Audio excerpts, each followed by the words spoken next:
Oh, well, good morning, everybody. Welcome.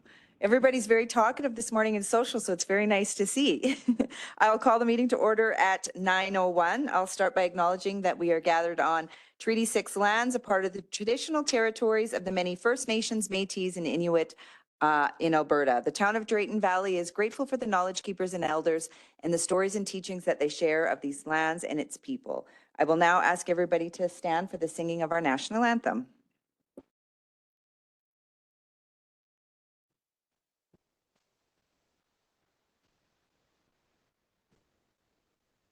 Oh, Canada,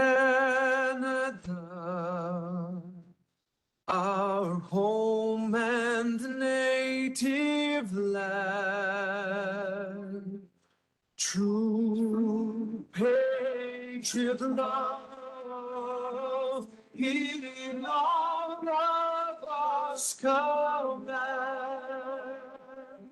Cattle si porti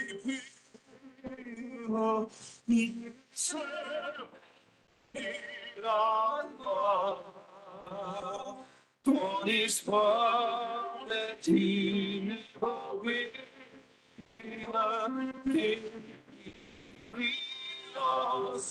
as one.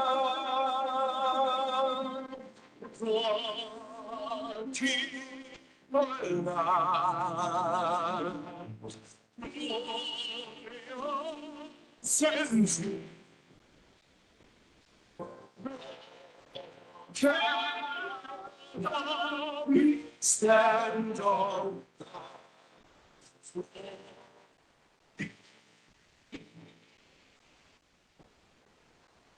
Canada, we stand on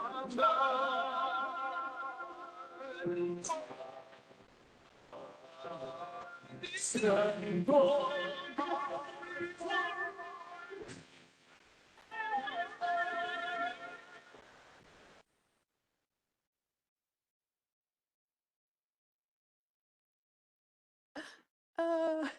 Oh, nice.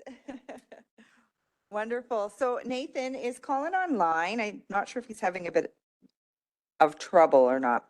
Colin, can you hear me? I'm not sure if you're online or if you're driving. Yeah, I can hear you. I just dialed in. Okay. Perfect. Okay, everybody is here. Are there any additions to the agenda this morning? Councillor Ballas? Thank you. Could we add joint rec bylaw amendment, please? So joint rec bylaw amendment. So we'll go 9.4.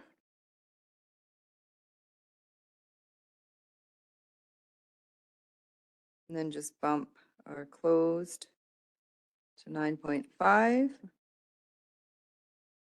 Or I guess 9.6. Yeah, 9.5. The MDP, is that enclosed? No. The MDP? Okay, so that'll be 9.6 then. Okay, did you get that, Pam? So 9.4 joint rec bylaw amendment? Okay, perfect. Any other additions? Is there a member of council that would like to adopt the agenda with the addition of 9.4 joint rec bylaw amendment? Councillor Ballas, thank you very much. All in favor? That is carried. Any corrections or amendments to the January 10th, 2024 regular meeting of council minutes? Is there a member of council that would like to adopt that? Councillor Sheriffs, thank you very much. All in favor? That is carried. We have no proclamations, no public hearings. We have 2 delegations this morning. Oh, you are here, Staff Sergeant Raditz. If you want to come on down to the mic, good morning and welcome. We have our RCMP report this morning from Staff Sergeant Troy Raditz.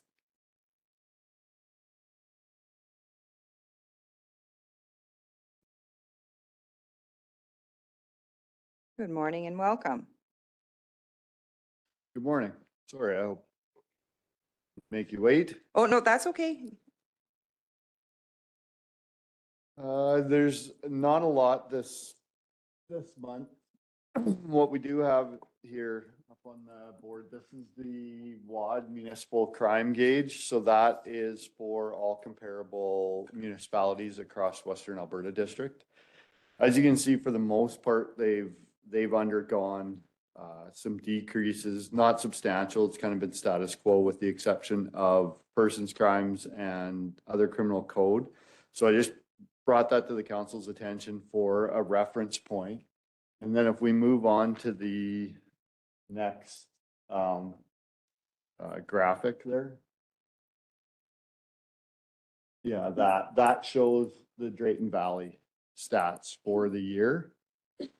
And as you can see, we've seen substantial decreases in all of our crime. And I think one that's very pertinent to the town of Drayton Valley and something that we've worked on for a long time and quite aggressively is the 20% decrease in the theft of motor vehicles over the year, as well as the break and enters. So we have seen everything trending down. Which is nice. We're seeing it across the district, but specifically our numbers are a little better than the district across the for the town of Drayton Valley. And for the year, our break and enters are showing down almost 30% at 29.8%. Our theft of motor vehicles, and I know this has been a hot button issue over the last 5-10 years. The theft of motor vehicles has decreased over the year by 19.7%, and our theft unders by 14.5%. So that overall the year, it's been a very, very good year for our crime stats. For the month specifically, month of December, we saw there was 5 thefts of motor vehicles, 7 break and enters, and everything's kind of on par or slightly down for the month of December. Normally this time of year, December is traditionally one of the slower months for the street level crime. So it's just nice to see that the hard work of the memberships and the initiatives of the town and the detachment are paying off, and we are seeing our crime stats moving the way we'd like to see them go. For the general update, there really is no update on the building issue. We're still continuing to deal with it internally, I'm still trying to get traction with the division as far as what direction we're going to go, what options we have. To be perfectly honest, I've sort of been ghosted. I've kind of was a pain to everybody important, and December is a very difficult month to get things moving. I mean, everybody's kind of a different mindset. So there were some other priorities. I'm hoping to continue bugging them here and hopefully get some answers. One of the issues I was dealing with specifically was exploring this option of portables. Can we get portables, secure portables, add them on, use them as a temporary stopgap while we work with the town or the division to come up with a long-term, more permanent solution? I'm told they exist, and that's about all the information I've been able to obtain so far. So I'm hoping through this month and next, I'll be able to get some more solid answers from somebody within the division. I don't want to be that member, but I think I'm very quickly going to be going to running to WAD district and get the WAD district managers who have much more weight on their shoulders than I do to start applying some pressure on my behalf. For our staffing update, our newest member, she's an experienced member from Saskatchewan. She purchased the house last month and is moving in this week. And by the end of the week, she'll work her first shift in Drayton Valley. She'll be a very nice addition. I think she's about a 7-year member, so brings a lot of experience and has ties to the area. Her husband works in Rocky Mountain House. So she chose Drayton Valley over. She could have gone to Rimbey, could have gone to Rocky, but she actually looked around and made an informed decision and chose Drayton Valley. So that's the messaging we're trying to get out across the division and across the Western Canada is Drayton Valley is a place that members should choose to come. And we've had an experienced member come in from 2 experienced members from BC this year, an experienced member from Peace River, and now this member from F Division. So word's getting out and members are choosing to come to Drayton, which is nice. That leaves us currently with 1 hard vacancy. Staffing is working to try and identify a member. We've had 1 member from another police force show some interest. But that's still up in the air. We are anticipating one of our 4-year members is likely going to be transferring out by spring due to a shift in his family dynamic, and will likely be transferring south in the province, but nothing's written in stone with that. So we have that one existing hard vacancy and 0 soft vacancies. And you've heard me say this before. So having no members that are off duty, sick or injured or what is very rare within the province. So we're doing well. Our members want to be here and want to come to work. So we're quite happy with that. K Division recruiting has had a shift in the way they do business. Over the last 5 years in Alberta, they average 1,480 applicants from Alberta. And this year, through their shift in policies and procedures, they've increased that to 2,200 applicants. So we're seeing this division being very proactive in their recruiting and very aggressive. And we're seeing the response to that is very positive. So we anticipate through the next couple of years, if Alberta continues to choose us as their provincial police force, that some of our staffing issues may be coming to an end, or at least minimized, which will be nice.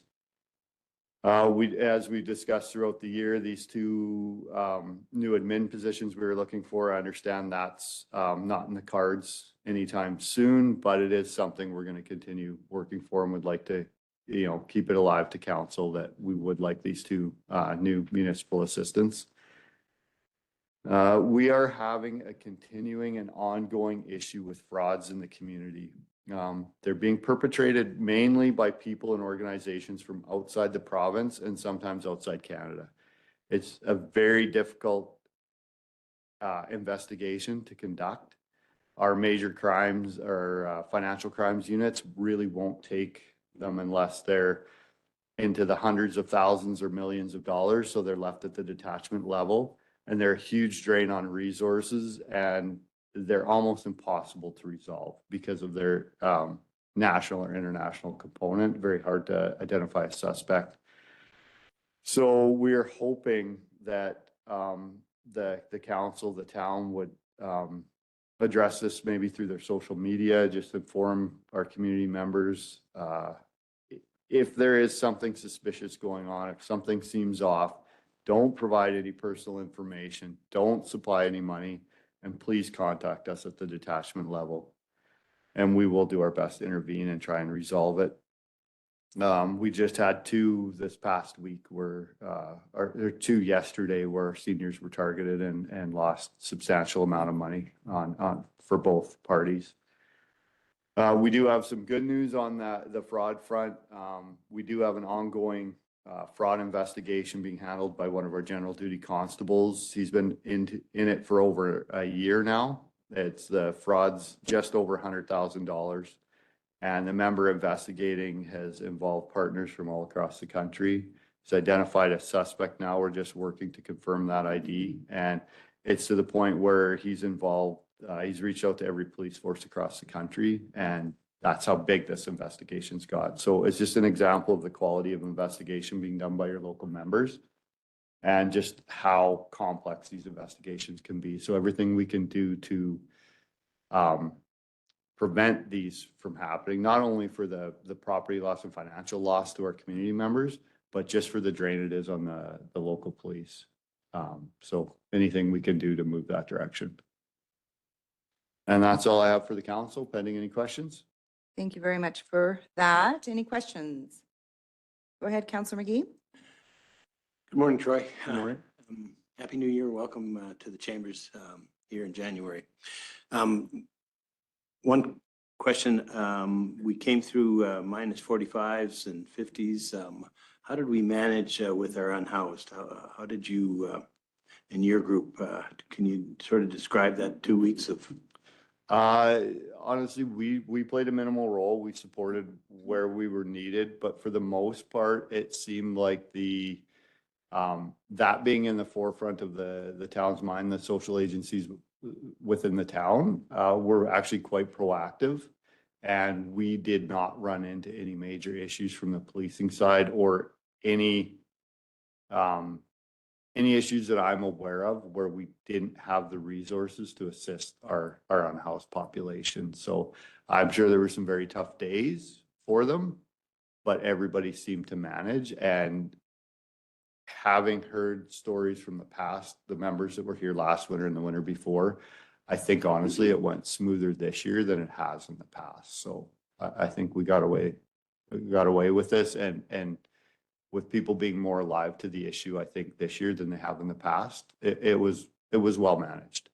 Yeah, it seemed that was the case between the caregivers. Everybody's teamed up and did what they did Yeah, for this. it does seem like there's more collaboration. And again, I'm basing this on stories I've heard. This is my first winter here. And it seems like there's been a little more collaboration, a little more forethought. So I think it went well. And the fraud, sometimes it makes you wonder how that can actually continue. That people are being taken advantage of in our seniors. So if we think about a campaign of some sort, maybe that's the avenue we should go down, is to, we can do media, and there is lots of media attention out there, but as a community, maybe a bit of a campaign that we could jump on and every week remind that kind of thing. Well, and this has been a topic of discussion within the detachment now for months. I mean, it's always something we've been aware of, but because we've seen, I think 4 or 5 of our seniors now lose about 7,000 to 8,000 a time over this one particular fraud. And what it is they, as well informed as we make people, and I agree with you, we need to continue to get the word out. But these fraudsters are very, very good at it, and they know which buttons to push. And they are tugging on the heartstrings and involving family members. And it seems like many of us, and I'm not just saying our seniors, but we're very family based. And as soon as they tug on those heartstrings, people tend to quit thinking with their heads and start following their hearts. And yes, we want to help our family member. And our banks are being very proactive, and they're trying to encourage these people when they come in. This sounds like a fraud. Please don't take this money out. But because of the privacy issues in that, the bank actually can't notify us. And the managers are very much struggling with that.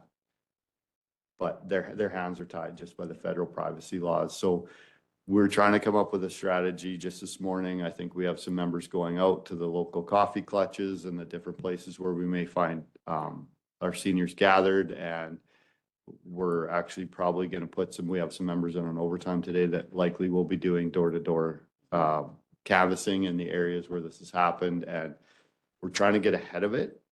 But like I say, as soon as you start tugging on people's heartstrings and involving their family members, we tend to quit thinking. So, and my only concern with the increased media and the campaign to educate people is we see people fall into 2 camps, and it's the ones that we are making super paranoid that are paranoid already.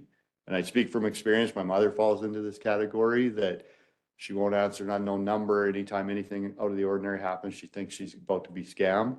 And then we have the other category that, like I say, they're just compassionate, kind people, and they follow their heart and are easy to take advantage of. So I don't want to add to the paranoia, but I also want people to be safe. So we're trying to balance that at this point.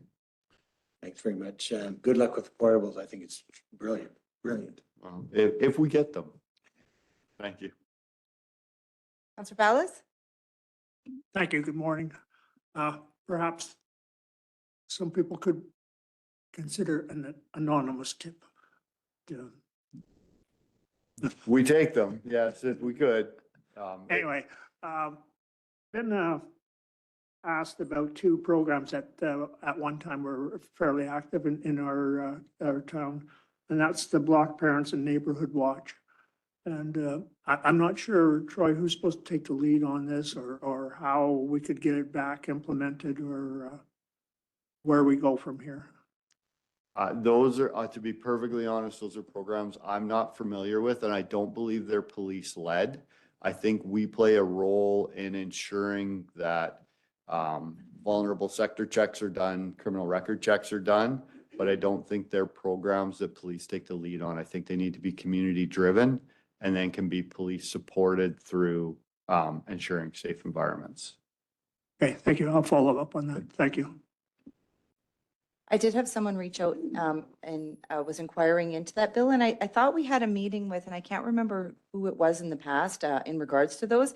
And that was one of the issues that came up is, you know, years ago when you did that, you didn't have criminal background checks, you didn't have the same level of, you know, scrutiny and security that they do now, just like the school. So I think that's where people were steering away, is because the groups were struggling of how do you do that? How do you get, you know, who, if you have the block parent sign on your window, how do you know that that person now has had the criminal check, that they don't, like, you know, I think that's where it was. So it would be interesting of how you would bring it back, right, with how the world has changed a bit. Mhm. Yeah. Councillor Gamana? Thank you. Good morning. The other aspect that I'm seeing pretty much every month, Troy, is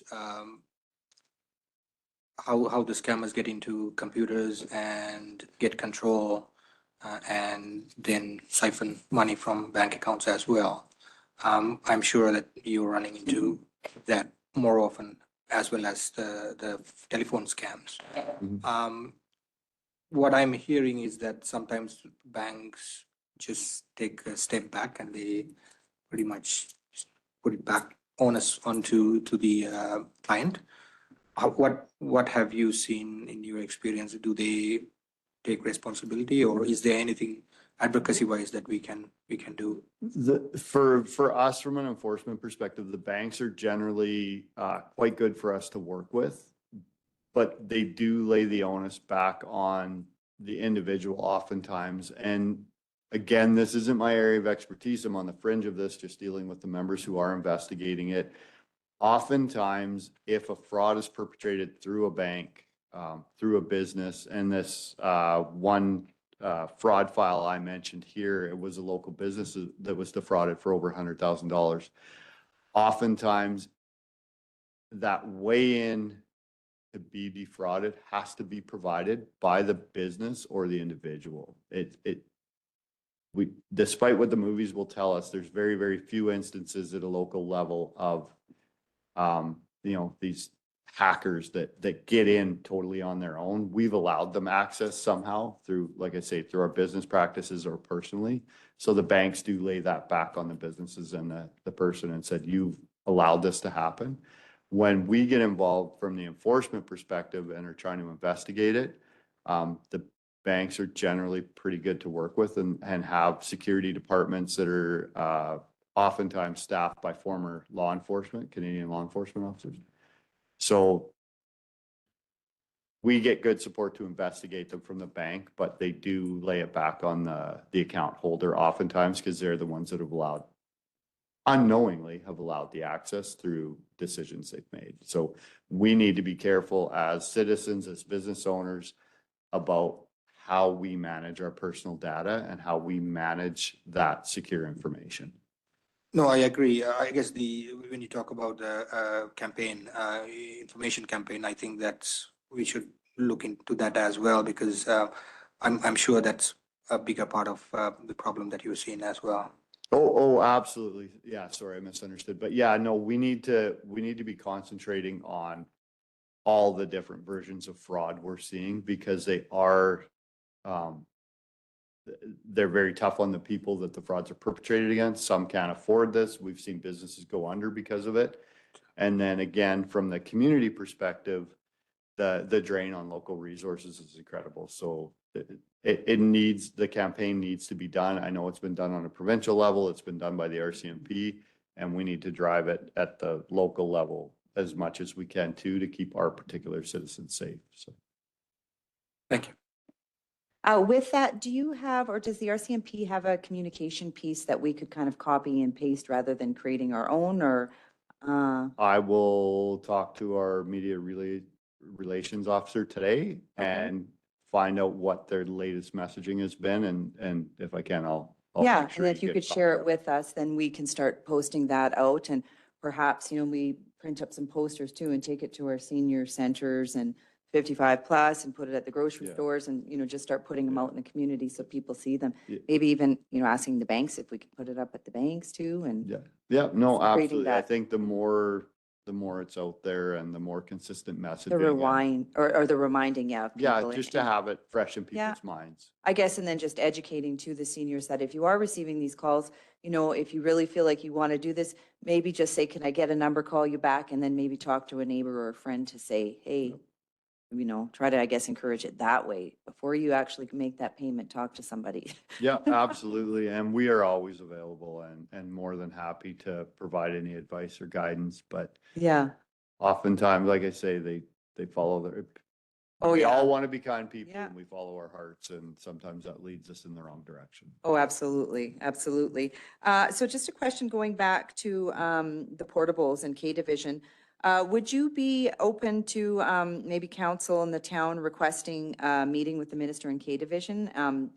Trying to trying to turn this into more of an urgent matter. I know that we brought it up, Miss Elvira Thompson and I, when we were at AUMA, and you've had several of those conversations and it's kind of going on deaf ears. So maybe if we push a little bit harder and, because I do think it's urgent. You're down to, I hear, one washroom now. Well, no, we got everything back Okay. functioning. Yeah, a couple trips by the plumber and now we're, both of our bathrooms are working. Oh, So okay, we're- both. Yeah, we're that's good, still, it's still fairly urgent. So, I mean, I think that it's, something that we can maybe, if you're open to it and you're okay with it, that we'd like to push a little bit harder. Yeah, absolutely. And I think one of the people I've been dealing with is, I think it's Superintendent Callis, but he's the I think Client Services Officer at Operational Strategy Branch.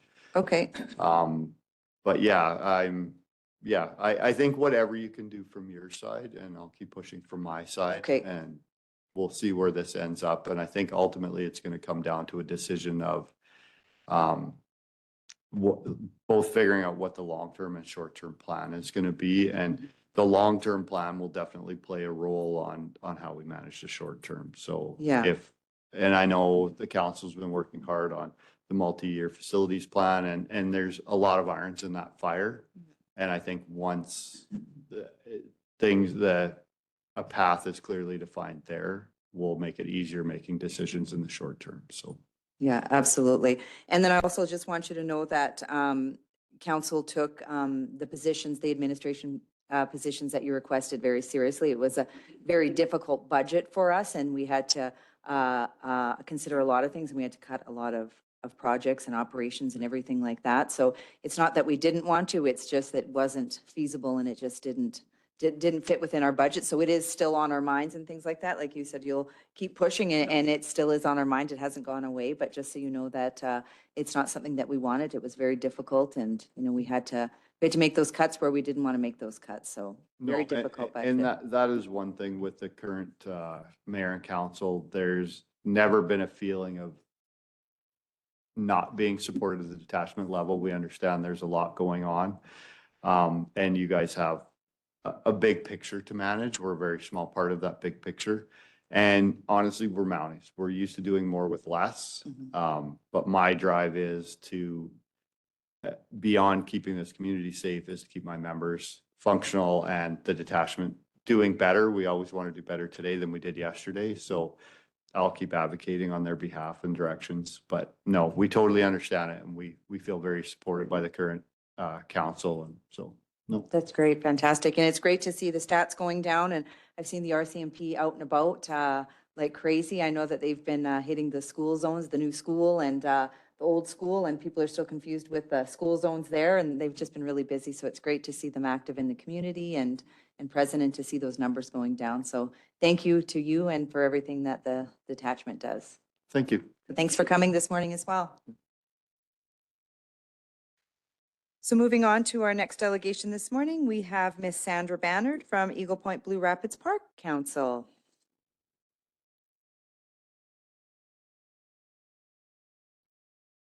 Good morning and welcome.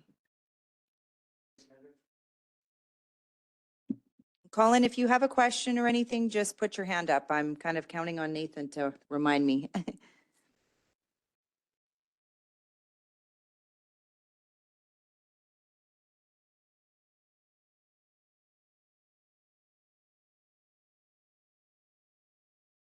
I'm just seeing if my PowerPoint's up.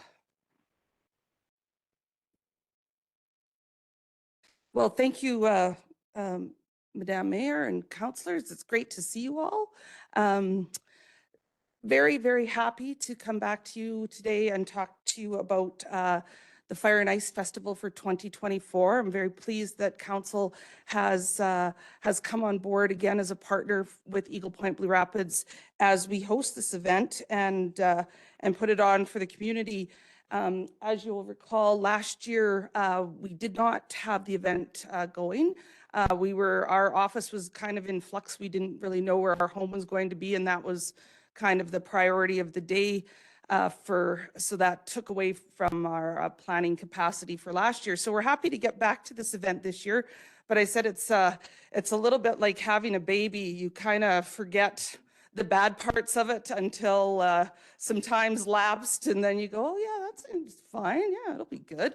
And then it's minus 23 and you're frozen. And so I've got a whole new appreciation for people that have to work outside, because that's tough. I'm so soft. It's just pathetic.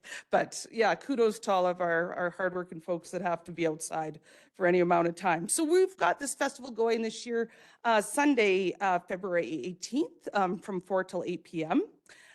We have a very similar lineup to some of the entertainment and activities that we've had in the past. But we also have some new things happening this year too. So we're encouraging folks to come out, kind of family fun. It's very applicable for kind of a multi-generational approach, or even just anybody that wants to come and be part of a community celebration in the dead of winter.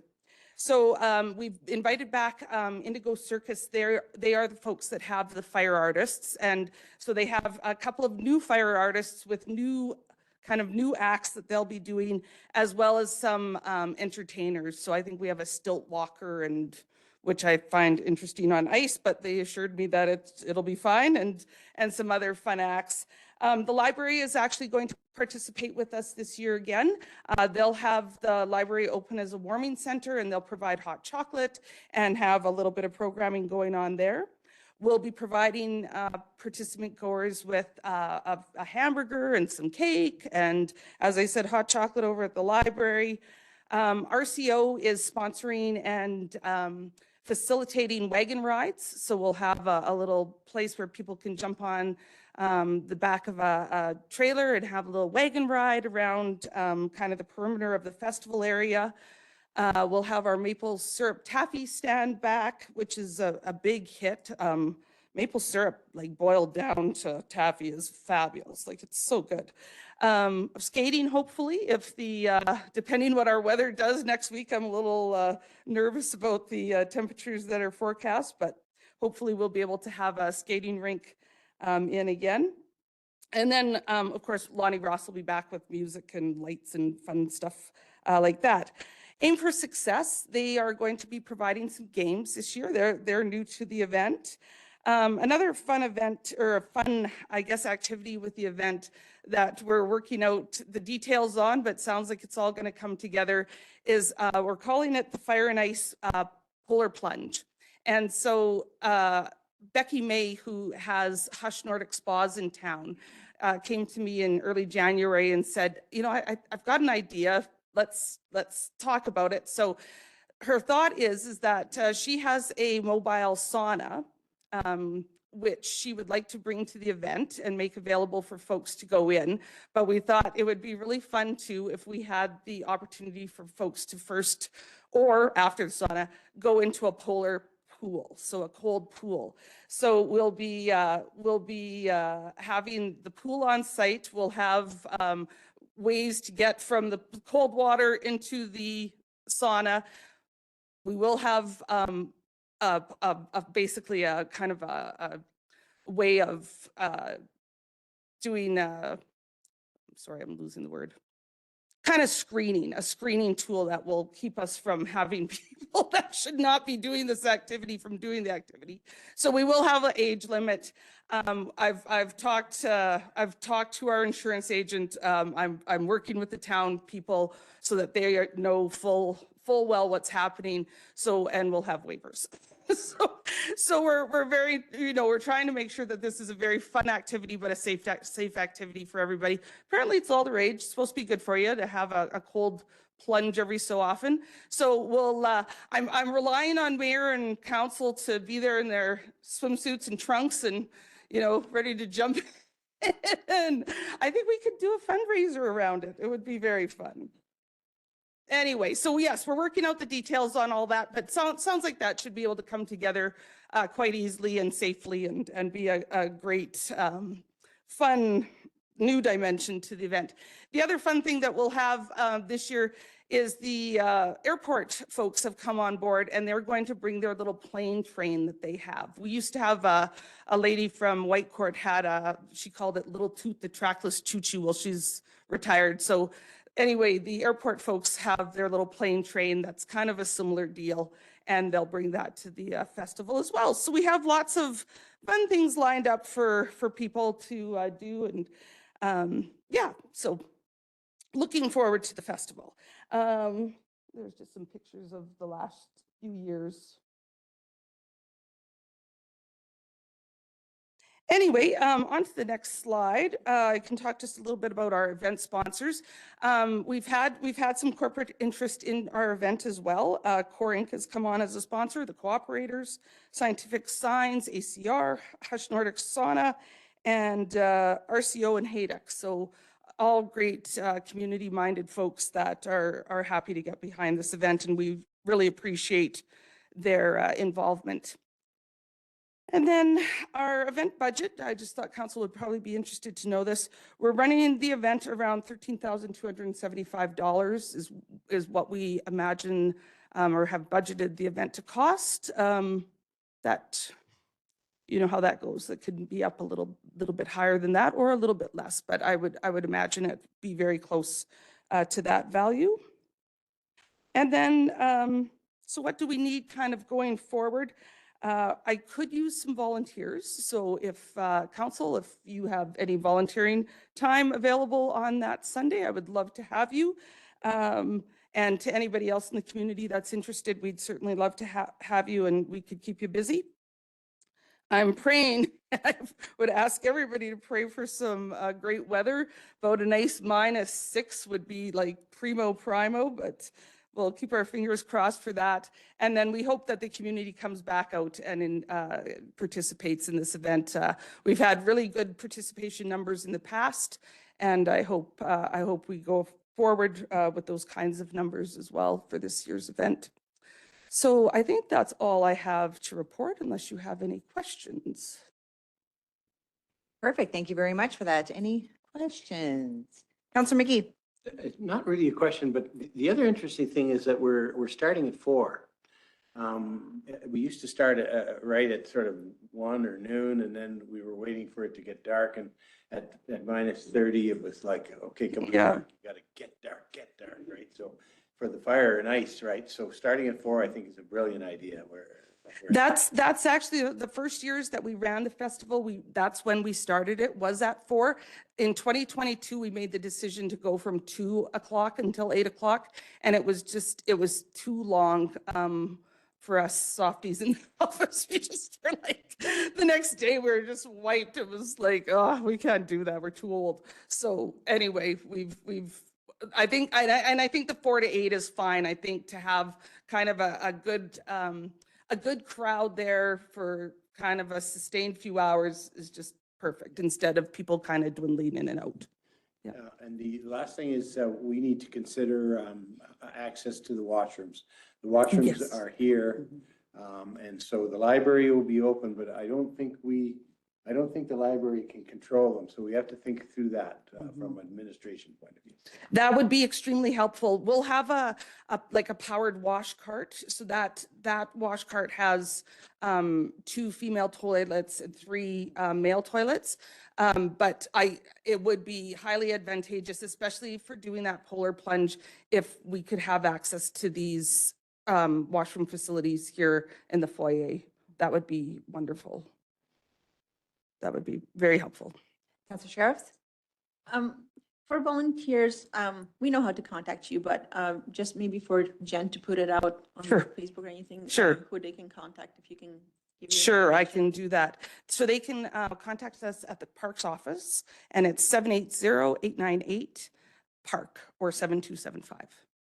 Do you have a little post out on your Facebook page already looking for volunteers that we can share, or are you putting one out? We do have a little post out there, and we will kind of just revamp that so it catches people's eye again.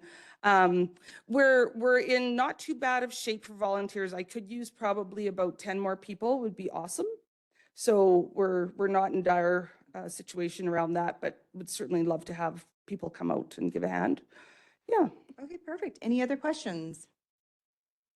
Well, very excited to have this back and looking forward to it. And yeah, I agree with you. Hopefully the weather will be cooperative. That's huge. I think Yeah. people will go out no matter what, but the amount of time that they stay, and then it'd be nice too that you're not having to stay out there in the cold. So Right. we'll pray for cooperative weather, and yeah, it'll be a Shooting hit. for -6. And I just want to say thank you again to council. I really, I really appreciate that, that you see the value in bringing the community together, particularly in February. I think the winter could be really hard months for people, and I think it's a very worthwhile endeavor to get the community out and to celebrate the winter and to have some fun.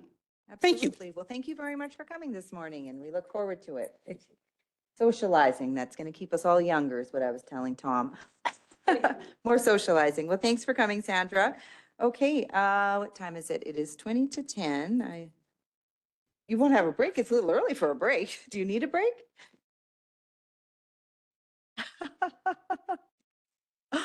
Oh, okay. Well, I guess maybe we'll, I'm having a request for a break, so I'll call it a 10-minute break, and then we'll move in right into our delegations. We have a few of them. Okay.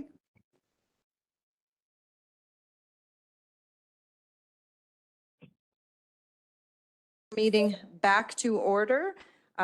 Is there any business arising from our delegations this morning? I think the only thing would be that the request was to share any communication, looking for volunteers and about the event out of the delegation for the RCMP. If we could be requesting a meeting with Minister Ellis as well as K Division, and then to discuss that. And then I think Troy said that he would share the communication or check to see with their media and comms. If they have something, then we're not having to create our own. We can get that shared, and then maybe if we could even print some posters.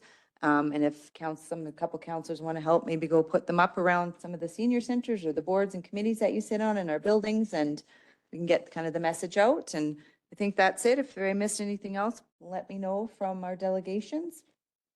And then I think what we'll do is we'll move into decision items. First up is 9.1, community grants first quarter allocation. Ms. Lola Strand, good morning. Good morning. So we are in the first quarter of community event grants. We had no carryover from last year, so we're starting back at 25,000, which was allocated in the annual budget. So for this term, we received 3 applications. One for the Roger Quills Memorial Youth Sport Grant and 2 for community events grants. We received one from Tristan Arsenault, who attended a Canadian National Arm Wrestling Championship on July 1st. His request is for $2,210.98. We also received 2 applications from the Black Gold Route Obstacle Course. This is the second annual event, which is happening June 8th. The request is $4,000. And the third application that we received was from Frank-Manik High School for their 2024 Alberta Schools Athletic Association Curling Provincials, which is occurring February 1st to February 24th for $6,500. So the first quarter of funding request totaled $12,710.98. There's a total of $25,000 available in the budget for the first quarter allocation. So should council approve all of the total requests, that would be over half of the funding available for this year, with 3 quarters yet to go. So just having a look at the applications that we received. So Tristan Arsenault young Tristan Arsenault did attend National Arm Wrestling Championship in Nova Scotia. That did happen on July 1st of last year, which is awkward. However, his father did approach about submitting an application prior to the event. The recommendation was that he do that after the event. It's a little bit late, but we did have discussion prior to July 1st and did recommend afterwards. So the timing is a little bit awkward. However, he did attend. He managed to win silver in that event. And the application is to cover the travel costs. They had flights to get to Nova Scotia as well as car rental while they were there. The committee recommended on this application that we keep consistent. We're starting to get many applications for the Roger Coles Sports Grant, which is encouraging. We decided to keep it sort of an average amount in comparison to the other applications that we've received in the past now. So the recommendation on that one, let me just get to it here. So the average is about $1,100 based on what council's approved in the past. The second application that was received was from the Black Gold Brute Obstacle Course Race, which is happening June 8th. This is the second annual event. They are expecting 450 racers with 50 volunteers, so it sounds like it's going to be a huge event. They will run past the Omniplex to Ivanhoe Park, a track around the ball diamonds, returning to the Omniplex. So they are expecting many people to come from afar, which will support the community as far as hotels and gas stations and all of the above. So last year, we did contribute to that event as well. We did contribute $2,500 last year. The committee did recommend that we stay consistent with that request. And the third application that was received was from Frank-Matic High School. In February, they're hosting the 2024 Alberta Schools Athletic Association Curling Provincials at the Drayton Valley Curling Club. This event will start on the Wednesday of that week and flow through right until Sunday afternoon. Frank-Matic High School will be hosting the top 30 teams coming from across the province. They also have 3 teams that are local as well that will be competing in that event. So it really is a good opportunity, I think, for the community to be hosting an event like that. It's going to bring lots of people into the community. So the recommendation that the committee had was to support the provincials with the cost of the facility rentals. So that would total $5,100, noting that $3,200 of that request would be to cover the ice. So that would go to the curling club, and then the remainder of the funds would go over to the Omniplex to cover the viewing area and the kitchen there. So in total, the committee is recommending that we allocate $8,700 from these requests. So the recommendation would be that council approve the following 2024 first quarter Town of Drayton Valley Community Grant applications for a total of $8,700 as presented. Thank you very much for that. So this is the first of our quarter.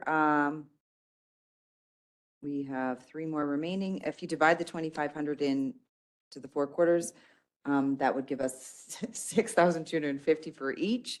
So what was, I guess, the intention of going over that, or is it just because of the requests that were at hand?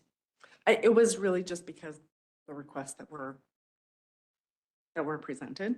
Okay. Any discussion, any comments, questions? Go ahead, Councillor Sheriffs. I agree with you. We have $25,000 for the whole entire year, and 8,700 of it seems a little bit high for the startup, I guess. It's only January, yeah. Right. So I kind of downsized them. Like I personally put $2,500 for the Gold Brute. I put $3,000 for the curling and $700 for the arm wrestling. And what's your total? Oh, I don't know. I didn't do it 5. 6,200, I think. 6,200. Are you wanting to make a motion with that or? I'm just suggesting that's my numbers. If anybody else wants to throw something in. Okay, Councillor Kamana? I just have a question. Thank you for the suggestion. In your experience with past years, Lola, is it in the beginning of the year that you get more requests, or is it kind of even out for the year? Last year, we had like lots of requests every quarter, Okay. it seemed. There was, especially coming out of COVID, it seems like there's so many events happening in the community, which is great. But yeah, I would say that we got just as many requests in the last quarter as in the first. First quarter. Okay. Thank you. Councillor Ballas? Thank you. It's very encouraging to see that the Frank Maddox High School is hosting the Bonspiel. Question, viewing $3,200 for ice rental, which is going to the Crowing Club. Yeah. And the $1,210 is going to the town. Yes, for the Omniplex. So that could be given in kind. What we've been doing in the past is, rather than the Omniplex then having to eat that cost, we would then use the grant money to pay for the facility so that the facility is not losing out on that revenue. Yeah, I'm just wondering if we could consider just the $3,200 and somehow maybe just look at giving in kind the 1,210. Is that a possibility? Mr. Ferris?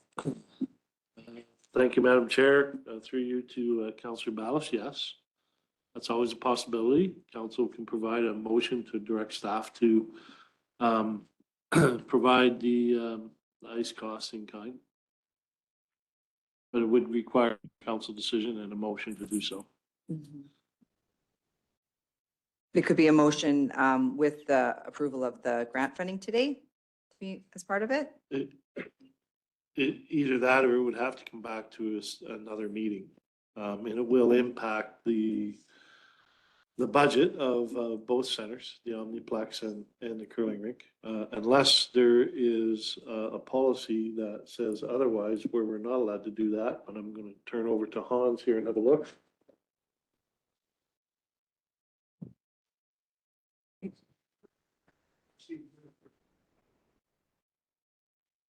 Mr. Green.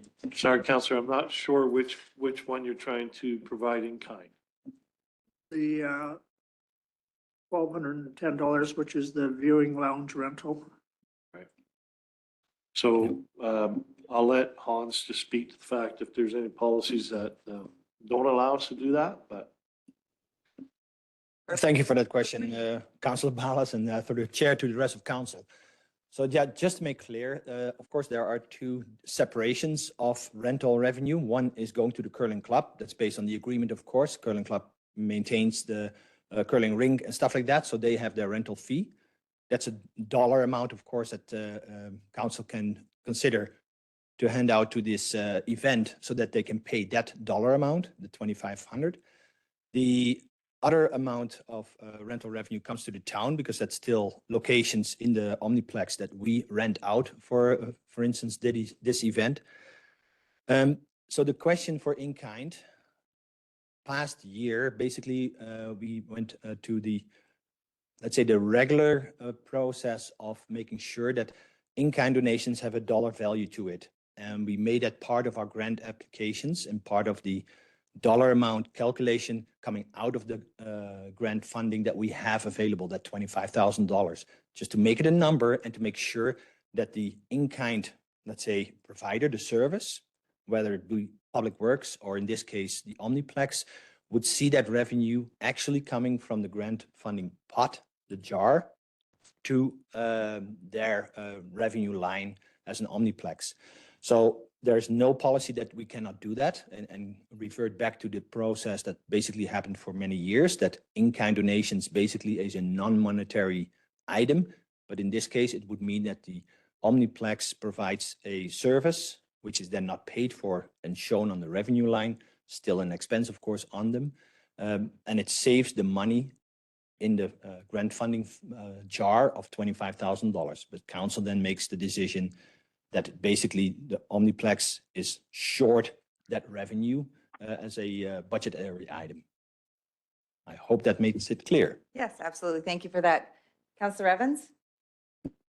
Yeah, it seems to me we had made a bit of a change there last year, didn't we? I thought we ran into something that there was a bunch of in-kind stuff. We were going to contribute a bunch of stuff from Public Works, so we had decided that we needed to include that in our calculations for the grant funding. So I think it was council initiated that this was included as that, with that number, as opposed to being an in-kind.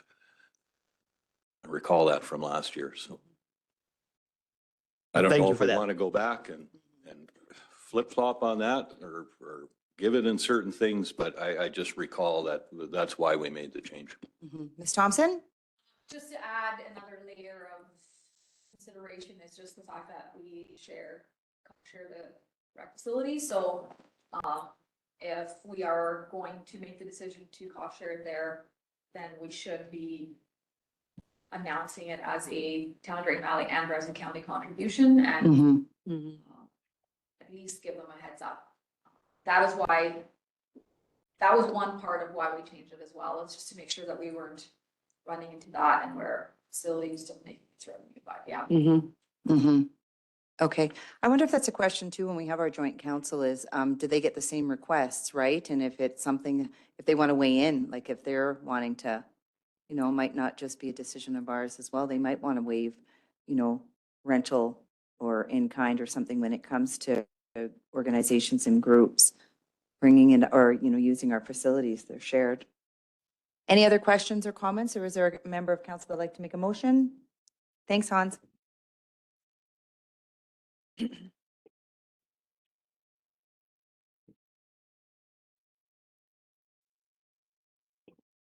don't think, not at this time, because then we'd have to, like Elvira said, like Ms. Thompson said, is to, we should give the courtesy to the county, right? So maybe that's something we could talk about at our joint. And this time, if there's a member of council that's wanting to make a motion, then we'll go with there. Councilor Gamana? I was just wondering, can't we approach county as a one-off on this one and say, you know, we would like to give in kind, but would you willing to come on board with that, right? So we've done that couple of times last year, but I understand, you know, we said we are going to do this, and if that's the case, then this in kind should be on top of what we are contributing with the dollar value, and then that should be recognized in their information or the communication saying, you know, this is the dollar value, this is the in kind by Brazeau County and Town of Drayton Valley, if we are going on that route. Keep in mind too, the comments from Mr. Hans von Claveren too, in respect to that, we created this and changed it last year as well. So as Councillor Evans is saying, are we wanting to go back and forth, or what are we wanting to do? Is there a member of council that'd like to make a motion? Councillor Evans? Yeah, just a comment first, and then I will make the motion. You know, maybe we consider the in-kind additions that we might give to some of these things from Public Works or barricades or people. You know, maybe that's included if we want to discuss with the county just the facilities. Maybe we can waive those and give those in kind, but everything else maybe is part of these calculations. Again, it's a discussion that we'll have to have and probably best in a joint council. And maybe we put a limit on What that number is, you know, yeah. facilities. We'd waive the fees up to whatever, $2,500 or something. And what date is the event? It's in February. It's in February 1st? 21st. 21st, and then we have a joint council meeting 5th. So, I mean, we could always come back and visit it if we want to make a motion today, and if there's an appetite, then Okay, are you gonna make a motion? Yeah, I'll make the motion. And yeah, I don't see why we couldn't adjust it. If we come to an agreement with the county, we can adjust the numbers for what's available if we decide to give them to do the facility in kind. Mhm. Okay, I'm going to go ahead and I'll make the motion that council approves the following 2024 first quarter Town of Drayton Valley's community grant applications for a total of 8,700 as presented. Okay. There is a motion on the table that council approve the following 2024 first quarter Town of Drayton Valley Community Grant for a total of 8,700 as presented. Any comment, question, debate on that motion? I guess my only Counselor- question is. I was going to go to Council Sheriffs. Yeah. I'd like to adjust the numbers to the ones that I have written down. So you want to make a friendly Friendly amendment? amendment to $6,200. Okay. Councilor Evans is a friendly amendment to adjust the numbers to $6,200. I am not going to accept the friendly amendment, although I appreciate it and I appreciate what you're trying to do. I think we should go ahead with what's here. We don't know what's going to come down the pipe further, and these numbers may be adjusted if we have that conversation with the county. So my motion is for the full amount as presented, and I'll keep it that. Okay, Mr. Ferris? Thank you, Your Worship. Just keep in mind that once council makes a decision on this item, if you do want to revisit it, it will be a reconsideration. That will require 3/4 of a council vote to agree to that. So at the next council meeting, if we're going to adjust the numbers, it would be a reconsideration. You have to vote on that first when it comes back. Okay, Councilor Gamanin? I think between the two councilors' discussions, my question has been answered. So just wanted to figure out, if we have more requests coming for the next 3 quarters, how we are going to handle that. But then it's up to us to figure out whether we're going to decline them or increase the funding at that time. Yeah, thank you. Yeah, I think that I'm just a little bit concerned with the 82 or 8,700 at the beginning of January, that is quite a bit when we have 3 other quarters. And if we do have a discussion, as Mr. Ferris has said, then we'll have to come back and redo that. I don't want to vote against this because I think it's important that the community grants, but I don't know if I'm in support of the full ask that's been requested by the committee. Any other comments? Question on the motion? Okay, is there any other comment, question, or debate? And there's a motion on the table for the recommendation number 1. I'll ask all in favor. All opposed? That is carried. Okay, I'm going to text here. Does Colin have his hand up?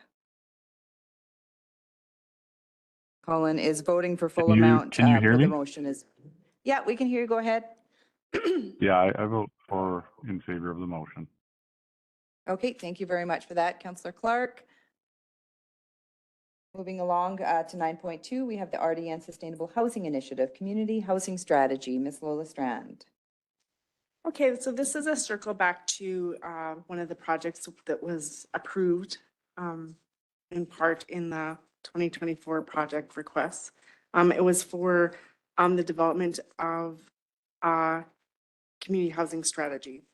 So just a recap, an arm of the Rural Development Network called the Sustainable Housing Initiative, funded by the Alberta Real Estate Foundation, has the expertise and experience necessary to do this work for the municipality. The development of a community housing strategy was identified as a priority in the 2022-2025 strategic and corporate business plan.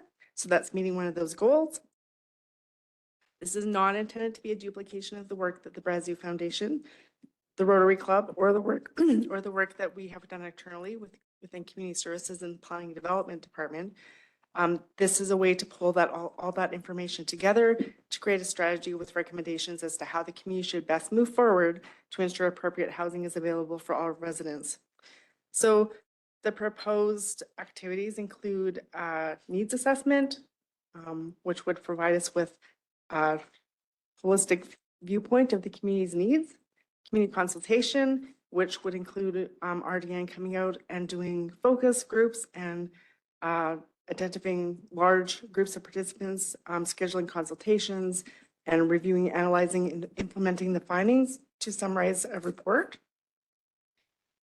And then finally, the last step would be the development of a community housing strategy that would provide direction for policies and methods to achieve housing outcomes by performing consultations, analyzing existing policies, practices, and housing trends. It's designed to be engaging, so it would include all of the community stakeholders. The end result would be the development of a guideline or a roadmap that would be shared by the community, and would also aid in the application that the Brad's Youth Foundation is planning to submit to the province. So the need for the housing strategy has been recognized in the community by many stakeholders. This work would pull the community together to develop a plan with a clear strategy. The risk of not doing this is that all this information will remain fragmented because there's many people doing this work. So the RDN has concluded that it will take 6 months to complete the needs assessment, community consultation, housing strategy. The needs assessment and community consultation will be completed within the first 3 months. They are ready to get going right away doing this work with us. Here is the change since the project.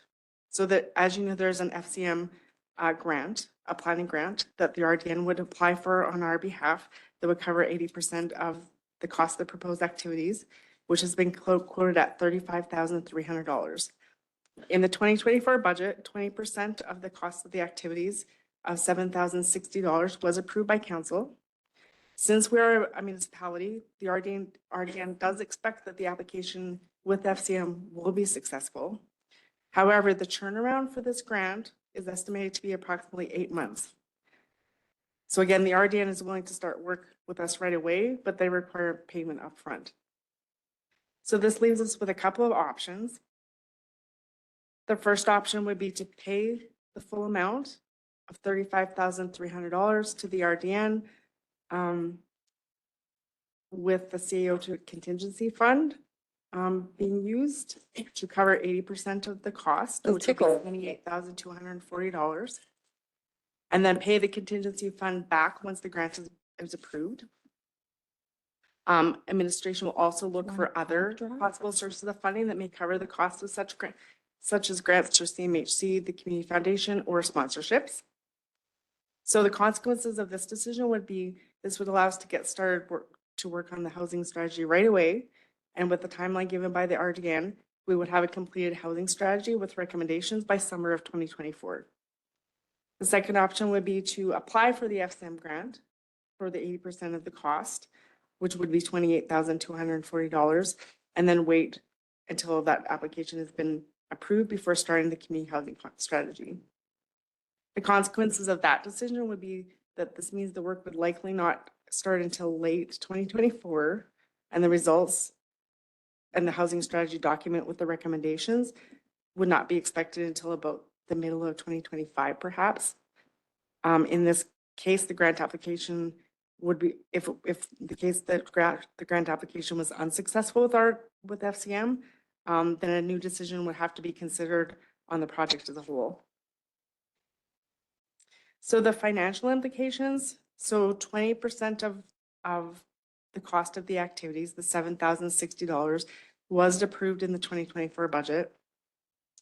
Should council choose to pay the full amount of the $35,300 so we can get started right away, the additional $28,240 have to come from somewhere, perhaps the CO contingency fund. The risk to that would be that the FCM grant may not be successful, or we may not find other grants or another way to cover that cost. Therefore, the CO contingency fund may not be paid back should council wish to move forward with the project right away.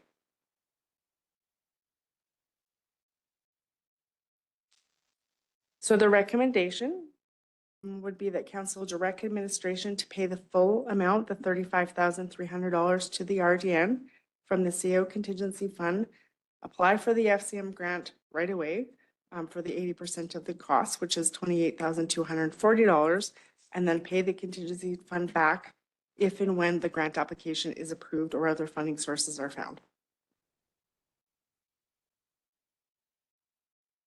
Okay, thank you very much for that. Any questions? Councillor Evans? I guess my question would be, Lola, what do you think we'll get out of this report? I think we all understand that we're short on affordable housing. Do you think that this is going to point us in the direction to try and build more affordable housing, or would we be looking for existing housing to increase that inventory of affordable housing? And the reason I'm asking that is I just don't know. I'm struggling with how much of an advantage it will be to get this going right away, as opposed to confirming that we have the funds and delaying it somewhat. Or do you think there will be some surprises come out of this report? I mean, I think we all pretty much understand we could use more. And I think that's probably what they're going to tell us. But the only advantage to me of doing it earlier is if we're going to try and kickstart a project or something in the spring and summer, as opposed to, trying to find existing housing that we can convert or make into affordable housing. Does that make sense to you? Yeah, thanks Okay. for that question. So in terms of specific projects, this work has been done in other communities. And as a result of this work by RDN, some communities have been successful in receiving provincial funding for affordable housing. The city of Airdrie is the most recent example of that. So they credit the RDN produced was enough to get that provincial funding. We know that the Brazeau Foundation is going to be applying to the province, so perhaps it may help them. In terms of the other questions, what will come from it? I think that's the purpose of the study is to have the experts come, create the conversations between the entire community so that we can determine what is the best way to move forward with our housing issues that we're having here. That may, include strategies to encourage developers to come. It may include different policies and bylaws within planning and development. It may, who knows what could come from it. But what it would do is pull everything together and give us a roadmap for us to follow as a community. Sorry, fair enough. Thank you. Councillor McGee? Well, I'm on the same page as Councillor Evans. In my conversations with both the Shangri-La and the Rotary, that we have ample information to go forward. And I've seen the RDN studies, and I'm not overwhelmed by them. I know what you're thinking about the roadmap. I think we have the roadmap. In fact, I know that Denise at the lodge has got 4 proposals ready to go. And so if we go out and ask people again, what do you think about affordable housing? They're going to say, well, yeah, it's a good idea. Or what do you think about more senior citizens? Oh, it's a good idea. I don't know. Do we need to spend 30,000 to get that good idea? I don't get it. And so I'm not a proponent of going after this grant just for a grant in order to just get the study. I think the money can be better spent on a number of things that we kicked out of our budget that we should, try to revisit at some point in time if we have extra money. So I know that Denise is ready to put the proposals in front of the board of the foundation. That'll come in the next month. And then once it's passed the board, it would then come to the town, and that would be the end of February sometime. And the only thing that they're looking for is some sort of a commitment from the town that this particular property would be an appropriate piece of property, the DeBee property. They also have, of course, their own 1 acre that's been given to the lodge by the DeBee family. There was a fairly lengthy study done in 2015 that we should have in our archives, which will help guide us, I think, forward as well. And it talks about affordable housing, it talks about seniors housing and those kinds of things. So bottom line is, I think we're ready to go. We have people that have got proposals ready. And so I would say let's not worry about the RDN grant and let's just push forward. Thank you for that. Councillor Kamana? Thank you. I agree with some of the comments that made by the other councillors. I think we know that there's an issue with affordable housing. We already know that. What I'm more interested about is how do we move forward actually achieving some of the affordable housing challenges, solutions for affordable housing challenges, where for a particular project or what kind of housing approaches that we need to take as a town. I don't think we have had that discussion where the other organization, not apart from town, is having doing some solutions by their own. But I think as a town, we need to have that discussions ourselves, which we haven't had. I think I've mentioned that a couple of times already, that we haven't had this discussion. It seems like we are getting driven by outside rather than ourselves. So I would like to, have that discussion first. And after that discussion, figure out as town of Drayton Valley, what is our approach to giving a solution to affordable housing issue in our community. Once we do that, once we know that this is the path that we are going to take, then we can cater to that and figure out what kind of resources that we need to pull from there. So because of that, I think, this may be a little bit premature going with this research as of now. We'll maybe need to take a half a day and discuss the issues that we have and what are the outside organizations doing, but what are we as a town of Drayton Valley need to do, like we've done with Urbanata before and other solutions that we brought at that time when we had a issue of affordable housing. Without that, myself, this is just me, I'm deciding in dark to figure out whether this is a good thing or a bad thing. Yeah, I appreciate those comments, and Mr. Ferris and Mr. Van Claveren and I have talked about that report, and I'm currently gathering as much information as possible so that we can have a really clear picture about the history of the Brazeau Foundation and their responsibilities, how we came to be the owners of affordable housing, and all of our responsibilities that goes along with that. I am working on that report now, so I hope to have that. It's a lot of information to gather. I want to do it well. So I won't promise a timeline, but that report is coming. Councillor Sheriff? I think this may answer or help with Amila's concern a little bit. When I was at the Brazeau Foundation meeting, it was brought to my attention that they weren't sure about the date, but Councillor McGee mentioned that it probably was in 2015.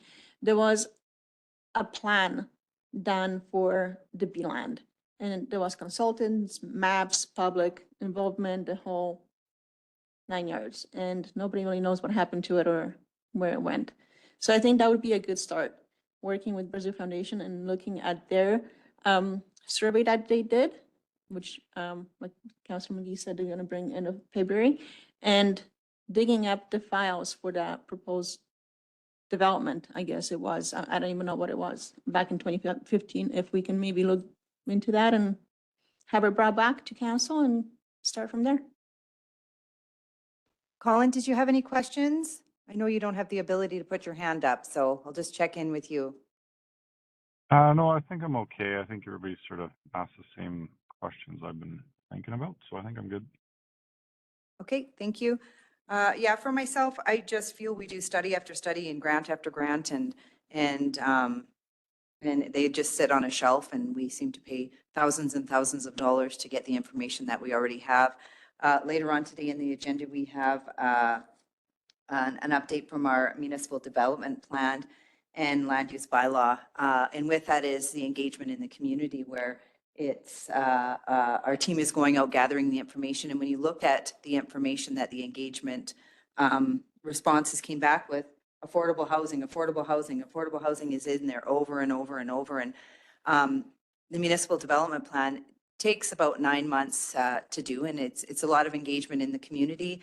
Housing is one of those things. It's quality of life. It's all that. So I just feel by doing a lot of these studies, we're just duplicating and we're just using money that maybe we could be using elsewhere. So I know that there was an appetite when we had budget discussions to approve, I think it was the $7,000, just over $7,000 if contingent on the grant. But for me today, I would even go back and it's zero for me, just I think with now having the information from the MDP, I think it's just more information, right? So I think we're just duplicating the studies and the information we get. It's very clear that we have an issue.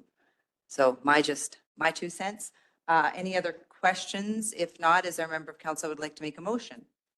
Actually, I just have one question. So, Sure. so what I just would need clear direction on is if I should proceed with working with the RDN to apply for that FCM grant. I mean, we could see if we are successful or not, and then decide there. Would council like me to pursue that grant still? Well, I think it'll come out of the motion, right? To decide. Councillor Bellis, did you have a question or I've seen your light go on? No? Okay. Councillor Evans? So Lola, if we were to do this study, and we had all the information through the land use bylaw redo, and we have our conversation about designating certain lands for certain types of development, would that all be worked into this study? And how advantageous do you think that will be for obtaining grants in the future? And I just look at, I understand what you folks are saying, the study from 2015, we don't want to keep doing study after study, but that's also, that's 9 years old now. It's getting a little long in the tooth. I'm just wondering, how much of a step up is that going to be if we say we ask you to go ahead and apply for this grant and wait for the money? So yeah, it'll be delayed. But once we have that, including all the information that we're adding, how much of an advantage is that going to give us when we're applying for grant for additional housing or whatever the case may be, or development of affordable housing? I'm just trying to establish the value of this 7,000, our portion of this study. And oftentimes, thank you for that question. Oftentimes, when it comes to applying for provincial and federal funding, they want to see that our homework has been done. RDN is very respected by both the province and the federal government in terms of their ability to do that homework for us and provide us that solid information. So further to your comments about sometimes the studies seem to sit on the shelf, when it comes to applying for funding, that's often when these studies really show their value. Because they're the experts. They are the experts in what they do. Any other questions? Councillor Ballas? Thank you. Before I could support anything going further with this, I would certainly like to see the report from the Brazza Foundation. And, if it has all the information that is required, why do we need really another study? We're just duplicating it. And so before I could support anything like this, I would want to see their study first. Councillor Sheriff?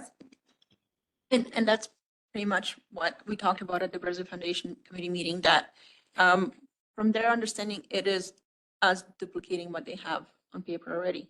And it was asked, why would we want to waste the money? So I agree with Bell. I'd want to see that come to council first before we make a decision. Yeah, we all know we had a difficult budget and had to do a lot of cuts, so every little bit of money could be going elsewhere if we already have that information. If there's no other questions, I'm needing a motion from Councillor. Councillor McGee? Well, I would make a motion that council direct administration to come back to a future meeting of council with additional information as directed by council before a decision is made. With the proviso is that at some point in time, somebody should tell us who RDN is. I noticed in Mr. Van Claveren's report coming forward, they're looking to, they're putting a call out for $4 million for the unhoused to Métis settlements. And so then it draws, I think, who is RDN? And so my motion is as it is, but if you can help with RDN, I don't know if it's a private company or if it's government backed and they're granted by the government and then we're granting it back through the RDN back. It's a mystery to me. So the Rural Development Network is in partnership with the federal government. So they are the body that the federal homelessness funding flows through. And that's one of the initiatives that they do. So the RDN is who provided us with the capital costs for the shelter pod. The RDN is who we do all the homelessness studies with. The RDN is, we've actually had funding from the RDN for 7 years in the past, consistently around homelessness. This is an arm of the RDN, it's the Sustainable Housing Initiative, which is an arm of the RDN, and that's funded by the Alberta Real Estate Foundation. So the RDN is called the Rural Development Network. They used to be the Alberta Rural Development Network, so they were province-wide only. They're now Canada-wide, and their goal is to support rural communities. So there's many things that they do. This is one of them, along with homelessness. So we've had a significant amount of funding from the Rural Development Network. So they're partners with us They are. through the federal government, which may influence my thinking around the application, is that we need to stay in partnership. We need to be connected to the RDN. It'll be helpful, whether it's for the unhoused. And so. And then for $1 million, I am currently working on an application for that Right. funding as well. Right, on that piece for unhoused, yeah. Yeah. So with that in mind, I think I would withdraw the motion and go with the council direct administration to apply for the FCM because it's 8 months away, and then come to us with information. If we have enough information, my thinking is that if the RDN has that kind of money and they're willing to grant for us, we may be able to either enhance or we may be able to extract out of that and use it strategically as we move forward. Government funding is what it is, right? So Yes. there may be all kinds of opportunities. It's some time away. By that time, we will have heard from the Seniors Foundation. And at that point, we can decide, yeah, we don't think we need it. Could we use it for something else? So if I can withdraw, I would go forward with the council direct administration to apply for the FCM grant for 80% of the cost, 28,240, and wait until it's been approved. And wait until it's been approved. Period.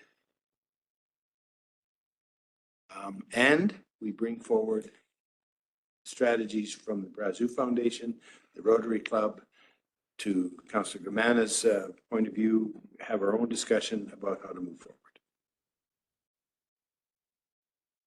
Clear as mud.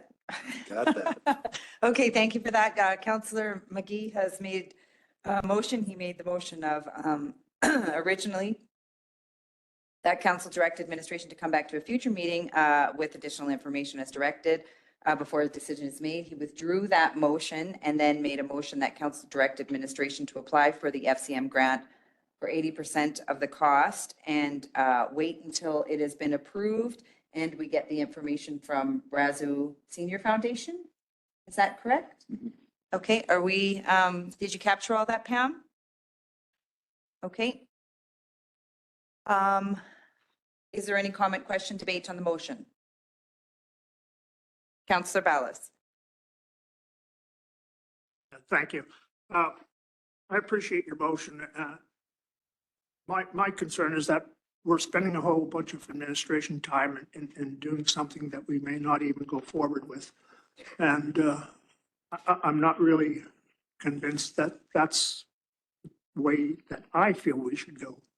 I think we should either make a decision that either we're going to support the whole project or not, and let's not waste administration time.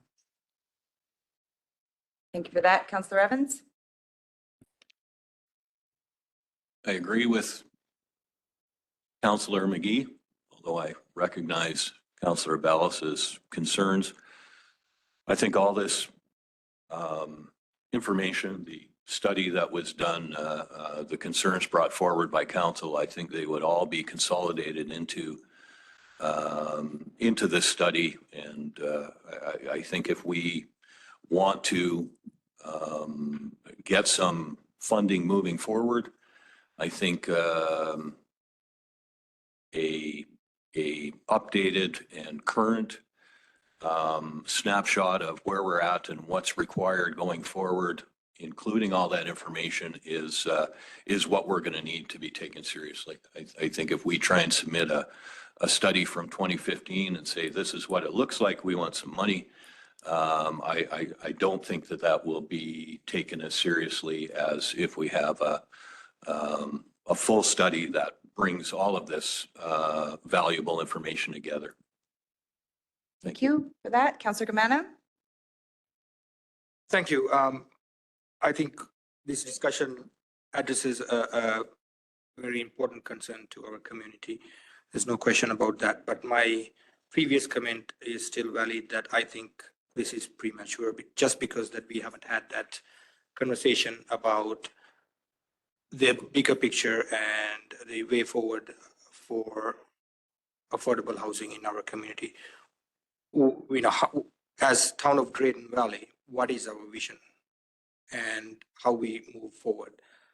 I understand the other organizations, they have their vision and, you know, they are moving forward with that. How does that fit with ours? Or if that doesn't, then what, as town of Drayton Valley, we are going to do? Because of that, I liked your first motion, Councillor McGee, but not the second one, where it will give us ample time to have that discussion and say, as town of Drayton Valley, what is our way forward with affordable housing? You know, whether we are going to take it on as we've done previously. If not, then I need to know that how we are going to use this research for what purposes, right? So because of that, unfortunately, I'm not in favor of your motion at this point. Thank you. Thank you for that. Councillor Sheriff? Is there a deadline for that grant application? No. Exactly. So I think we should just maybe see what Brazeau Foundation has and then come back to this if we don't like it. Okay, lots of comments going out. There is a motion on the table. With that motion being on the table, I'm going to ask all in favor.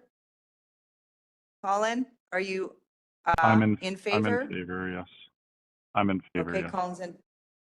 Okay, so again, I'll call all in favor, Colin. Okay, all opposed? And that is defeated.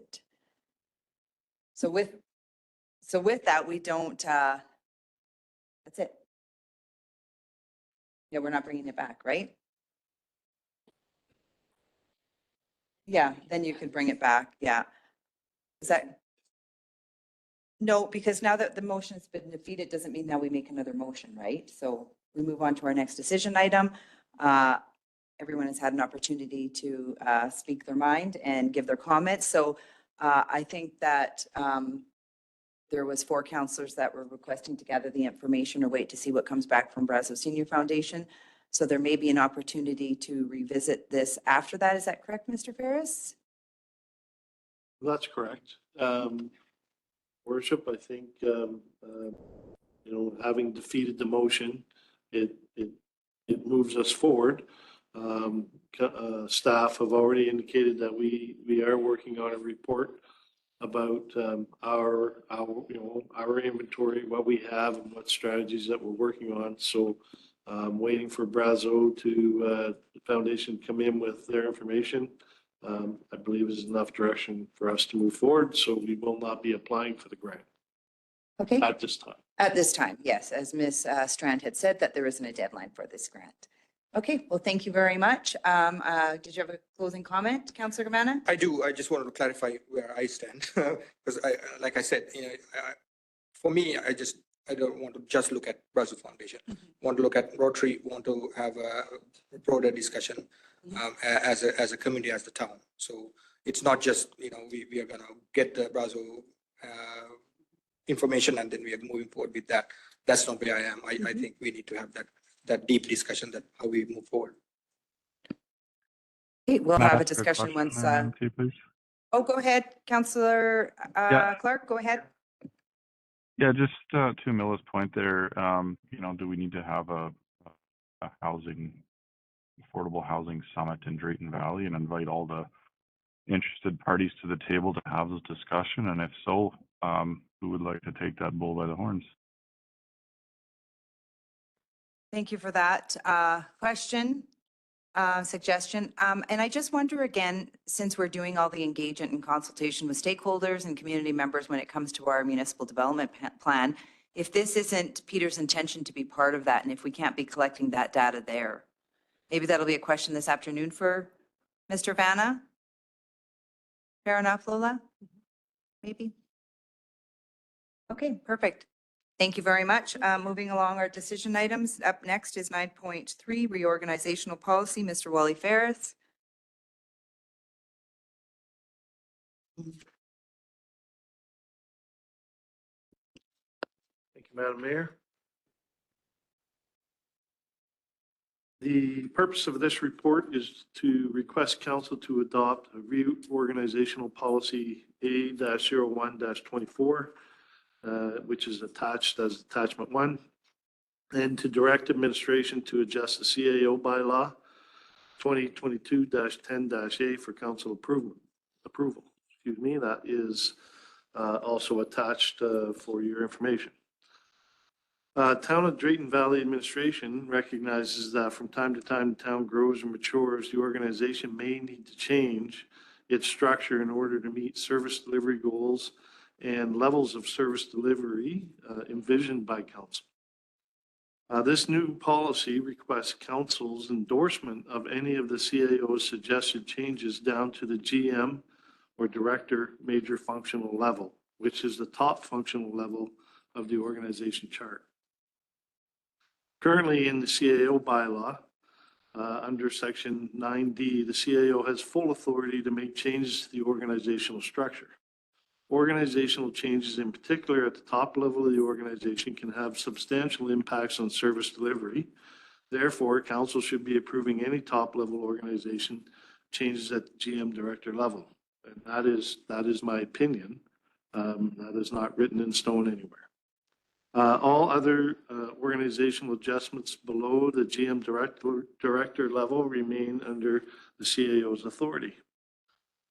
The next steps, if the report is approved, administration will make the following amendment to the CAO bylaw under section 9D, which states establish organizational structures within the town, to establish organizational structures within the town as required.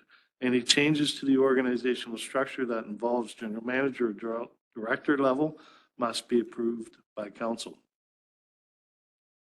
Staff administration respectfully recommends that council approve and adopt reorganizational policy A-01-24, and that council directs administration to modify the CAO bylaw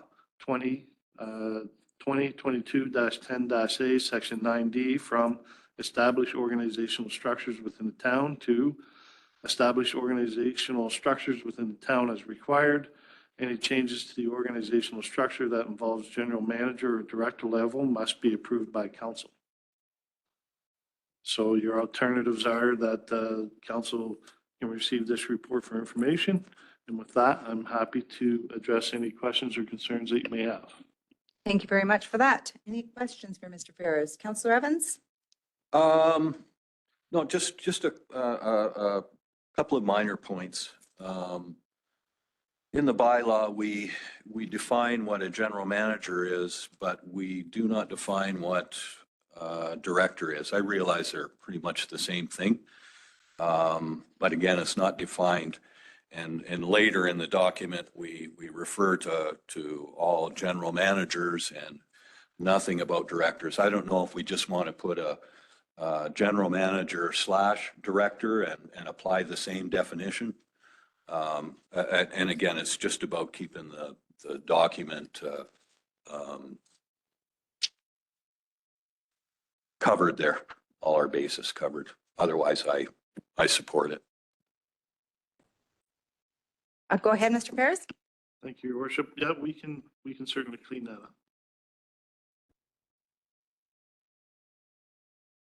Any other questions? Is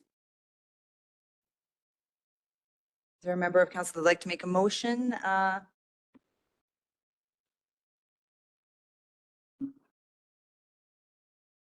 Okay, I'll make the motion that council approve and adopt the reorganization policy A-01-24.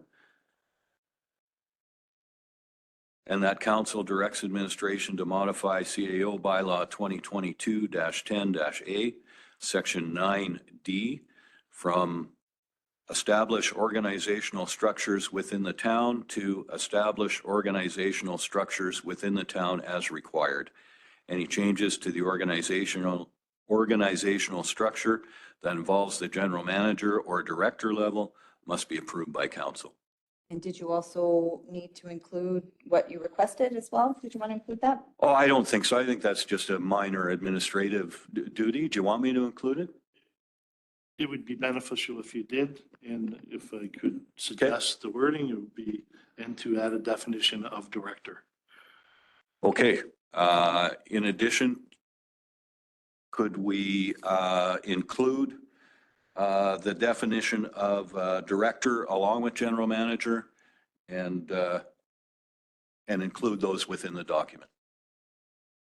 Thank you very much for that. There's a motion on the table. Any comment, question, debate on the motion? If there's none, then I'll ask all in favor. Colin?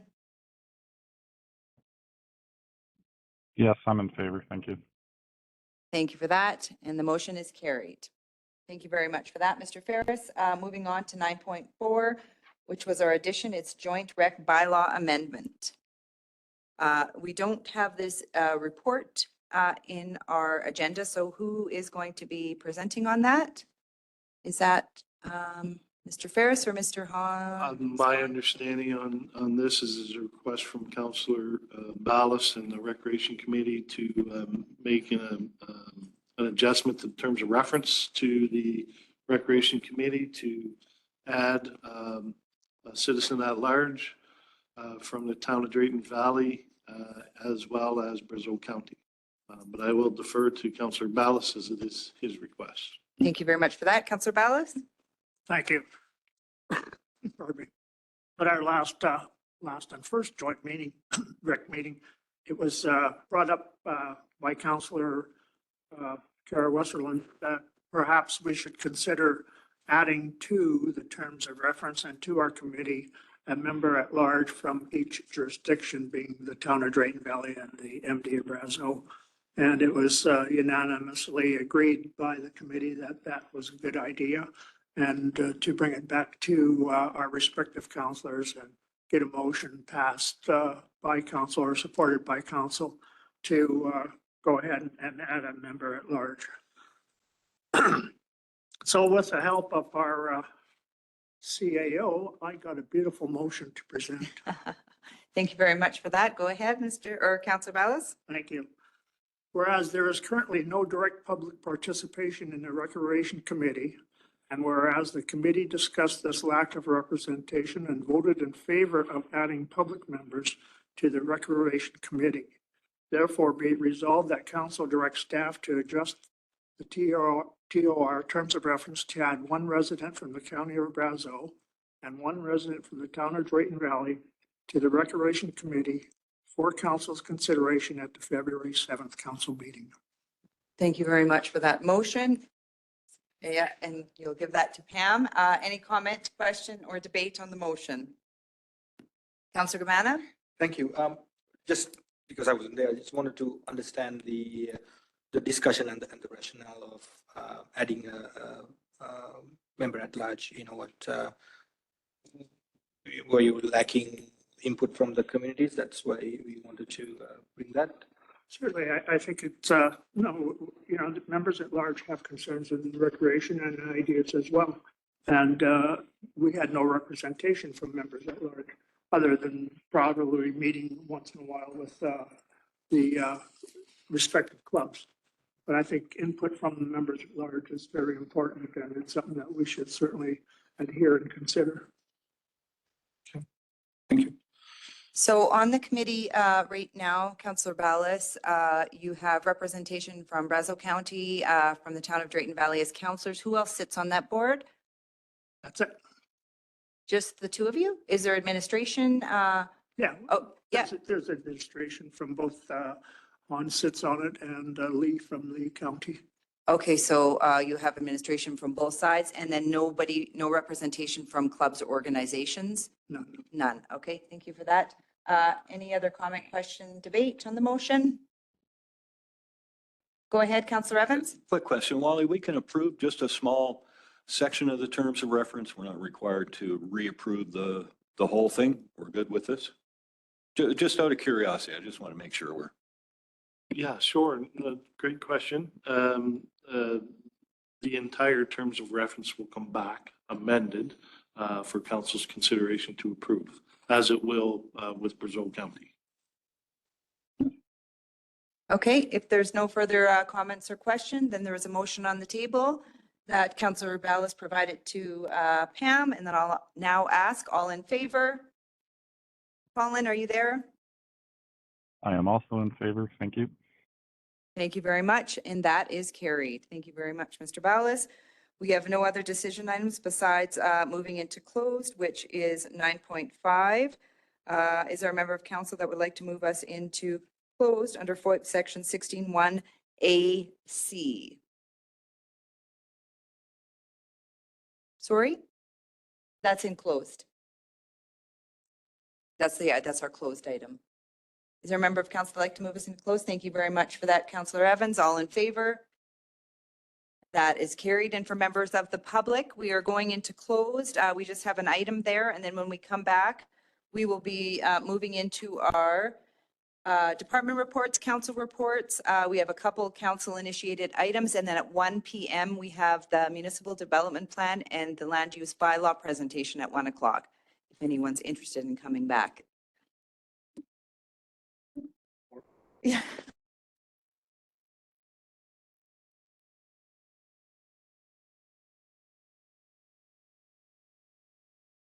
What? We can hear him, but he can't hear us. I can hear you now. Oh, you can hear me now? Oh, perfect. betcha. Okay, well, thank you, Nathan. It was easy. Okay, so we do have 3 items, Colin, in closed here. Kundi had just introduced us to the new education coordinator, Corinne, and we welcomed her here from Olds and into the community. And I will hand it over to Wally right now, and we'll start with topic number 1. We have Shelley Hans and Kundi joining us as well. Thank you, Your Worship. Yes, we'll jump into the economic development education report. So the proposal between AHS, and Calgary University, and that issue. Sorry, I'm not quite sure what to call it, but with so- that, I'll hand it over to Kundi and he can just. Well, we have on our agenda Campus Alberta Central Memorandum, so that's different. That's with Red Deer Polytech and the LPN program.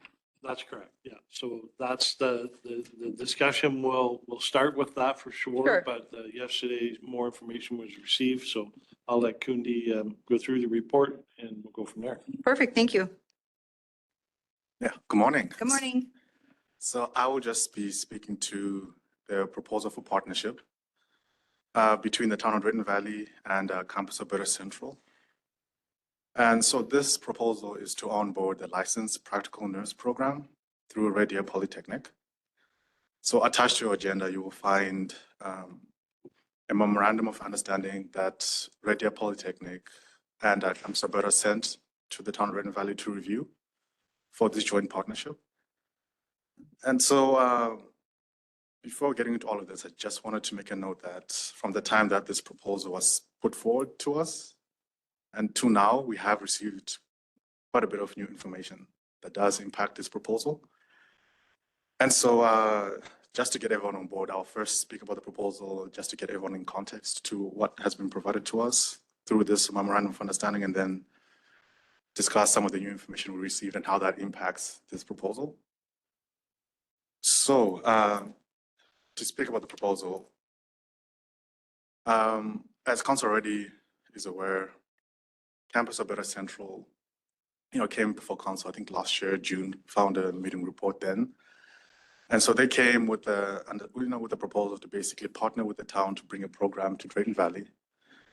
And since that time, they then conducted a needs assessment to see what sort of programs have appetite, do people have an appetite for here in Drayton Valley? And so what they did was they sent out surveys at local schools, community adult learning programs, and the broader community. And so they looked at trades specifically while they looked at the practical nurse program. They looked at healthcare aid, and they looked also at a kitchen management program. And from those options presented, it did seem like the community were very much in favor of the practical nurse program. And so with those findings, they then sat down with us, and we started really working towards seeing what the licensed practical nurse program would look like here in Drayton Valley. And so attached, you find their proposal. And so it's a 2-year licensed practical nurse program proposal to Drayton, and it will be delivered through Red Deer Polytechnic. The program is to include a virtual theory component, which was to be done virtually, and then an in-person component whereby they'll be using the lab at the CETC. And so with this proposal, they had wanted, or they had offered, to pay $500 per annum for administrative support that the town will provide to them, such as promoting their programs, referrals, so students can be aware of what they're offering. And on top of that, then we had been discussing for a lease of around $5,000 per annum as well, so that they can utilize the practice lab facility. And so to date, we did also know that for this specific program that they were looking to bring to Drayton Valley, that they do have it in other communities here in Alberta. So they did tell us about, one of the communities. So they do have one in Rocky Mountain House, town of Ponoka, town of Drumheller, town of Stettler. And so they were just looking for Drayton Valley to be among those list of other small rural communities that have this program. And so, so this is all well and done. It's a proposal that when I first dropped this council report had a recommendation for council to basically endorse. But then, as I was speaking to earlier, we have received a bit of new information regarding some of these programs. And so last week, Friday, we had our first meeting with Alberta Health Services and the University of Calgary to discuss the Bachelor of Science nursing program, so the registered nurse program. And in that call, that's when we actually found out that, AHS basically told us that they could not proceed with both the licensed practice nurse program and the registered nurse program at the same time because of some clinical placement constraints on them. And so it really came down to choosing between the LPN and the RN program to see which one we should proceed with. And then at a later time, maybe considering doing another program. And so they did also tell us that they have done their own due diligence and needs assessment. And as a body, AHS felt that there's a dire need. There's more of a dire need for registered nurses as opposed to licensed practice nurses.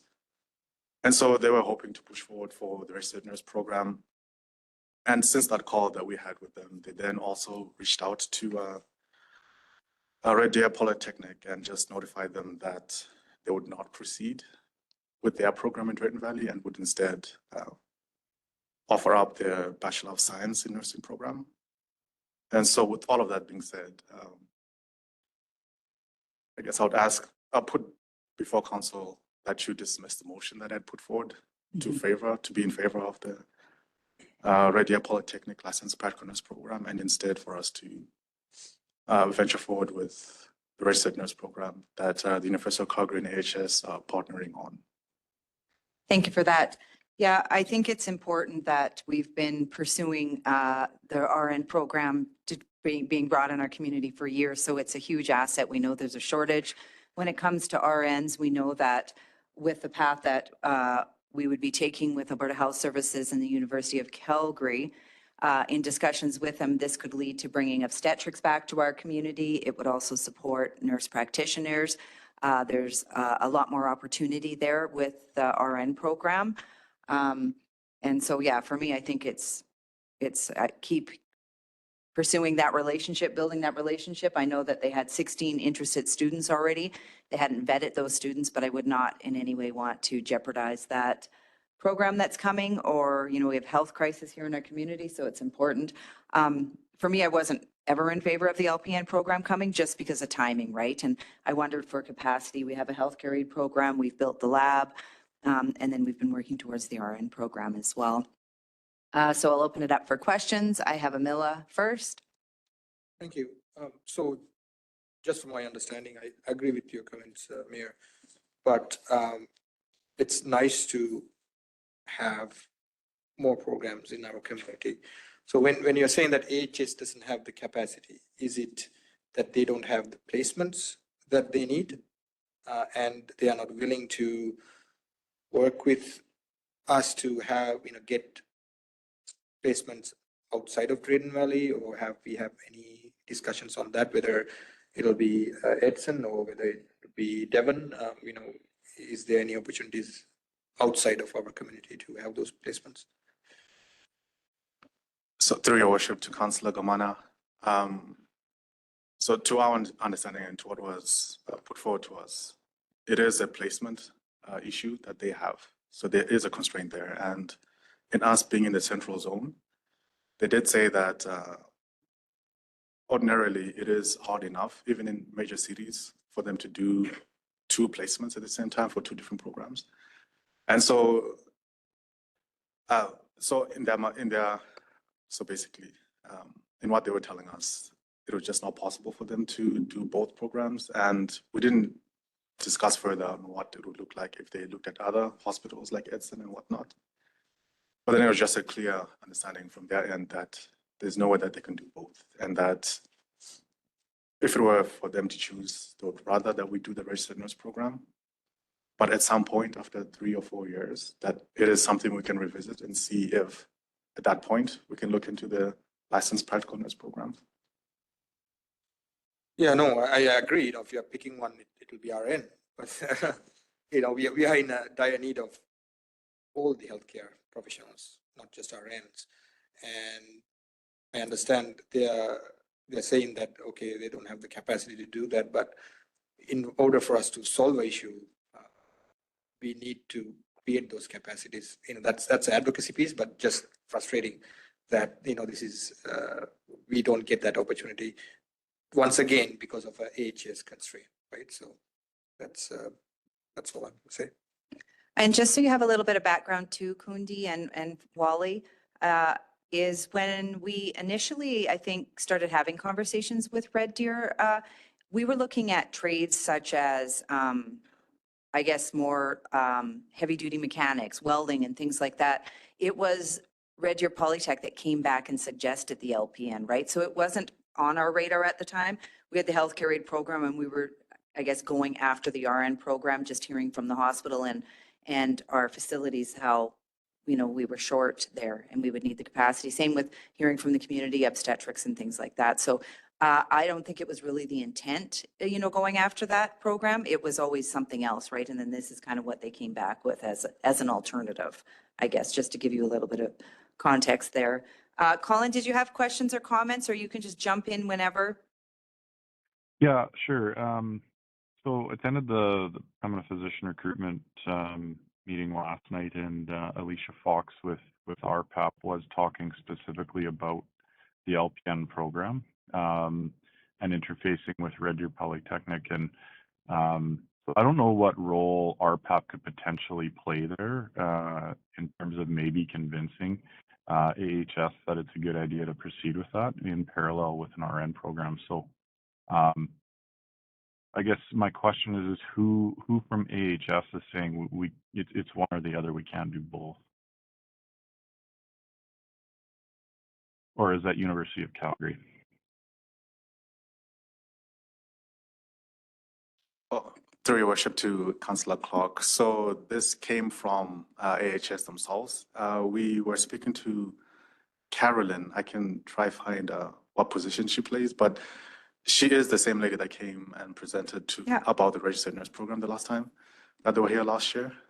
Yeah, Heather from University of Calgary, and then, Carolyn from Alberta Health Services. Yeah, exactly. And so it was Carolyn that made it pretty clear that this is something that they can't do, simultaneously for both programs. Yeah, and I know that even when we ran the healthcare aid program, when we first started with Healthcare Aid Academy, that was one of the things that in order for us to even get the license or to be able to run it, they had to make sure they had placement. So now we're almost like we'd be competing with each other. Like we've got their healthcare aid program that's running. We have another intake that's starting in April, I believe. Then we have our RN program that's starting in September. If the LPN program was, I'm not sure when the intention would be, probably wouldn't be this year. Maybe it would be next year. I'm not sure what that would be, but we also have to keep in mind, we only have one lab. And we have, in theory, so, how would they be sharing that lab? How would they, I sure wouldn't want to jeopardize something that we haven't even started just because we as experts when it comes to education and healthcare know what we're doing. So I would think that. And sorry, go ahead. Go ahead, Colin. Yeah, I was going to say, RN and LPN are two completely different things, different outcomes. I guess I'm just curious as to, I understand the whole, we have one lab, all that stuff, but we do have a need, I think, municipally here and regionally. Does the hospital here at all play a role in terms of, I guess the practicum side of things? I don't know if that's part of the consideration is, the availability of being able to actually understudy these people, or is this purely just it's a one or the other, we can only do one at a time, period? So they do take placements at the hospital, if that's what you're asking, Colin. Like they kind of, before they run the program, they reach out to the hospital, reach out to the seniors retirement centers, they reach out everywhere that there would be an LPN or healthcare aid or an RN, and they see how many placements are available there. And then that's how they determine the number of students that they can enroll in the program and what the need is for. Right. So is that what your question was? I'm just viewing this as, both are a little ways out. RN program starting this year, September-ish, and LPN would be further down the road. So, the other side of this too is the RN program is not going to be here forever either, right? I think they've stated as much to say that this is, maybe whatever it is, a 2 to 4 year thing. And, we should probably continue the conversations if we're not going to go ahead with the LPN program at this time. Keep those conversations going regarding the LPN program, because this RN program isn't, it is finite, Greg.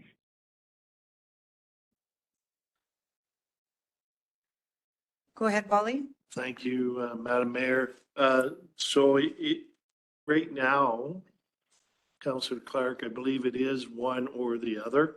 They can't do both. Their preference is the RM program, and I'm hearing from council that that's their preference as well. But I believe that Kundi also indicated that we can certainly revisit this in 3 or 4 years when the RM program runs its course. So to continue on discussions with the LPN administrators, if I can call them that, is something that we could certainly undertake. Camilla? The other thing we need to keep in mind is that finding placements, it's not AHS that finds placements. It's as far as I understand, it's the delivering body, which is the Education Institute, that they will reach out to hospitals, of course, AHS, or other organizations like senior homes and other healthcare providing entities, right? So my concern is that, I agree with Colin's comments. We have the opportunity to bring this here. The University of Calgary, fantastic, and I totally understand that, we need to give priority to that.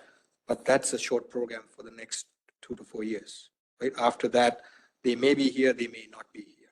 They usually move that program around. But hopefully this program will be something that will be here for a long longevity. If that case, my concern is, are we losing an opportunity for our community to move this forward?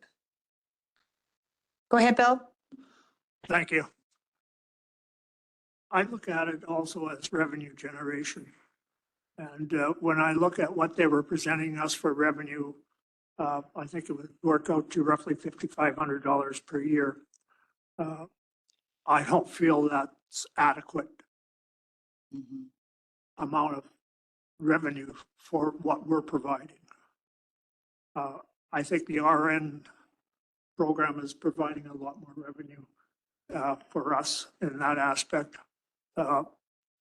I just didn't see how it was feasible to say, we're going to give you all of this and we're going to get $5,500. Yeah, the RN program is building, I think what Bill's referring to is the RN program is building a lab, right? And the lab will be ours, so we can be using it for any sort of other or offering it for other sort of training and I guess upschooling and anything like that, right? They're going to be building the addition to the lab. And in Bill's comment too is the $5,500 coming from Red Deer Polytech. It's not a lot of money when you consider when Norquest ran the program, they gave us $130,000, right? So it's a big difference. Go ahead, Kundi. Yeah, through your worship to Councillor Ballas, just to clarify on a point.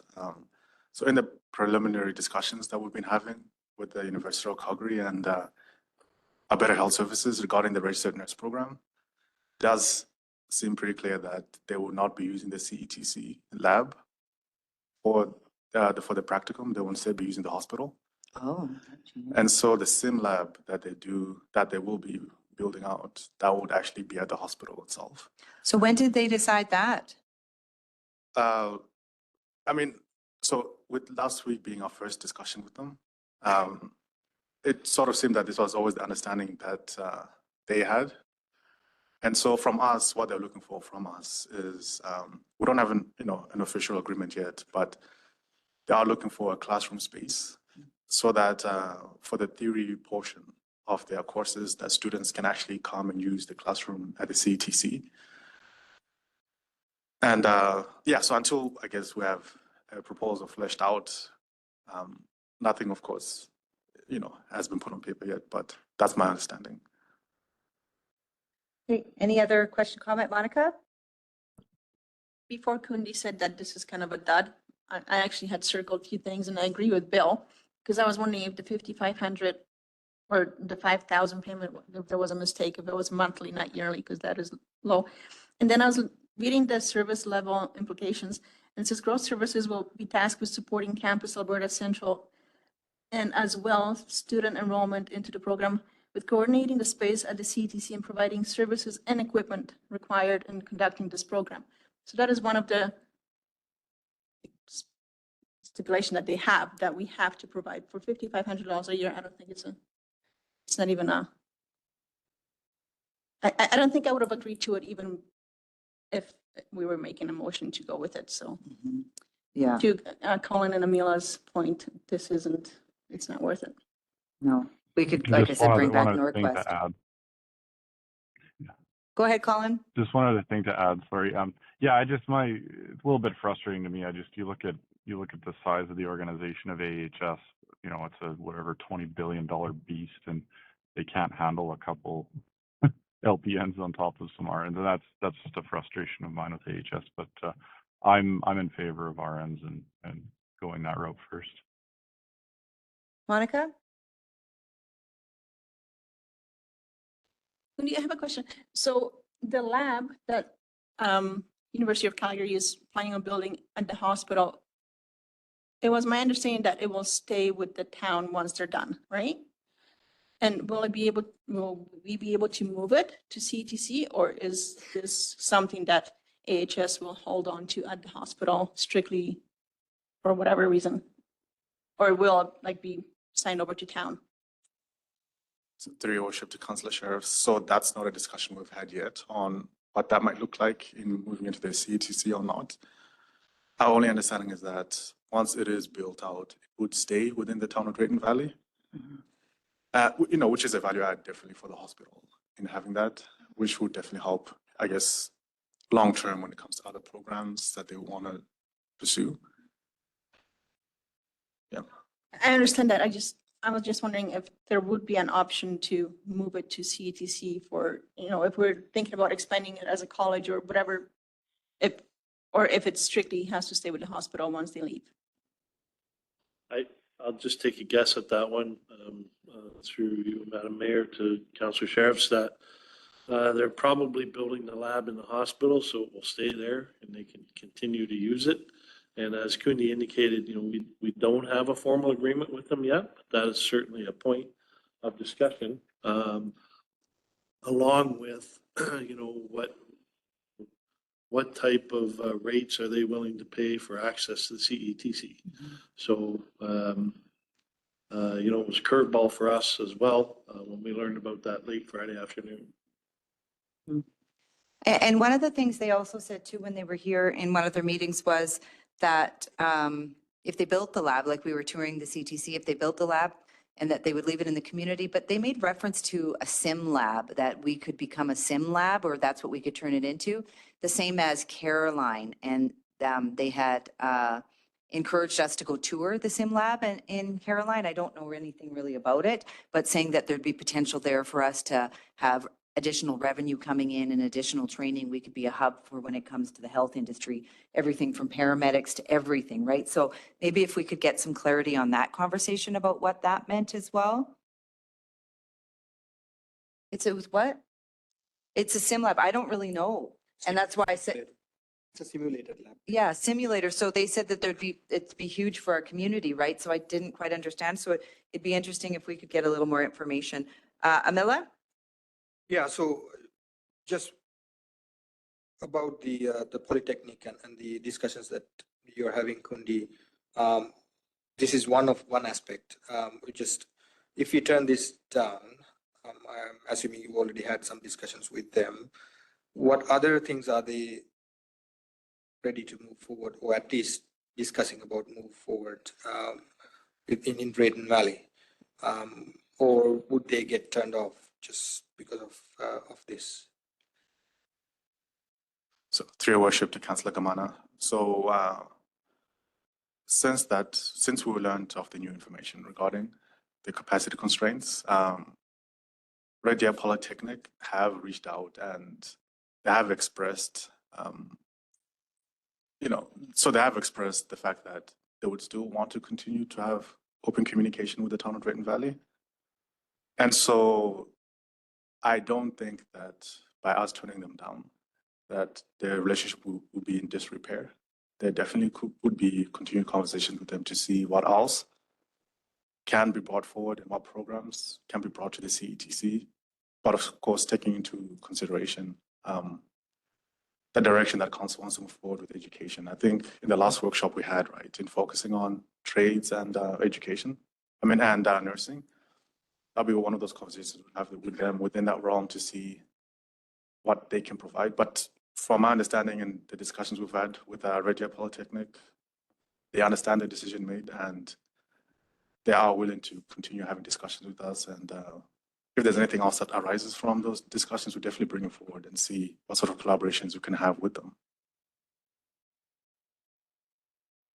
Okay, thank you. I know that's good to hear in general, but I still have those concerns where we are trying to bring this entity for a few years now, right? For about a year and a half at least. And the other thing is that we haven't finalized our strat plan for economic development yet. So I think nothing is off the table. We do have a half-day workshop that we're going to hopefully finalize and wrap up our strategic plan when it comes to economic development. As Kundi had mentioned that at our last strategic session that there was of the mind from council that we wouldn't be pursuing education like we had in the past, that our focus would be on healthcare related to the healthcare crisis in our community, as well as the MELT program and trades. So we can further that conversation, I think, at the next, when we wrap up that workshop. So I think the question at hand today is whether or not we want to be going with the LPN or the RN program. So I'm going to go around and then we can get a decision and go. I'll start with you, Rick. I think that the administration is wanting some direction here this morning.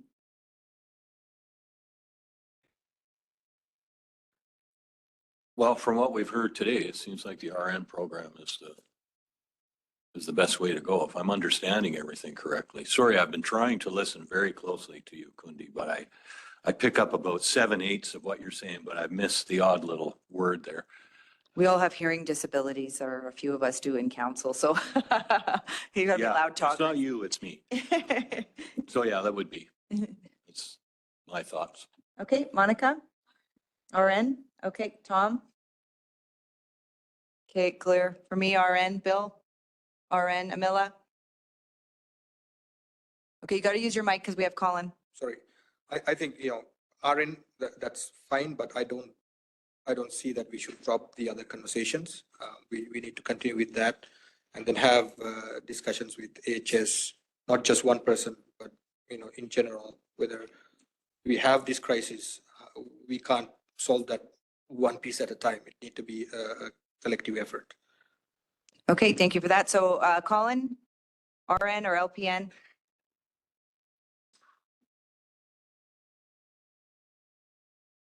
Okay, we must have lost Colin.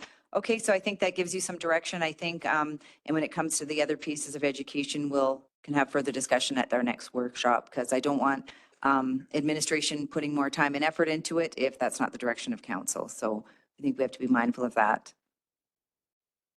Thank you, Worship. I did, knowing that there's going to be, we have to have a motion coming out of this one. Okay. I attempted to craft something. Okay. During that discussion, I'll read it out and knowing that it's going to be public and that we don't want to offend AHS. So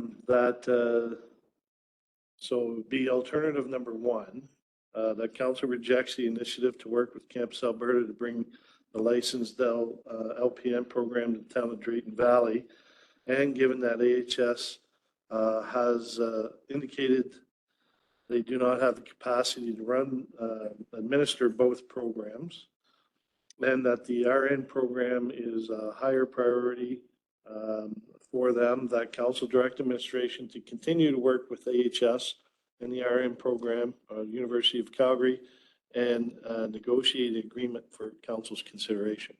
Thank you very much for that. The only one I see writing is Bill. So you're a fast writer or you've got a good memory?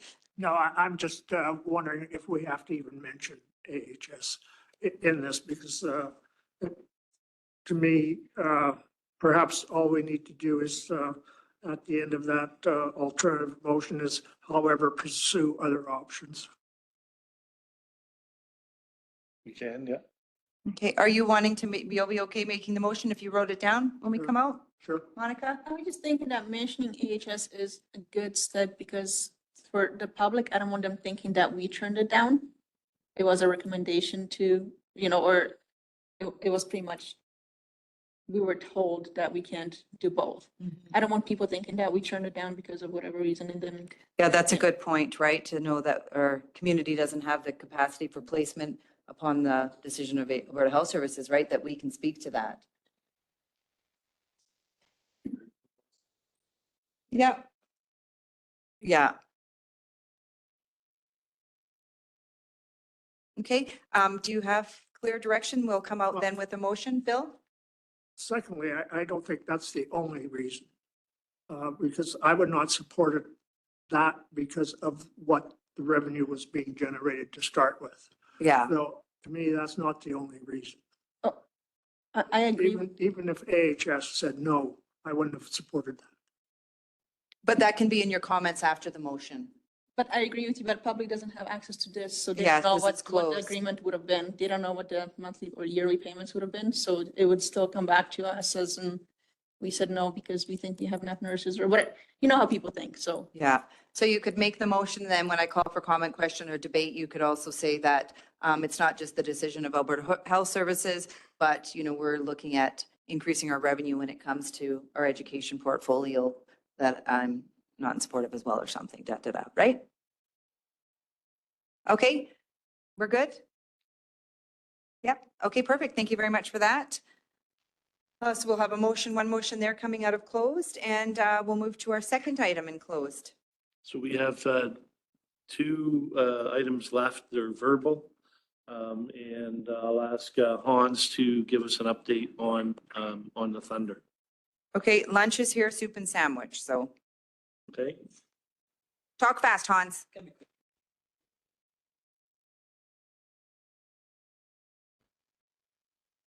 Well, thank you. So just basically a small update on the Thunder. First of all, the payment, of course, was done.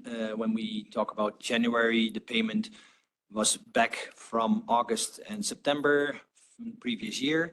So that was cleared up before the deadline passed. Deadline coming up for the next month is the first full week of February. So basically on the Friday, we expect payment next week on the, I think that's the second. The games that are planned for that weekend, we kind of always exclude that from putting the locks on. That weekend is Okotoks planned in here, so home games for the team. I'll get back to that later. So they are aware of that. We'll remind them. Let's say we're still on speaking terms. Not I'm all with everybody on speaking terms, but still we are communicating that, of course. And we expect that payment. The payment outstanding for October last year is $3,845.10. So it's basically a little bit delayed payment that we hope they can still fulfill that commitment. The problem might be, of course, that they are running in the whole league. As everybody knows, the AJHL, so the Alberta Junior Hockey League, is losing already at the moment 5 of their teams that are going to the independent British Columbia Hockey League, the BCHL.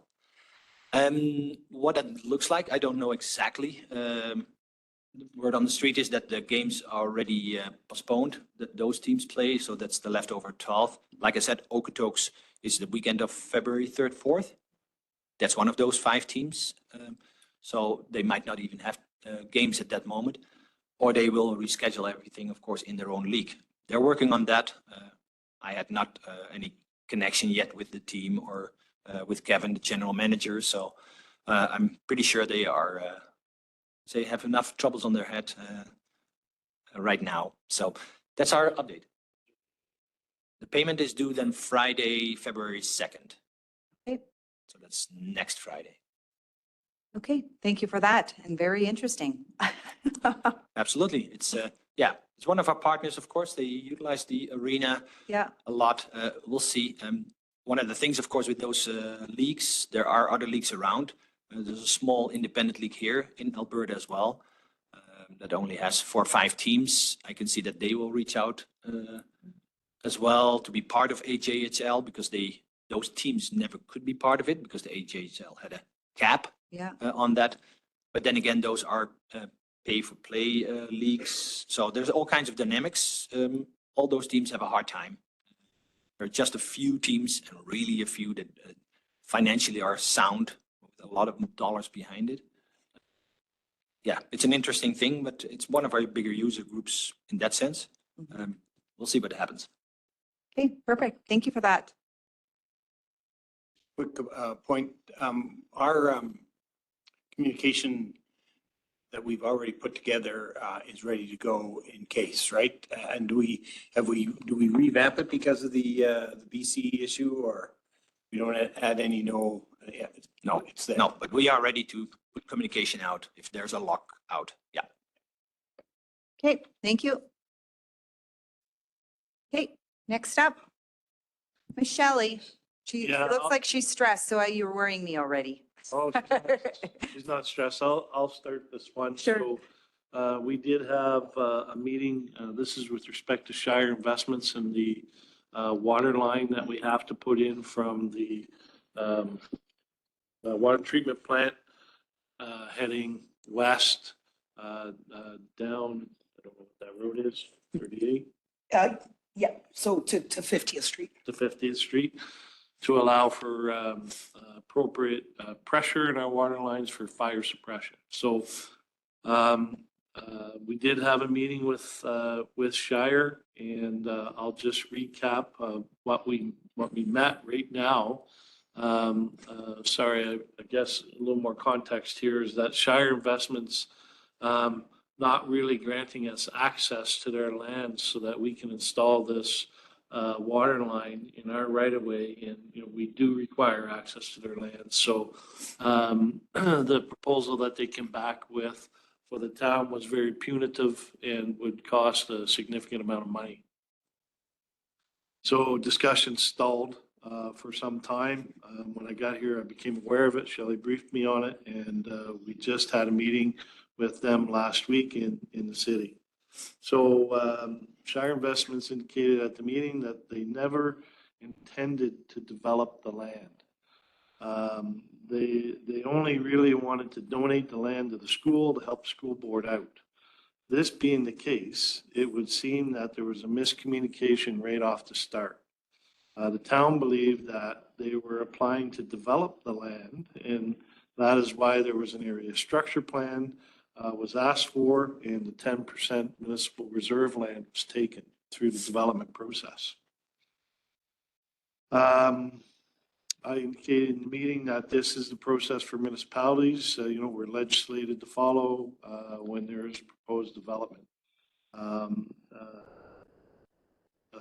Shire Investments indicated there was no intent to ever develop the property. In fact, they would like to see the lands returned. And so to help rectify the miscommunication that happened 10 or 12 years ago, I proposed the following, that the town would work to return that municipal reserve land once a school is demolished and removed, that we would work to return that land to Shire Investments. This could take some time, probably years. They requested a refund of the $250,000 that they had a local improvement tax on to build the road to the school. And they have one more payment on that, which is $20,000. And if we could stop that payment, when we do the work to install that water line, that we could put in 2 stubs into their property off that water line. And that kind of meets council's direction around incentivizing development, because they want to sell that land. That's what they want to do, is they want to sell the land. So this will help them sell that land. So if council agrees with all of this, and I craft a letter of intent to Shire Investments on this. The letter would come to council next closed session for you to approve. Then they will grant us access to the lands and we can install the water line. One thing to note is that and I might get this wrong, but the southwestern portion of the town pays higher taxes, higher insurance rates because of the pressure in the water lines and the fact that we don't have enough pressure to sufficiently fight large fires. So there's kind of a win for us there. And with that, I'm sure you have many questions. Maybe Shelley has anything to add? No, you That was nailed it. Okay, any questions? Go ahead, Monica. Okay, so it would $250,000 back, Yeah. the land back to its original, so like tear down the parking lot, the road that was built, all the ball diamonds and football field, all of that? Just my understanding is that the school board will reclaim the land. I don't know if they'll take out the ball fields and all that good stuff, and they'll leave the road and the servicings in there. It's really just a school site, I believe, is what would be reclaimed back to its original state. So that's what the Wild Rose School Division is doing. Is the Shire or whatever expecting it to be back to bare land, or are they gonna be okay? Because we're talking a lot of costs if we have to tear down all that pavement and. No, my understanding is that they're okay with the road going in and or staying in. It's just a school site that will be there. If we provide the stubs of water service in there, another developer purchase the land, come in and purchase that. We were kind of quiet on the road, so that's a bit of an assumption. And if council agrees with this and gives me direction to give them that letter of intent, then we can clarify the road and the ball diamonds as just staying in. We'll clarify that. And what is the cost of providing the stubs? Oh, sorry, yes, the 250,000 that they want back is less the cost of the stubs. So I don't have a cost of stub, but it's probably So it'd be between 5 and 6 or 5 and 10,000. So it would be one or the other or both? Sorry? So I guess it would be both. We would give them, in the letter, it would say that we would give them $250,000 plus we'd provide the stubs. That's correct. We provide the stubs, Yeah. but 250,000, so 250,000 less the cost of us to install Oh, the stubs. Okay, so it's less kind of- the it's kind of cost. a win for us because that's one of our goals is to service lands that, we want developers to come in and develop. So I thought that was a good idea and it lessens how much money we have to give back to them. I'm not sure how much stubs would cost. Would you? Oh, they'll be more than that. Yeah. Yeah. 100,000, but 249,000. You were like very expensive stubs. No, I would say, because when we looked at it, it looks like it would be a 300 line going in to be able to service that whole area. So I'd probably push that cost to about 50, 60 grand. Really? Approx, yeah. But our engineers will give us a breakdown estimate on what that would look like, but Yeah. yeah, we'll throw a contingency in there. Yeah. And was any of this stated in the agreement, the original agreement that we would return the land back to the original state? But then I'm just trying to struggle because the land was gifted to the school board or to the town of Drayton Valley? So the land was not gifted. It was not gifted. was not It was gifted. borrowed. No, so that's where the miscommunication happened, was way back when. They wanted to help the school board out. So, in our meeting, I told them, well, that's too bad, because the town was under the impression you wanted to develop the land. That's why we asked for an area structure plan, and you took the 10% municipal reserve. So, knowing that, and knowing that we had some advice from legal to say, maybe give them back the land. If the school board's ripping out the school and they're gonna reclamate the property, they can offer to give back that 10% MR land.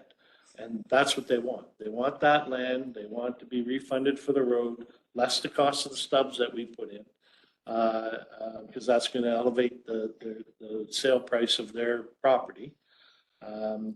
So yeah, if they had gifted it to the school board, we wouldn't be in this. We wouldn't be in this. Value of the 10%, what was it taken? I have no idea.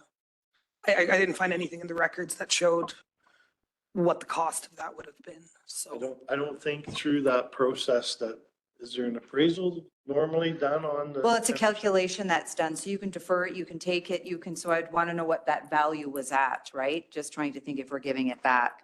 I'll go to Amela for a question. Thank you. Sorry, I'm trying to understand. Okay, so Shire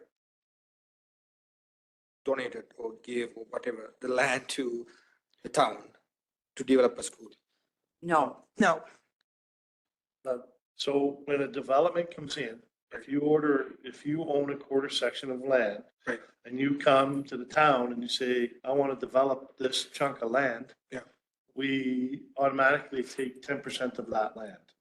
That land, that 10% Right. is used for schools, Municipal resource, parks, roads, et cetera. Right. So this is the land that school currently, currently in, right? Yeah. That's correct. So Okay, then so- it comes back to us. Right, so the land that's right now the school getting demolished is gonna come to the town of Drayton Valley with that 10%. So. That is the The 10%. amount of land taken, That is the 10%? no, no.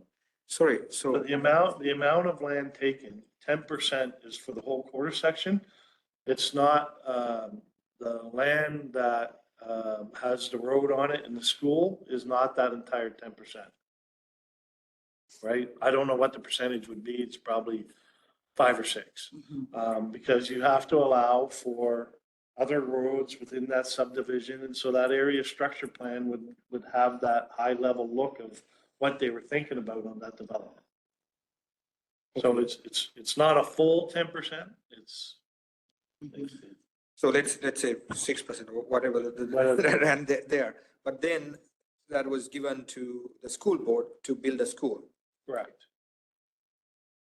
12 years later, now they are saying that they didn't. So, 12 years later, they're saying, we never intended to develop that land. Because my approach to them was, how can we help you? How can we get past this impasse that we're in? This is a critical water line for us. How can we help you develop that land? What can I do? I can't control what happened in the past. You guys have heard me say that before. But what can we do now that I'm here to help you develop that land? And they said, well, we never intended to develop the land. We just wanted to help the school board out. So they should have not, now I don't know if that's the truth or not, but they should have not gone through a development permit. You got a development permit and an area structure plan and all that. They should have just dealt with the school board and said, here's the land. But we don't know that. They could have had a development idea and, Remember, the end goal for us, yeah. get that water line in. And right But- now we can't. I know, I understand that, but we had the school developed there for the last 10 years, it is still standing. And technically that should come back to the town as. It does. Right, right? So then, yes, we are trying to get a water line going, but now we are giving that land back to Shire, which I don't know how much is the value of that land is. On top of that, now we have to give another 250,000. So, That doesn't look like a good deal for the town. well, should you have taken the land to begin with? That's the question, right? So, you're right. The school board owns land right now. So they have to do their work and I don't know how long it's going to take them to demolish that school, to do what they need to do. And then put it in a state where it would come back to us. It does come back to the town. Right. And, given that they just want to sell the land and we need this water line, and we've tried negotiations for the past year or more, we're at an impasse. We're not going to get our water line unless we give up something. I do understand that, but this seems to be a big chunk Well, that we are giving up for a water line, right? So that's where my so concern you is. want Is to it, hang on to the 10%? what is the value of that 10%? We don't know. We don't know exactly. So I would like to know that, right? And then on top of that, it seems like hostage tactic that they are playing, which is I'm not for. So I think what had happened was they wanted to donate the land. That was their intent, was to donate the land. But in order for the town to be able to develop in there, they had to subdivide it somehow. So the town agreed to do the area structure plan. I don't think they did. We did it. So when we did the area structure plan, that then gave us the ability to have that as a municipal reserve and build the school. But their intent was just to donate that land to us. So but that's not what happens for an area structure plan. That always happens at subdivision, always. So Take the land. the area structure plan is not, It's not normally our responsibility. yeah, No, so, it's and not. it's not, It is a bizarre thing that happened in the records that I'm seeing. And I'm like, and it is documented, like it, there's documentation for sure There's that documentation. that our planning and development team was involved heavily in the area structure plan, yeah. and then there's a Can I right ask of way. I just want to ask a question. There's a right of way directly across from water treatment plant. Can we not use that right of way? No, the problem is to get proper alignment, our new pipe is going to be right on the edge of that right of way. So we can't build anything new in there. All we can do is maintain the existing infrastructure. That's what the caveat says on the land. So on that right of way, it just says, all you can do is go in there and maintain the current infrastructure you have in it, which is bizarre, but that's what's in the agreement. And where we need to run the water line is right on the edge of that, like on the boundary of that right of way. So we need to take another 2.5 meters in order, like if we had a water break in there, we wouldn't have enough room to stay within our boundary to do work on that right of way. So we need an additional 2.5 meters of a right of way. And that's where they're. Can't we just give them back their 10% and take our 2 point whatever meter? I'll go to Colin. Go ahead, Yeah, Colin. I guess a couple questions here. One, you know, I guess in any deal, when you have both sides walk away not happy, it's probably a good deal. I'm thinking in this case, you know, they're going to be walking away, skipping and jumping and smiling. You know, to Amila's point, 250 grand on top of getting it back, that's not a real great deal for the town. So that's just a statement. Now, the other question is there a road easement there? And I'm thinking that would be 56th Avenue. Do we have any sort of easement registered there or road right of way? So when I was looking through the records, it had showed that there, like in our transportation master plan, it showed that we would want to build a road that cuts through from 56th Ave all the way to the Ring Road. That's what our transportation master plan says. Now, when the area structure plan was built, residents had concerns. So it's all recorded in there. They had concerns that there was going to be a road on either side of them, a busy road, that being Mackenzie Ave, and now this 56th Ave that's going to cut all the way through. So what they did is they brought their concerns forward to council. Council then wanted us to look at amending that area structure plan to remove that road right of way.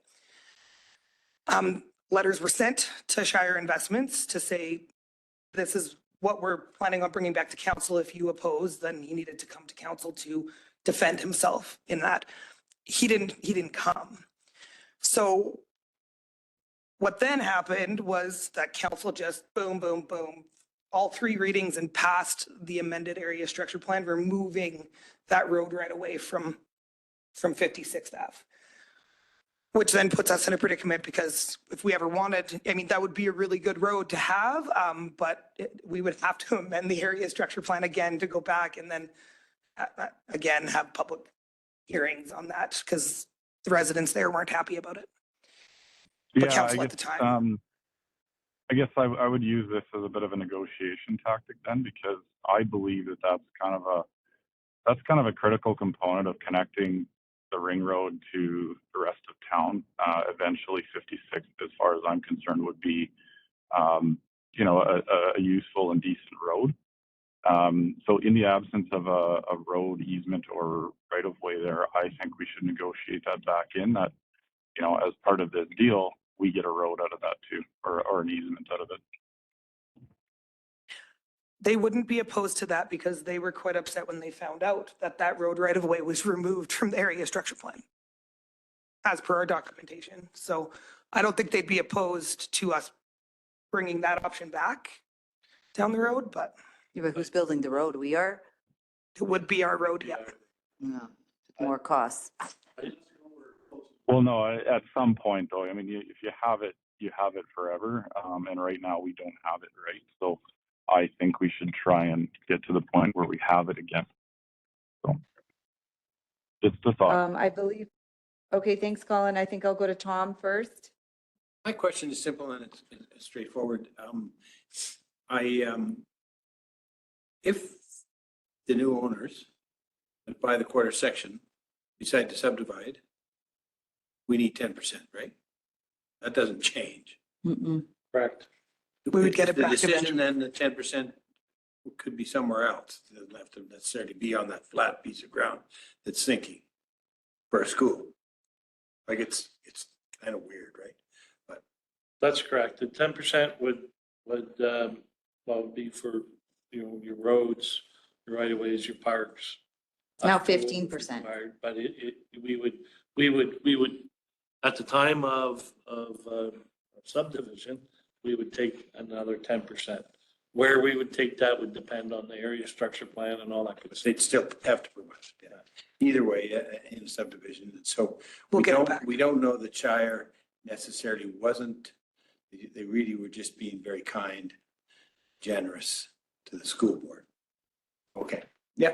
Got it. I think the question that I would ask if I was council would be, what's the potential of a lawsuit going forward with Shire if we don't do something? What's the value, or what's the cost to expropriate that 2.5 meters of land required, and what's that appraisal at? I do know from reading legal advice and briefs from the consultants that Shire Investments is ready to go to court. They, in fact, would like to go to court. And I think it has to do with what happened in the past when that road allowance was changed. I think that changed their development plans. The message that came to me before I met them was, let's go to war, we're ready. So, right. So they say, right? Their intent was to help out the school. That's what they say. But when I read all the other stuff and the fact that they're ready to go to war, that concerns me a little bit. And they probably have some pretty deep pockets. So how about, I would suggest that you ask some very good questions today. What's the value of the 10% MR? We'll try to find that out. Whether or not we can take care of Councillor Clark's question about the road allowance. I think that would probably happen on another development.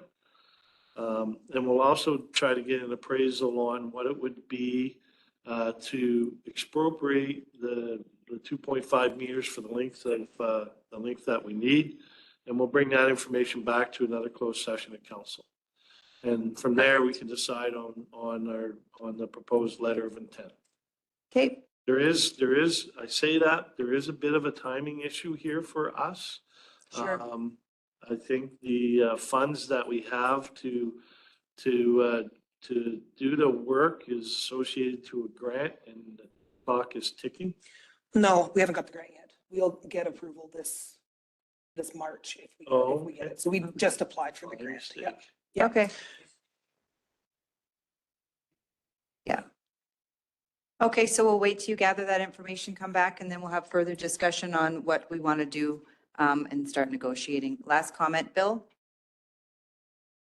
Have you had any further discussions with Symbiotic? Because that was one location that they were very interested in setting up. So we did. Well, they, really, I don't know if you want to answer that question, but I don't think that they're able to, I don't believe they're able to move forward. Is that right, sir? In the last update that we had from them, they did make it clear that they got the grant funding from the NRCan grants, I think about $2 million, but unfortunately, that grant money will be going towards a project in Calgary instead of Drayton Valley. And so they did suggest looking at other options for funding. They talked about green bonds. So it's just something we're looking into right now to see if that's a viable option for us.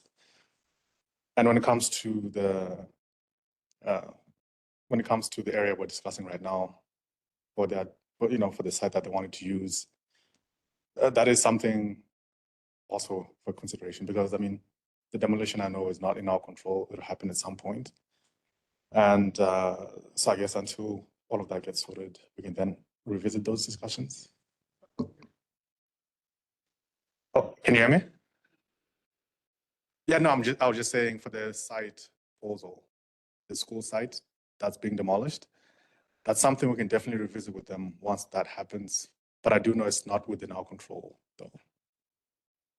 Okay, thank you. Okay, so Wally has suggested that they'll gather the information to the questions that we've asked, and then we'll decide what that letter of intent looks like. So just to be clear, you want the value of the municipal reserve land as it was for the original When development, it was taken, yeah, current value? I guess we can get both. I guess both.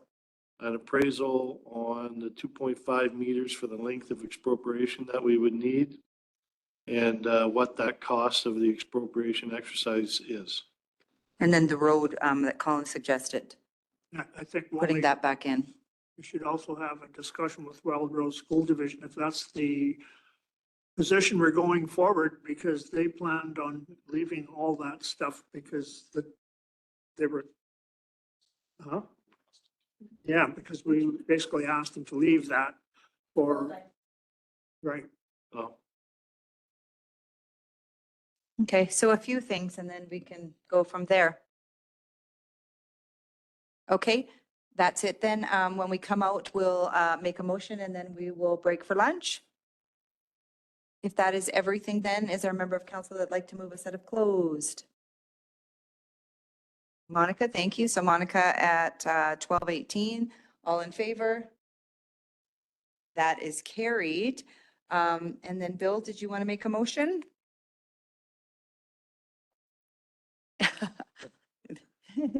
I'll see how. You give it a try. I'll give it a try here. Okay, I move that council rejects the initiative to work with Campus Alberta to bring the licensed practical nurse LPN program to the town of Drayton Valley because Alberta Health Services cannot support both the LPN program and the RN program that is proposed for the CETC. However, that we pursue with Polytechnical other options. Did you include the RN, pursuing the RN degree program with University of Calgary? That was in there, yeah? yeah. Do you want me to try to read mine again? Sure. That council rejects the initiative to work with Campus Alberta to bring licensed practical nurse program to the town of Drayton Valley.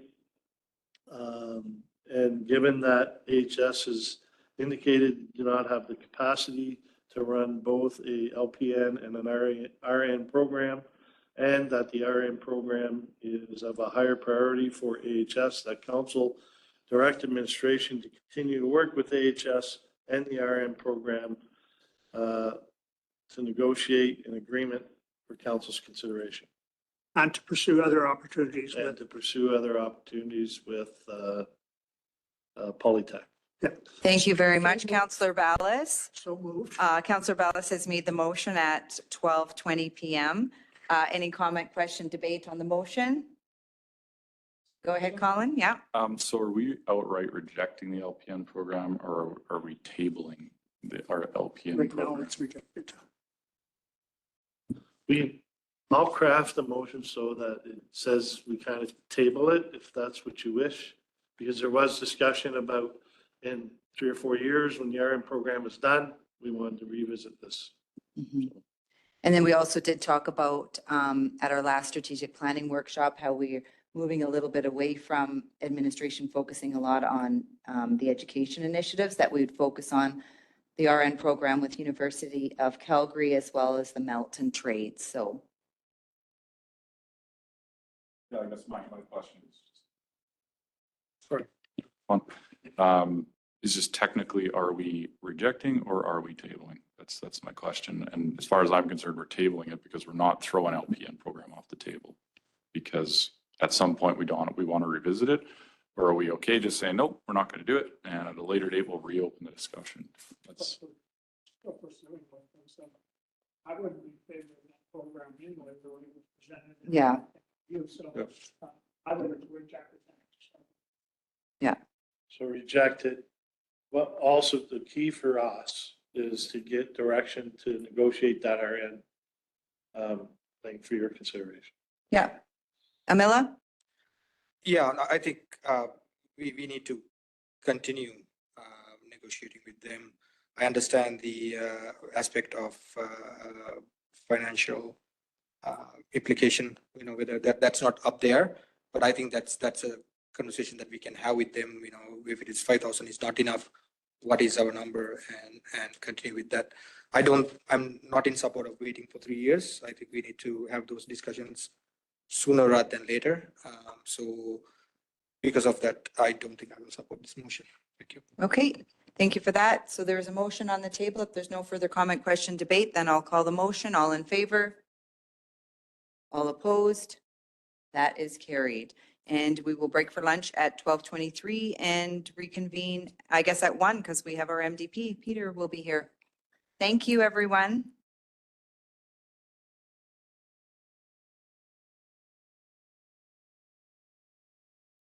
Okay, good afternoon, everybody. We will reconvene our meeting at 1:03 PM. Coming out of closed, Councillor Ballas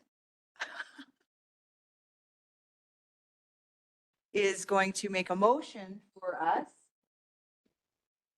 And that motion is Councillor Ballas. He's just getting it together.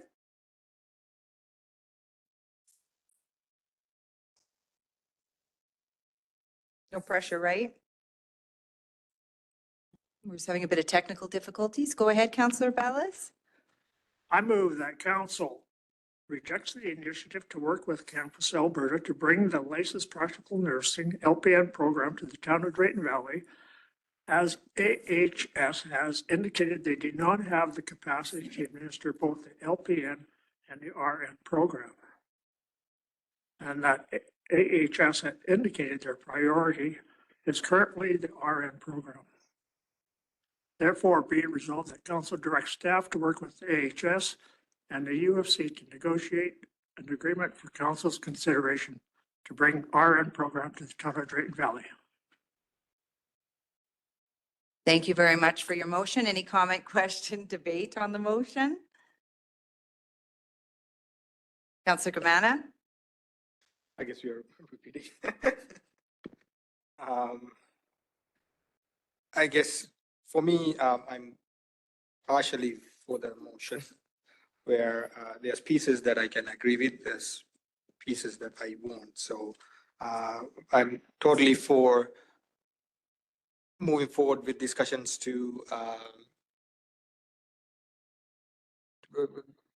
with Polytechnic to bring other initiatives forward, as well as moving forward with RN program. But for the other piece, I think we still need to have discussions with Polytechnic for the LPN program and then HS, as well as other entities that we can bring placement opportunities for and move that forward sooner rather than later, because we know for a fact that not just our community, but pretty much whole Alberta and the whole country having issues with finding healthcare professionals in right now.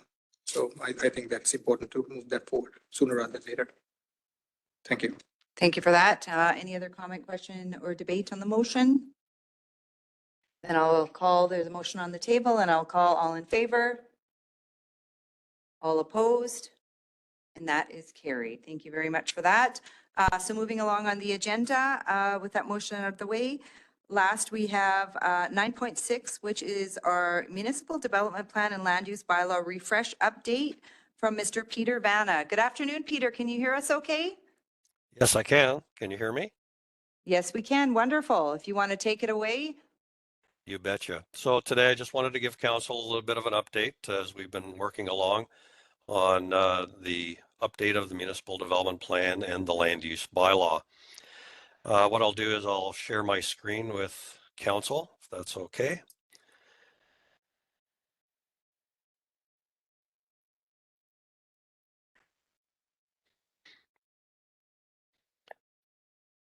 There, can you see my screen now?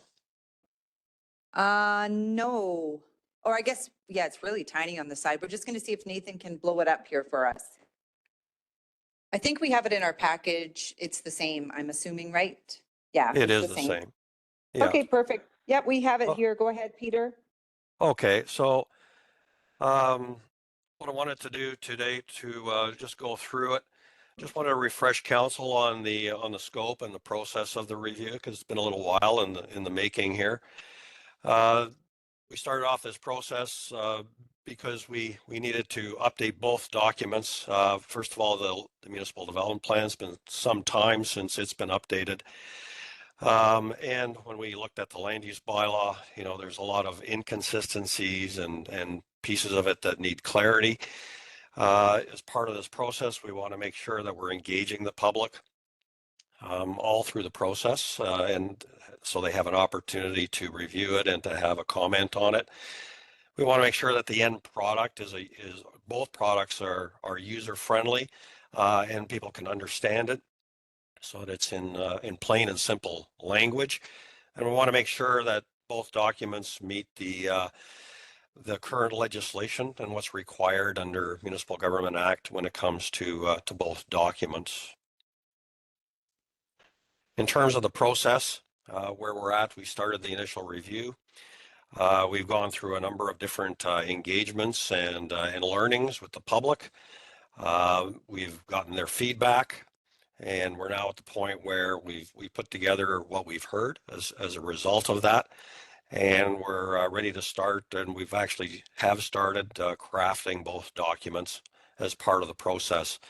Once those drafts are done, they'll be circulated out. There'll be another open house, and we'll go through this iteration again before we finally bring it back to council and go through that adoption process as part of this.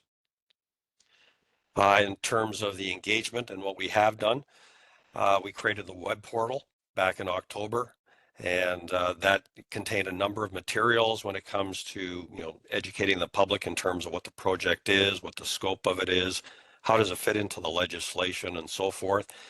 The portal also gave the public the opportunity to give us some feedback on what they were thinking relative to the two documents. We did an online survey from basically the middle of October to the beginning of December. So lots of time for people to look at it and give us some input. We had the workshop with both council and administration to get your feedback.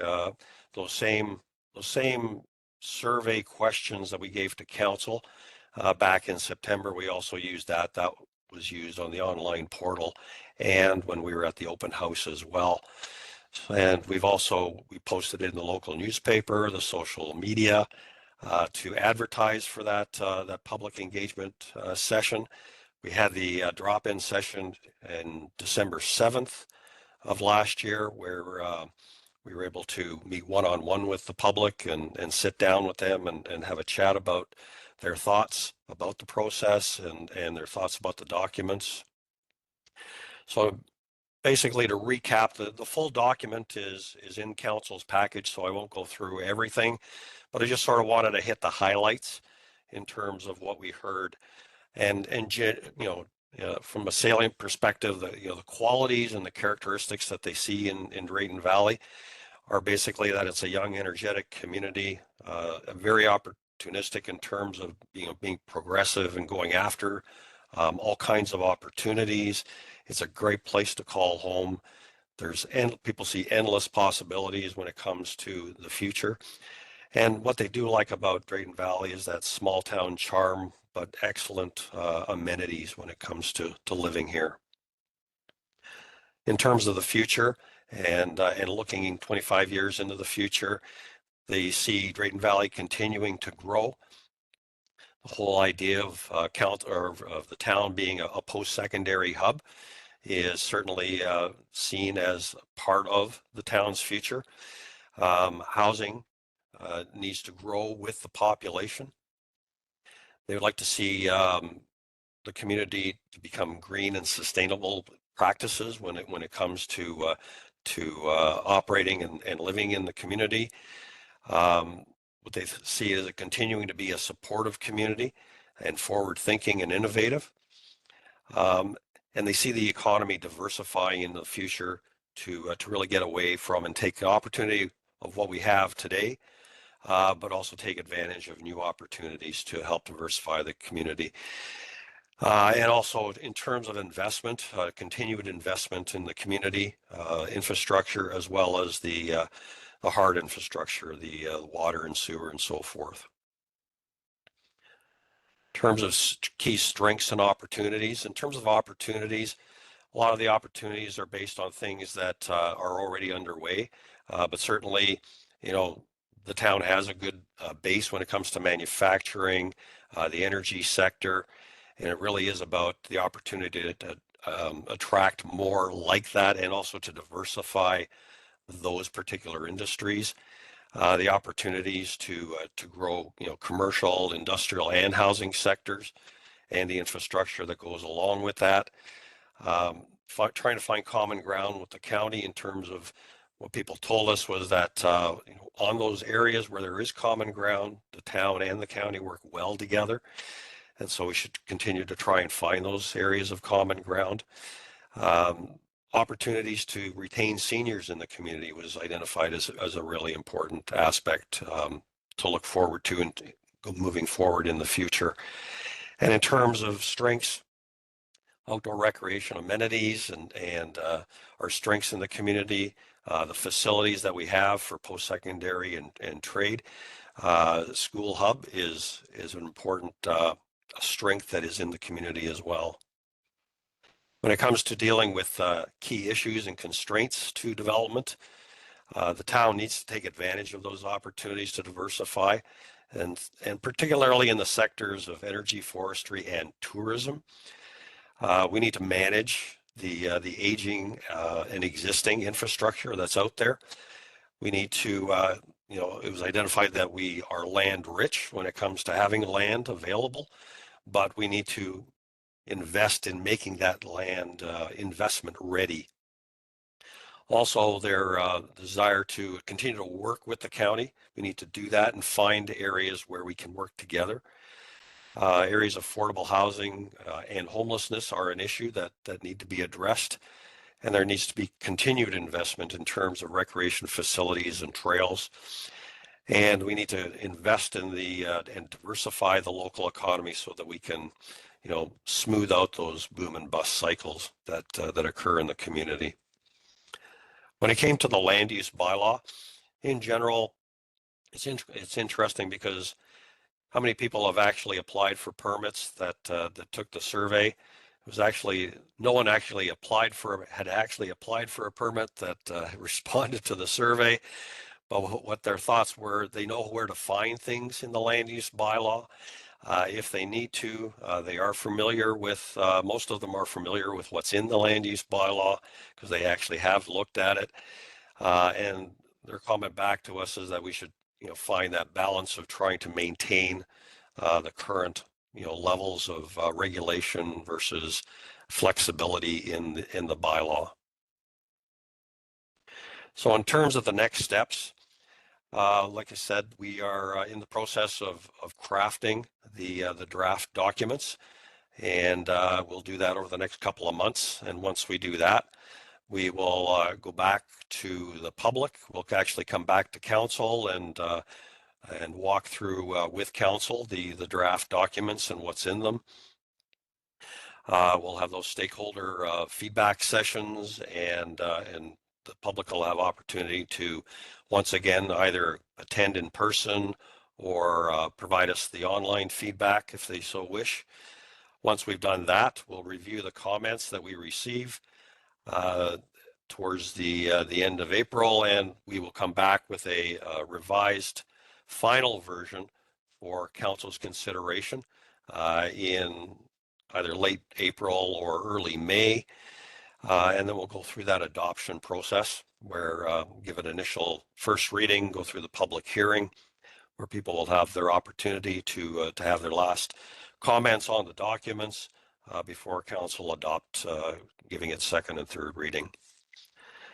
So the recommendation today, Your Worship, is to just simply receive the report as information, and I'd be happy to answer any questions. Thank you very much for that, Mr. Vanna. I'll now open it up for questions. I don't see, okay, Councillor Germano? Thank you. Just wondering, thank you for the presentation, and it was very informative. Thank you very much. I'm just wondering how much of participation did we get, and did you have any age demographics or anything like that? I'm not sure that I can necessarily share the demographics. We didn't really, it wasn't one of those things we asked in the surveys. And certainly when it came to the in-person sessions, I mean, there was a range of people, like ages and demographics that attended that. But I mean, to be honest with you, there wasn't a lot of public participation when it came to either the online surveys or the open houses, or sorry, the open house. So we imagine once we get the initial drafts out, because we'll certainly have to circulate that to things like the school districts and the county and so forth, as well as to the public and to administration and council. So once we do that, I'm sure we'll have a lot more comment that comes back to us. Thank you. Councillor McGee? Peter, nice to see you, even if it's on television. And Happy New Year to you. Thank you. One of the points that was raised that I thought was rather interesting was somebody talked about mobile homes, the possibility of putting mobile homes back on 44th Street, 43rd Street, et cetera. And we had decided that once a mobile home is moved off of those streets, you need to go to a stick home. But after reading that, I wondered whether or not it might be possible for us to consider a nice mobile home on a lot on 44th Street that's well taken care of. Well, certainly when we review the land use bylaw, I mean, all those factors will be part of it. And when we look at the policies in terms of trying to diversify the housing stock and, look at affordability in the community, those are all options that need to be at least examined. And what we plan to do as part of this process is to say, here are the comments that we received and here's how we've responded to them. So council will certainly have that opportunity to see how we've responded to all the comments that we receive. Right, and we've just come through a mobile home park owners discussion, and we know that some of the parks, for instance, Center Park, they were built with small little trailers in mind. And so you can't actually move one of the new versions onto those lots because of the size. That will be talked about as well, right? When you talk about housing stock and the availability and affordability and those kinds of things, right? Absolutely, absolutely. I mean, one of the things that needs to be put into the land use bylaw is certainly, here's what the safety code standard is for mobile homes or manufactured homes. And because it's kind of interesting because the in land use bylaws today, manufactured homes are actually temporary dwellings, right? Because you can move them on and off a site, right?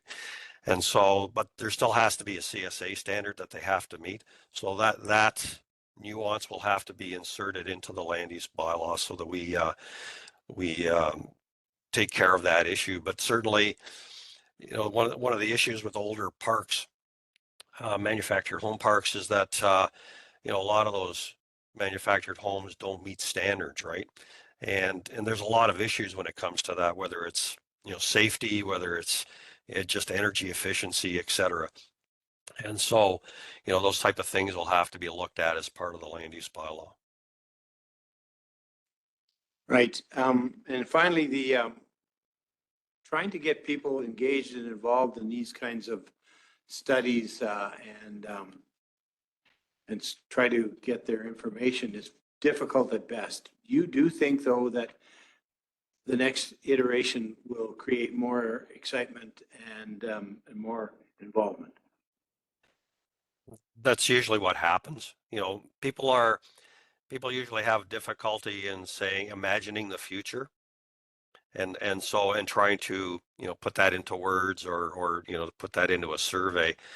What we find is that when we have open houses to actually display the documents, people will look at the policy, people will look at the map and say, oh, where do I live and how is this going to affect me, right? And so that engagement level will be a little higher usually at that stage. Thank you, Peter.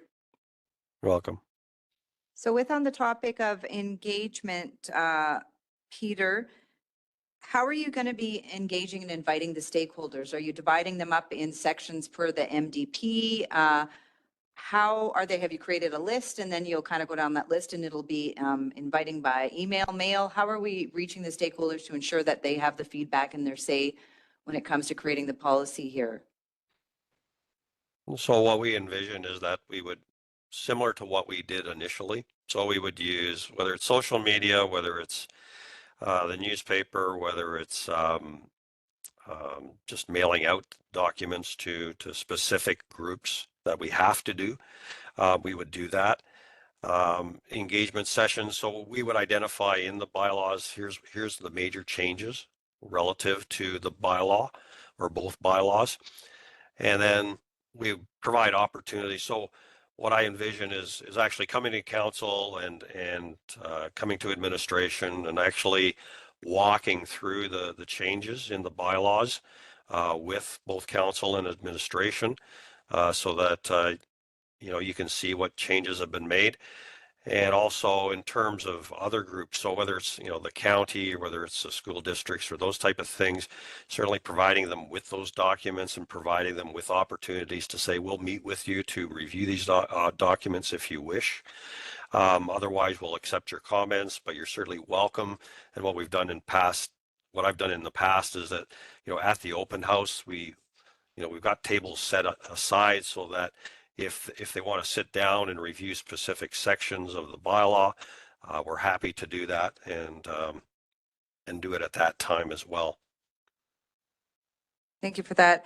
Yeah, it might just be advantageous to maybe create a list when we look at the sections throughout the MDP too, and maybe target those stakeholders, for each where you have your business owners, from the oil and gas sector to small retail, and then you have your groups, organizations, intermunicipal partners, et cetera. So they know when those open houses are, like you said, what the changes are. Because I think it's important that they have a say of how our community is being shaped and what the future of it looks like. I appreciate on the one page here, when you say who is the consulting team and the general planning questions, you did a fantastic job. And I think like those types of things, as well as engaging the stakeholders, is really key and important because it is a different language. So people think, well, you know, how do I get my say in? How does this involve me? And, you know, is this important? So I think a lot of times maybe they don't go, right? Because they don't know what their role is and, you know, if their say matters. So I think, you know, the more simpler we can have the language and, you know, be maybe specifically inviting, you know, the stakeholders in the groups and everything as we go through the sections, I'm just thinking might be, you know, successful and help too to get that feedback. Absolutely. Any other comments or questions? No, it doesn't look like there's anything. I don't think we have anything from administration. Fantastic job, Peter. Thank you for the update. It was nice seeing you, and yes, Happy New Year to you. Keep up the great work, and we look forward to seeing you next time. Great. Take care. Take care. Thank you. Okay, so moving on from that, we still have a long ways to go when it comes to our MDP and our land use bylaw when it comes to the update of that. So we'll be seeing this come to the agenda and around the discussion table quite a bit going forward. And that wraps up all of our decision items for today. And it takes us now into department reports. And the first department report today is Municipal Services from Miss Shelley Terry.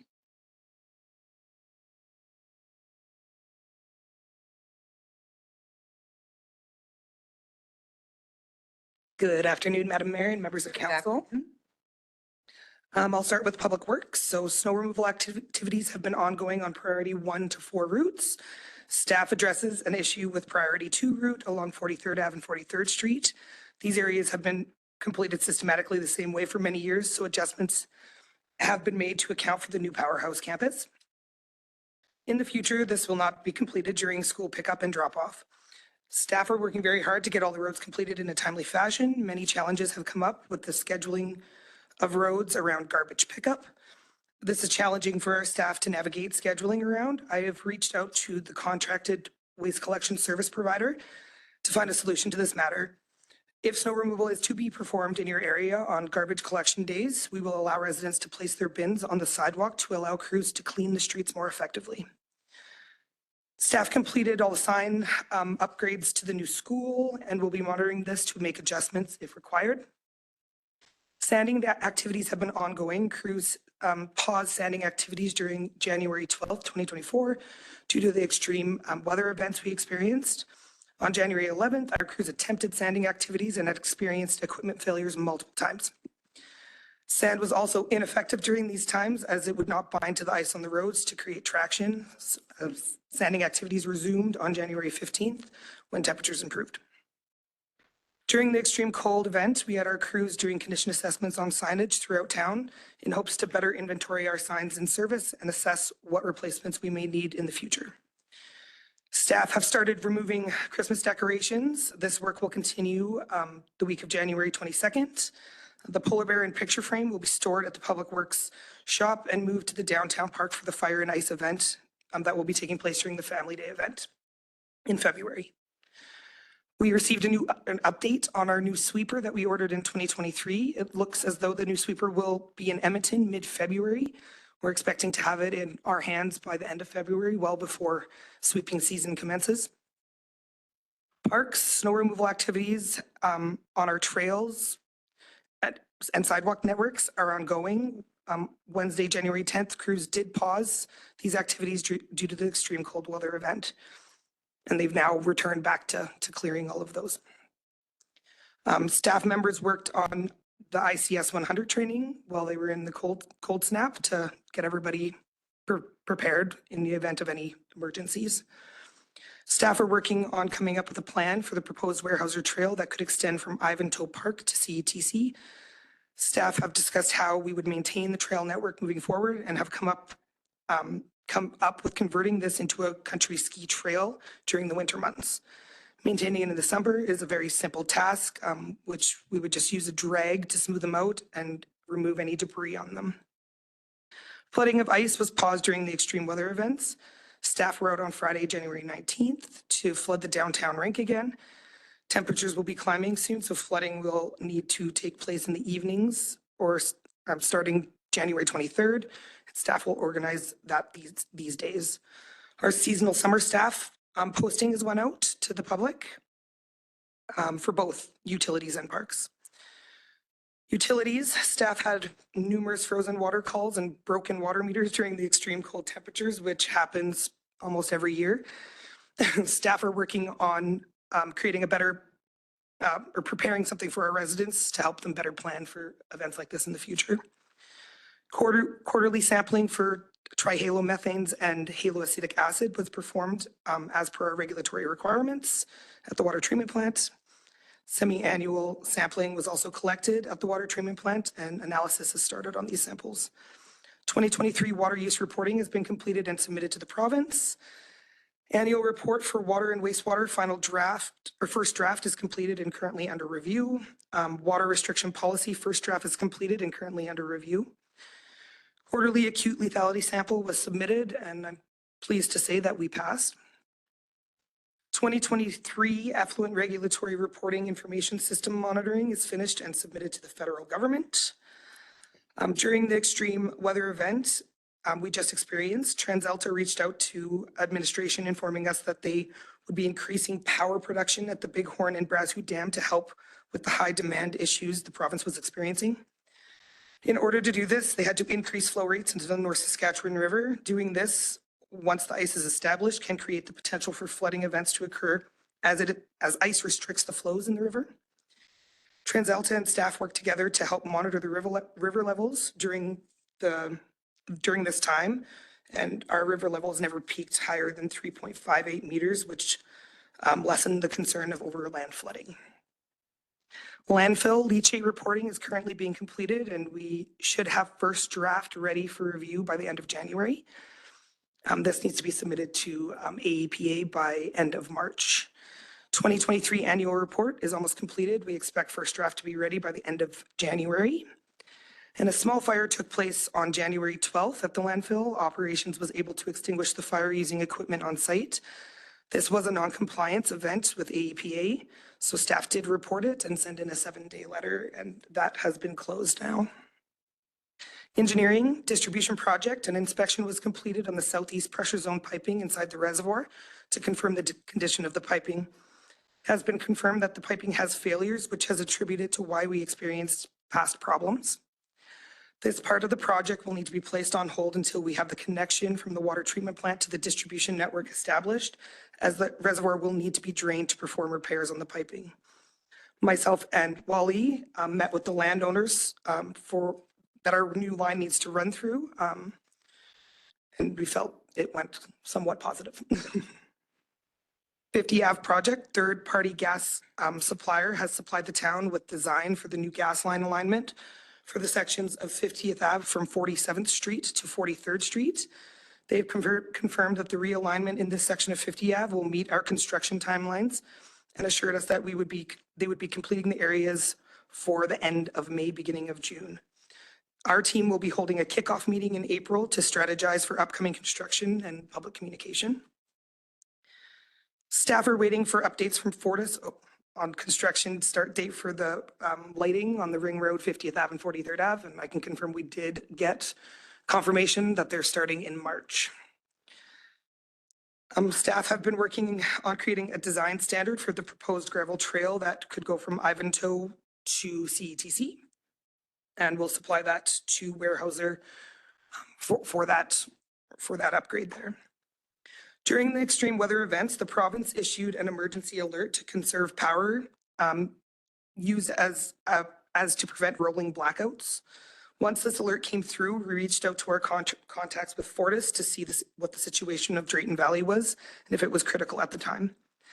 At that time, our area was not yet asked to shed any power to help offset the rising demand concerns. We were informed that we would be notified if the situation changed.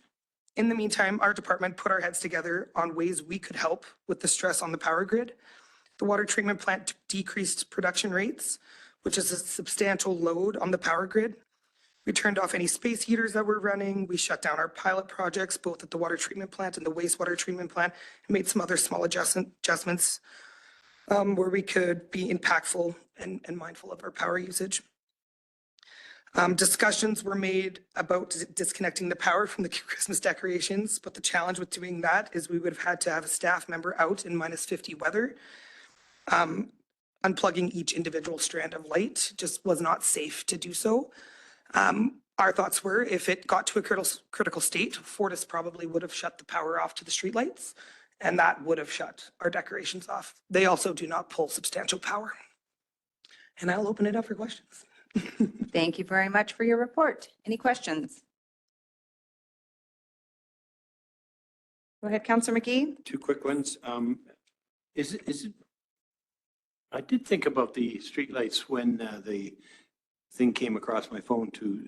Is it just hitting a switch to shut down the streetlights? I'm not sure what Fortis's operations would have to do to shut those down. Okay. That I'm unknown. It occurred to me and I thought, that's all there is. Do it.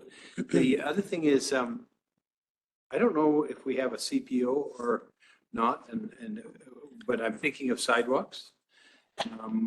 I think we have of course it's been cold and we've had snow and so build up and all of those things, but I don't think we've got anybody that's going to be going by and saying, yeah, you got to clean up your sidewalks, because we don't have anybody to do that. So what I was thinking though is that we should monitor at least to see what they are so that next year we decide, no, it's not really, our plan isn't really working that well, because it's not. But anyway. Just to address that, I did talk to Bylaw yesterday. So they are still going out on complaint basis and have had pretty positive feedbacks on the complaints that they have received. So one contact and they've been able to get those ones cleared. So we're relying on the public heavily to send in complaints to us so that we can address them accordingly. Can we communicate that? Okay. Thanks. Councillor Sheriff? This is a sensitive one. The powerhouse, the new school intersection and the traffic.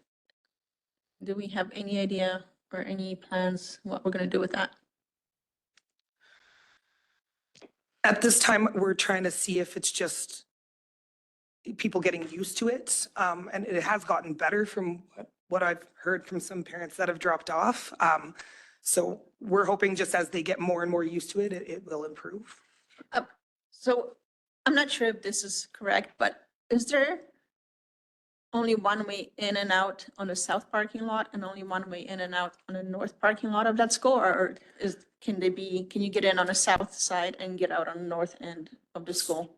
So there's only on the west entrance off 43rd Street, they have an in and an out, but on the south entrance, it's only one in and one out.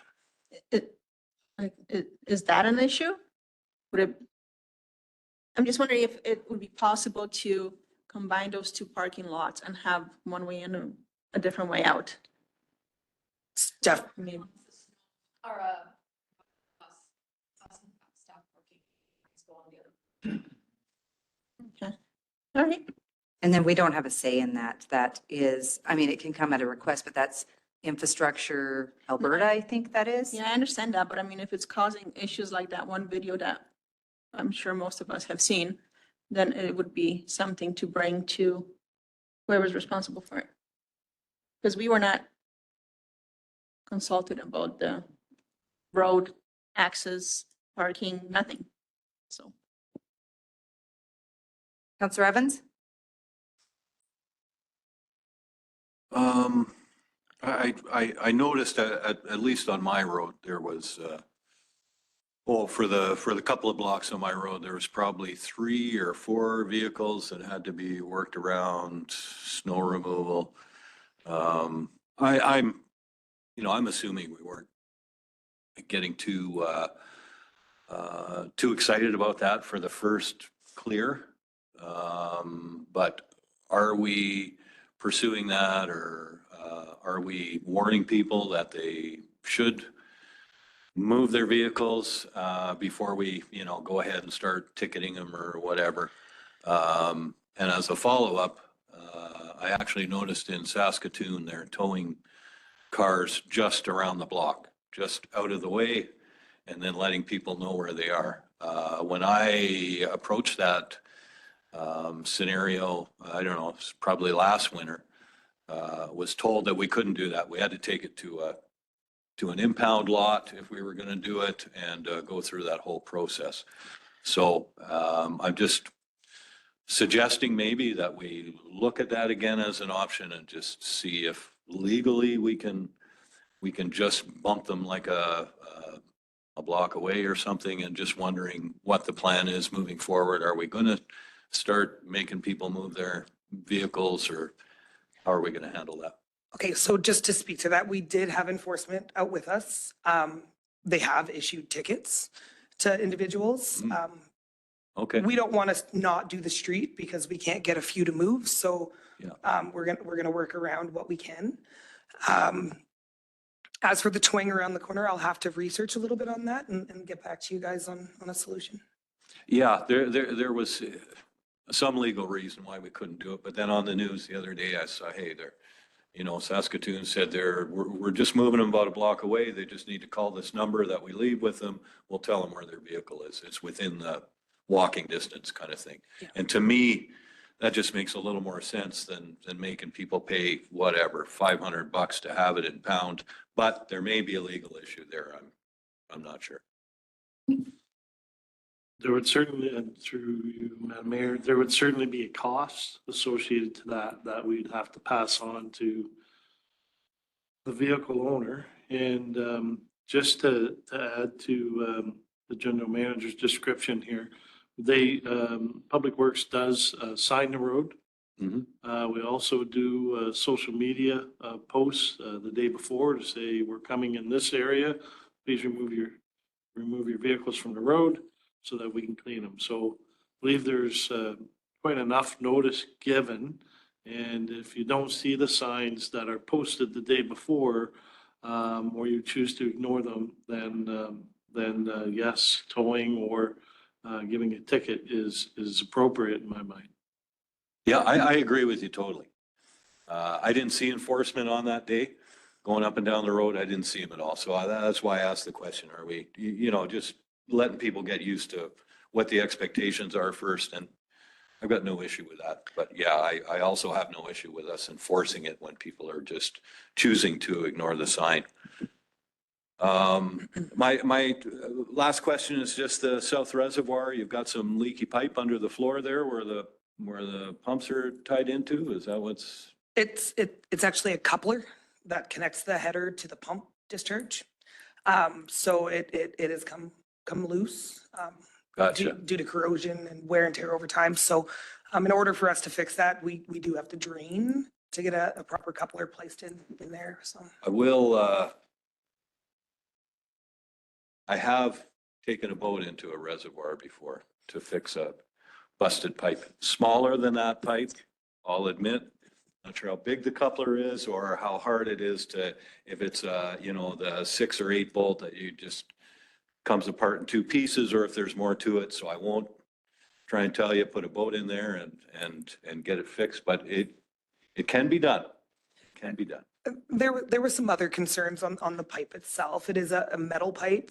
So there was some other concerns that we need to address as well. So I think we just want to do it all in one. Yeah, it's not just a matter of popping that off, popping a new one in with gaskets. Okay, thank you for that. Councillor Ballas? Yeah, thank you. Just going back to that school intersection. I actually took the time and went and parked down in that area and watched the traffic flow. And actually, I was pretty impressed with how it went through. My biggest concern would be getting flashing pedestrian signs eventually, I would hope. That is probably, although they have school patrols out there, I think flashing pedestrian lights would still be applicable for that area. I also spoke to some members from Murrah, and they said in the morning, if you want to go through the school intersection when the kids and parents are dropping off their kids, it takes them 11 minutes to get to the stop sign. So therefore, their alternate route is to go around the ring road. So it's not a big concern to them. But I was pretty impressed, actually. I know it was mayhem the first couple of days, and that was to be expected. But the flow of traffic recently and watching the kids coming across with the school patrols and so on, it went quite smoothly.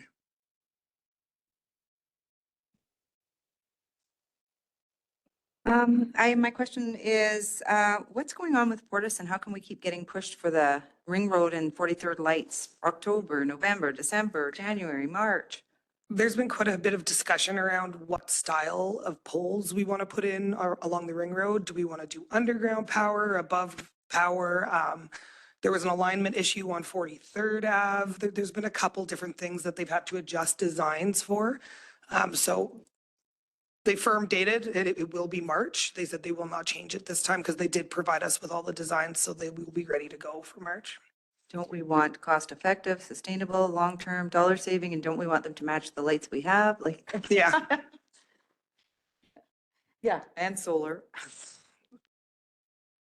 Yeah, well, probably 43rd, there's already lights there, right? I would assume they just continue on the style. On 43rd Ave? Yeah, it'll be the same style lights all the way down 43rd Ave, yeah. And on 50th, there'll be the steel poles, but we've been kind of going back and forth about what we want to do on the ring road. Will it ever be developed over there? Do we want to go with the underground so that it's easier to expand our lighting there? So there's been a few different discussions kind of circulating right now. That's kind of pushed back the project a little bit. Yeah, I think so. When you say the silver ones, like that would be along the walking path on the ring road? Yeah, on the Range Rover Township 490, kind of by the Derricks all the way to our property. Oh, okay, there. I was thinking Aspen View area. Those will be the ones that'll match. It can be consistent with the ones that are up. Well, we're not actually doing right along the ring road there. We're just doing 50 Ave, 43rd Ave, because it's too close to the county boundary to get any along the ring road there. So the county would have to do from those. 43rd to Aspen View is not getting done, Not along the ring road. not along the ring road.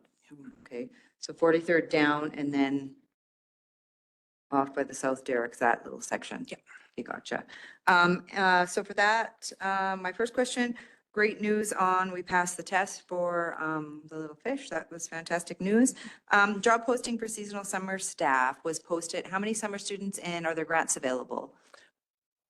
Thank you for the question. So we are attempting to get a grant right now for our seasonal staff. So it has been submitted. We're waiting to hear if we've been awarded any grant funding for seasonal. We did budget for 20 seasonal staff. But with some of the cuts that happened during budget, utilities doesn't need 2 summer staff. So I was going to cut that one back just because we're not going to be doing main valve exercising and things like that to keep going on that, or else we're going to break things that we can't afford to fix at this point. And typically in the past, have we been successful with the student grants and how many did they fund or what percentage? So last year we submitted for the grant and we were not successful. So we're hoping that we are this year. What ministry? I do not know. Which ministry? Municipal jobs? Jobs, yeah. Is it jobs? Okay. Okay, and that's it for questions. Well, thank you very much. Oh, sorry, go ahead, Councillor Clark. Just want to talk about the water treatment plant and throttling that. Should we be looking at other things first, like potentially the Omniplex or the pool or, the water treatment plant's kind of a critical piece of infrastructure, right? When I looked at our flow rates and everything that was happening in the levels in our reservoirs, we didn't have any concern with throttling it back until the pressure was off the grid. We did limit the temperature of the pool and did some other things. The Omniplex had a game going on when the alert had come through, so limiting anything there was hard to do, but I did reach out to them at the same time when this all happened. I wouldn't have throttled the plant if I couldn't have, but I knew that we didn't necessarily need to be producing as much at that point in time. The other question I had around 43rd Vern Willett submitted that, I think, to Wild Rose School Division as well as the town regarding the bus traffic concerns. Is there anything we need to do there, or are we just leaving that with Wild Rose School Division? Because I guess my view on that is Wild Rose School Division built the school, but and yes, they have some say over the buses and they can send notes out, but traffic flow and all that sort of stuff is our issue, right? So is there anything we need to do there? I need to review the impact assessment that was done or study that Wild Rose did for that area to kind of confirm what their recommendations were, but I don't know, Wally, do you have anything to add to that? Just maybe a little clarification, Councillor Clark, is that the one complaint that we got that we were all CC'd on, indicating that buses were coming out and turning left on 50, and it should be just a right out? Yeah. That's the one? Yeah, let us confirm that that was actually a condition in that construction, and if it is, we can contact the school board and ask them to, talk to the bus drivers and make sure that they're doing it right out only. Yeah. Yeah, and I just saw it and I thought there's maybe something we should be tagging on to there, just simply because we were CC'd and traffic is our issue, right? That being said, there were studies done and they said this is the way traffic should go and we should be holding them to it, right? So, what else did I have here? Oh, just really quickly, the signs for the school zone around El Dorado. I noticed there's still some up that indicate end of school zone. Should we be getting rid of those or? Yeah, I'm just waiting for the snow removal to kind of slow down. Once that happens, we'll be coming in again and taking those down. We did create a work order so that, because I did notice it the other day as well. So we'll get it down. Perfect. Thank you very much for your report. Next up, we have 10.2 Community and Recreation Services Department report. Mr. Hans von Claveren, good afternoon and welcome again. Good afternoon, Mayor, and through to from you to the rest of council as well. So first of all, ECDC, our childcare building, of course, everybody knows that what happened over there during the cold snap. I was not here in town, so it's very good to see that everybody else chipped in. Is that a bit of a brag in your voice? A little bit. But it's something, I'm going to brag about the collaboration and all the other departments that came together. But especially, of course, the workforce in the ECDC in the childcare group is enormous. So behind me, I have sitting here, of course, Lola, who was a big part of that, together with Bernice. Bernice would have been here, but there's so much going on. So I'm taking the honors in showing a little bit of a visual. So if I ask the IT here to start a little bit of a visual on what happened in those, let's say, compact time of days, getting us to where we are right now in the CTC building for our child care. So the pipe burst that happened in the facility, of course, was discovered in the morning of the Monday. The date slipped of me because, well, that was the time that I wasn't here. So the water break 2024, it's almost now an item that we're going to remember for a while, of course, because it's impacting on a team like that. So January 15th, that was the date. A small burst, but it has a lot of effect when you have that in your own house, but also in something like our location. So it started there and it flooded basically all over the building, just about all over every room. Just a couple of inches water, but if that's sitting there stagnant for just a short amount of time, it does affect. So they figured that out. They jumped straight to it when we started alerting, of course, everybody that we need for that to jump in, like our maintenance department, our insurance, but the staff jumped in and started cleaning. And that's what you see down here. To take that away, that means what was our alternative? So there was a hasty search for alternative locations instead of staying closed and see what would happen in the long run. You want to have this service up and running. So we found that location fast in the CTC location. That meant that we had a company coming out based on our insurance, of course, that we have alerted to move all the stuff. Getting that into a location that is basically for education was a great plus because you have rooms available for that. The hallways are nice and wide in that location, so they can be used for all kinds of other activities as well. So you see here one of the rooms. This is a setup that this is not just overnight. It took us, of course, that a couple of days. Friday, we wanted to maybe start with a soft opening, but we were really ready straight after the weekend. So 1 week later, we opened up the location and the doors. You see here that the outdoor location is something that we just manage with putting their fencing up. You have to get, of course, your permits, not just that the building is okay, but also that licensing for daycare as an operation over there is possible. So we had a lot of cooperations and collaboration also from those partners. Health unit has to come by to check all kinds of things out. So here you see, 1 week later, we opened up with the kids, smiles on their faces, because it is something that's exciting. They see a new location over there, but they have the same faces that help them out and are taking care of them. It's a great thing that happened in the sense of how it was dealt with. It's not a great thing that itself as an event happens, but it shows us how, let's say, vigilant we are and how flexible we are as an organization. So kudos to everybody, and we are sharing that, of course, with everybody that it was part of this. Then the other things that are on the list as well.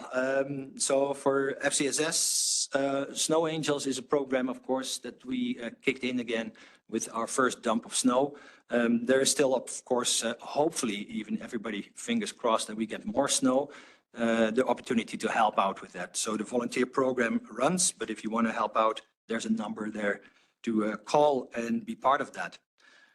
The Volunteer Appreciation Week, a week that we will see in April, is an event that not just for the week, but we also do, of course, that volunteer appreciation, let's say, recognition. We discussed that for a couple of years already to look for maybe another format, and that's what we're going to do this year. So instead of the volunteer dinner, we will, and we talked with the other groups and internally as a committee as well, going towards a more individualized opportunity that we have together with the basically the dollars that you have here in the sense of vouchers that we can get as a discounted rate that you can spend Drayton Valley dollars. Those will go to all the organizations, so they will be part of that. Where there's maybe less financial opportunity, we'll support them, but they can do that more individualized in their own organization to really thank their volunteers and of course basically present our thanks to them. We do that as well in the media, so we will really in that week, let's say on a regular basis, a couple of days in a row, highlight our organizations and highlight the volunteers that make our community happening.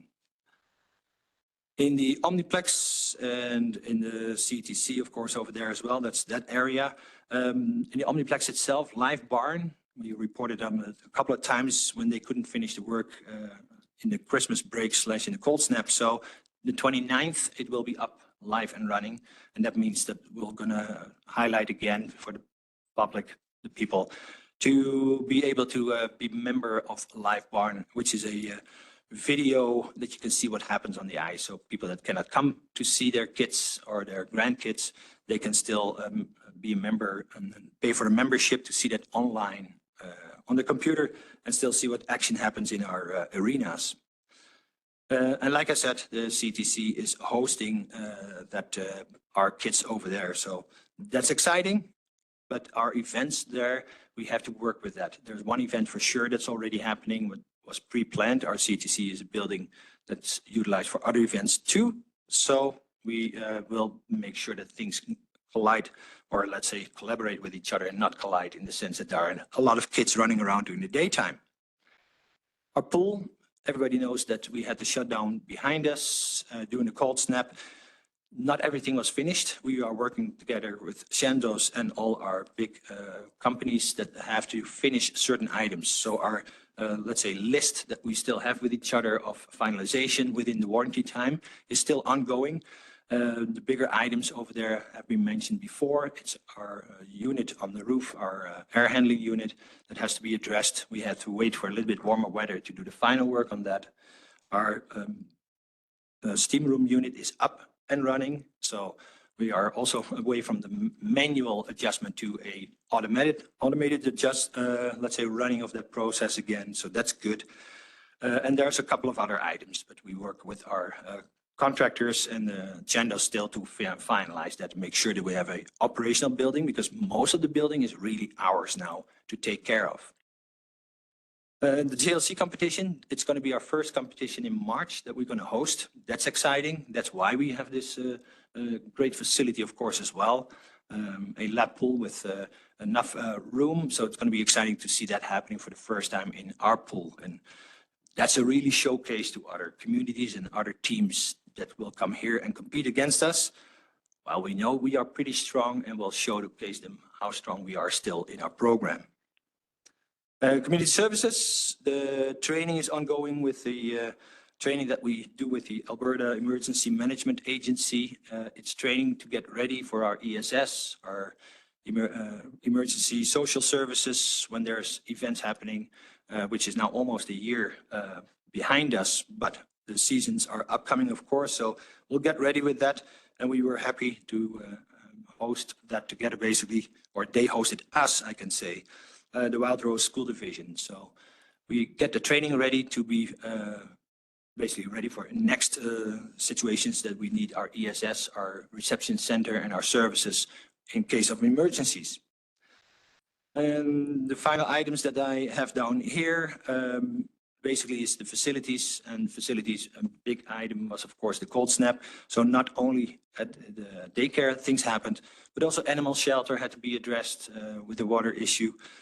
We have, let's say, the snow melting right now. We had the MCC section was a little bit down with heat. So everything was taken care of as well, and we didn't run into any bigger items or issues. So with that, any questions? Thank you very much for your report. Councillor Clark. So with the JLC, we got the Bonspiels coming up. I think the high school championships or something, and then another one coming. So when we have these larger competitions, are we staffed appropriately in terms of just maintenance and upkeep of our facilities as those tournaments and stuff go on? I mean, you're generally speaking a couple hundred extra people in those facilities, right? Yeah, thank you for that question, Councillor Clark, and through the chair to everybody. So a difference with most of the items that happen, of course, in our Omniplex, like the Bonspiels, they are organized by the groups themselves. So we support that with our staff. So yes, we have to schedule extra staff in sometimes when we know we have peak times of usage of the building. We are able to do that. It's not always easy, of course, just to get additional staff straight up in certain times, but we are able to manage that. The JLC is our own program. As our pool, of course, runs that as a junior lifeguard club. That's a little bit bigger, but that's part of what we do as our staff. So we are now already getting ready for that, and that's really a big item for ourselves. But yeah, thank you for that question. We are managed and we are ready to do this. That's it, Colin? Councillor Ballas? Thank you. In regards to the competition at the pool, I was asked if there would be sufficient viewing area for the general public. And because I know nothing about it, I said I would ask. So is there enough viewing area? Because they said at other pools, they've had made different arrangements, sometimes even draining a pool or so to have viewing areas. But is that something necessary that we have to do? Yeah, thank you for that question, Councillor Ballas, and through the chair. Yes, it's going to be interesting, of course, for us the first time to do this. JLC competitions like we had in Hinton, we drain on deck the hot tub, for example, because now you have at least one pool less to worry about. Plus it's needed for the competitors to be on deck, even for the space. In this case, we have a little bit more space in our location. But we have to take a look into maybe putting additional bleachers on the other side. And you get public, of course, across the deck.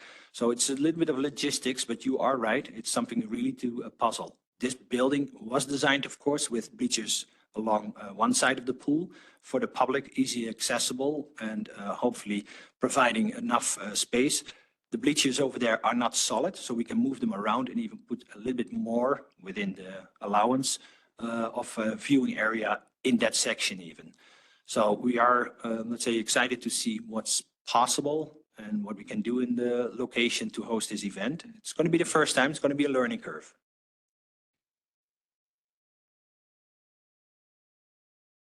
Councillor McGee? Oh, go ahead. Thank you. The CEO next to me asked, what's the capacity on the bleachers?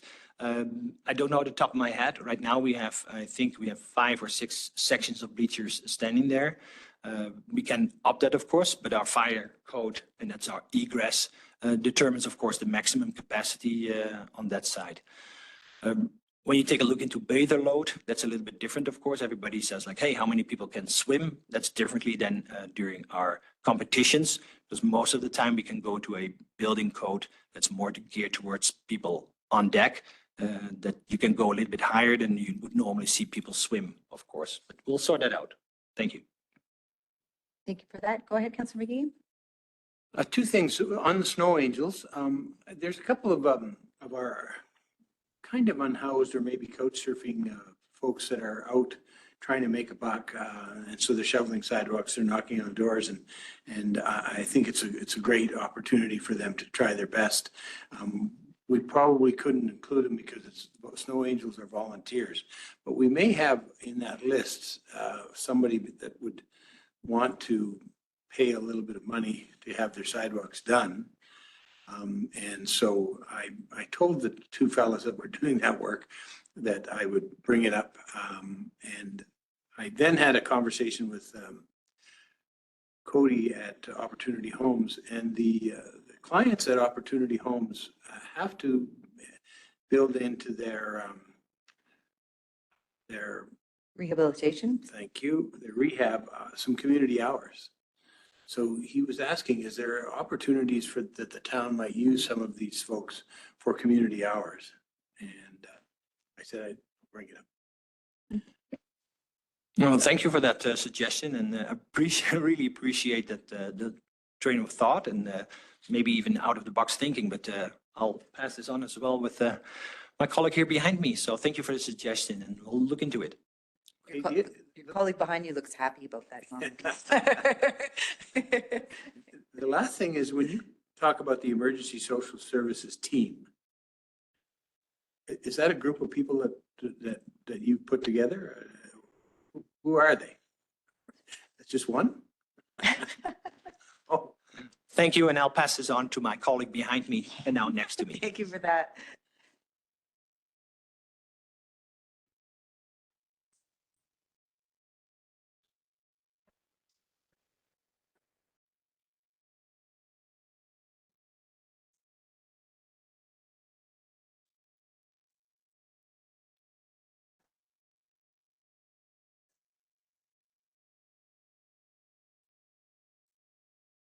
sort of like a red hat team or something like that. They're handpicked and they're going to do this training. They're part of our community of people here. Okay, good. Thank you. Wonderful. So yeah, thank you to yourself and the team for acting so quickly when we had the water break at the childcare there. They did a fantastic job. I went and did a little tour there, and the staff was so excited for the change in venue. And, you know, we're excited, I think, for all the kids to be coming there. They said it would be like a field trip. They did a fantastic job of putting it together so quickly, and it looked great, like really good. So great job on that. So thank you, and thanks to the team. And also just very exciting that we're going to be having our first JLC competition here in March. That's very exciting. That's something that we've talked about for years. So great job and looking forward to it. So thank you very much for your report. Next up, we had on the list was Community Recreation Services Protective Services report. Mr. Thompson, he had to step away. So council's had an opportunity to kind of scan through. If you have any questions, you can send those to Tom and Wally, and they will be answered if anything stands out. And with that, we'll move on to Ms. Elvira Thompson to give us a Corporate Services Department report. Good afternoon. Good afternoon. I missed you guys from this. I know, from the right? mic. It's been a while. I think the real winner about the CTC, the ECDC relocation is one of our staff members who has a kid that works at ECD or at CTC. And she just gets to walk her daughter down. Oh, wow. Awesome. Nice, right? Visit on lunch. Okay, so we're very busy in finance. We have a bunch of things on our to-dos, and they feel like they're growing instead of getting shorter, but we are getting through it. So one of the big things, of course, is that we're hiring. We're short a staff member right now, and we have interviews lined up for this week and next. So we're very hopeful that in the next couple of weeks, we'll find someone to come in and get trained up. We're also very busy with setting up all the accruals for 2023 and starting the year-end process. So we have our audit coming up in just over a month. And so we have a lot to do before we can, before we're ready for them to come. We're also working on some policies within finance and, I should have started with this. So I hired Connor Tweedle as our finance manager. So he's taking that job. And so the hiring we're doing is for the payroll position, which he previously had. And so training him is ongoing and it's going really well. So I'm really happy with that decision. And then a big item as well is creating our borrowing bylaws. So we have a multiple debentures that we have to apply for this year, and they all need a bylaw for each debenture. So we're working on that as well. In IT, we have software upgrades and migration of Windows file servers to support Windows Server 2225. To be honest, I don't know 100% what that means. So if you have questions on these, we'll get Nathan down here. But he's working on last year's servers and migrations, and then of course this year's server project. Planning and scheduling offsite backups and portability in preparation for fire season. We're not wanting that to happen, but we want to be prepared. Preparing the Exchange email upgrades, updating quotes for mobile device management, rolling out in February. And then, of course, just regular IT help desk work supporting other departments.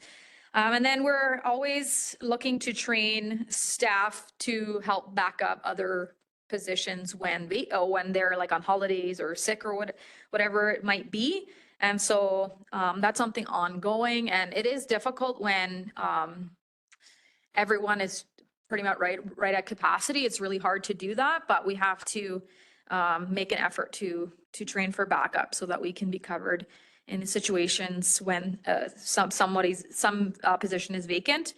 And we're also working on creating a front desk safety procedure / policy.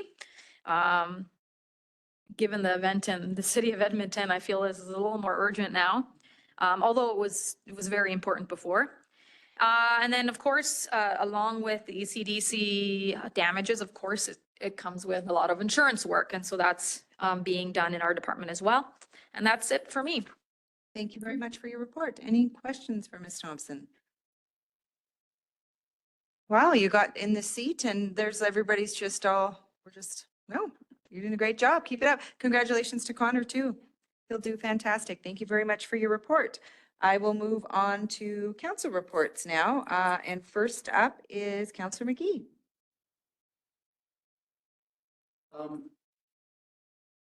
Well, certainly, we have presented in front of you. The only thing I might mention is that Friday last week, we gathered together with a number of caregivers to take part in the Kickstart, which is a youth hub, youth center, youth, and Kickstart, I think is, it's an Edmonton based and they're reaching out and going to give us a hand to get further on. We've been 5 years working on a youth center, a youth hub, and we haven't gotten very far. This new Kickstart, I think, is a good way to begin. So we had a workshop from 11 till 3, which was quite long, I thought, but we're going to be moving forward. So you're going to see and hear through the Healthy Community Coalitions more about the Kickstart. And I talked about Cody and the Opportunity Homes. I think that's it. Thank you very much for that. I just have a question in regards to the Youth Hub Kickstart. Healthy Communities Coalition is leading this. We have our own youth committee. Do they collaborate together, or everybody's working together to kind of? Yeah, it's truly amazing when you get involved with Healthy Communities Coalition and the people, the caregivers. They're all out there doing a ton of work on our behalf. This is just one piece of it. Lola is sort of part of that coordination, and so she's keeping that all in in her bailiwick, and I think it's well coordinated. We're going to go into a collaborative hub is another thing that we're going to do so that everybody knows what's going on and we're not duplicating. So there's quite a bit of work being done, and you'll hear more from me. Wow, fantastic. Thank you very much for your report. Councillor Ballas. Thank you. Yeah, I sit on the Youth Advisory Committee and that's the first I've heard of it. So thank you for that information. But maybe it'll be brought up to the next meeting. Yes. There weren't any youth there from the advisory committee, but people that have youth that were and have been part of the RISE and the advisory committee. So how they connect those, I don't know. Was Lola there? No. Okay, thank you. So that might be a question too for both of you when you go back to your next meetings of how, right? Okay, thanks. Okay, also I've got the written report there and I would just like to comment on a few things. And one was the Alberta Munis webinar. I've never been so disappointed in a webinar in all my life. I've never seen such weak leadership, to be honest with you, and very blunt.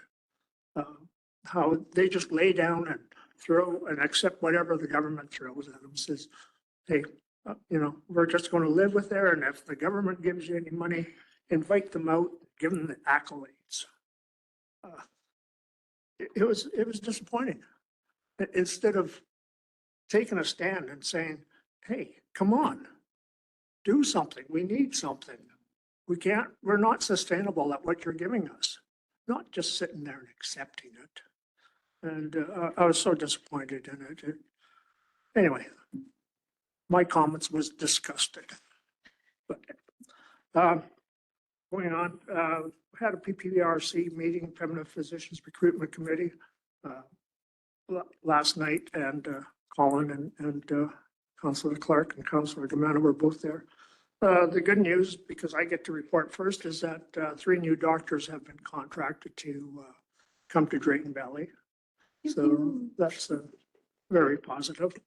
And other than that, what is in my written report, that concludes my report. Thank you very much for that. That is exciting news. So thank you for that. Councillor Sheriffs. So I will also comment on the LGFF webinar because I also joined it and I absolutely agree with Councillor Ballas. I took some notes, but what really stood out is, and I'll just look, so in 2011, it was $420 per Albertan for community infrastructure allocated. And in 2024, it's $175. So that's where we're sitting, and it's really sad. That's just one of my few notes. I'm not going to even read the rest. What I want to talk about, though, is the West Central Airshed Society. I had a meeting with Yvonne, and she had a meeting with Library, who is very interested in putting one of the air monitors. But I'm not sure if the library needs council's permission to put one of the monitors outside, seeing how it's on the civic building. So I was asked to bring it up to council. Are you proposing all the locations though, or just that? Well, okay, so there's 2 locations, but so far I know that the library is agreeing to it, but they're not sure if they need our permission to officially agree to it. And the other building is CTC. So just a little bit of what they are. The one that they're proposing to put in the library, it's in the shape of a cloud, and it's a very interactive air monitor. It changes color depending on the air quality. It will have a big poster with a QR code, so people can scan it and monitor the air quality. It's kind of it's a fun thing, I guess, for the library. They're excited about it. And the one in CTC is just it's small. It's like a 4x4 kind of tin can. The West Central Airshed Society will install them, fix them, do whatever. All we need to do is pay for the power, which is equivalent to LED light bulb. So if we're okay with them putting both of them up, I have another meeting with her tomorrow, and I'm kind of hoping that we can maybe yay or nay them. Thank you for that. Did you have something to add, Mr. Ferris? Just that, yes, they would require the town's approval to affix any type of permanent infrastructure onto our buildings. So, and in particular for the CETC, I'm assuming it's outside. The library, they're both outside. And if they could just contact administration, we'll guide them in the right direction. I don't see any problems, but we don't really have the details of what they're doing. If they're attaching it to the building, then, you know, we have to make sure that it's weatherproof and all that good stuff.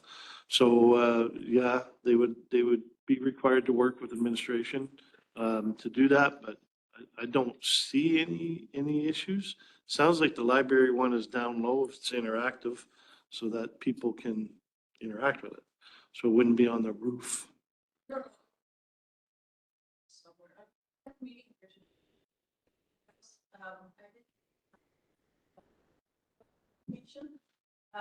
The one that will be going in the library is not on this yet. It's fairly new.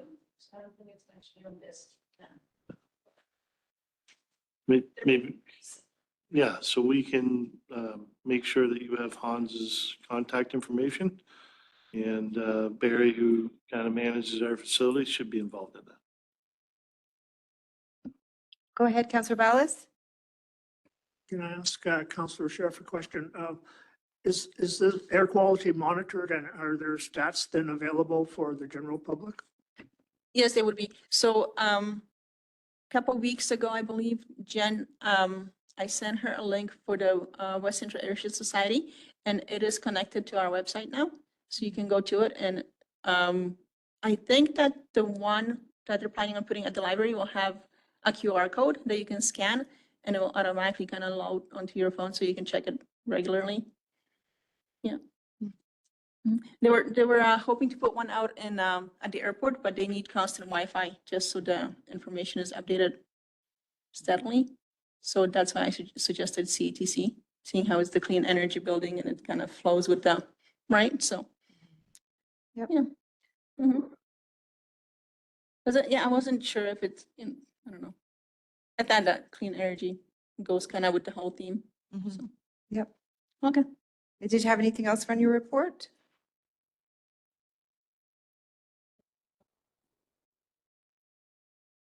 On January 17th, I went on a webinar about the renewal project in Tabor. And that's the tour we did, I think, a couple years ago. The abandoned well, oil and gas wells that they converted into solar panels. And I mean, as much as, you know, the federal and provincial government is kind of pushing for solar panel opportunities, I'm not sure if Drayton Valley is a location for that kind of thing yet. It was interesting, but I just think that abandoned oil and gas wells, as expensive as they might be to shut down and bury and whatever, I think solar panel farms are going to be quite a bit more at the end of the road. So that was a very interesting webinar, but I'm not sure if we're in, I don't know. That's it. Perfect. Thank you for that. Councillor Kamana.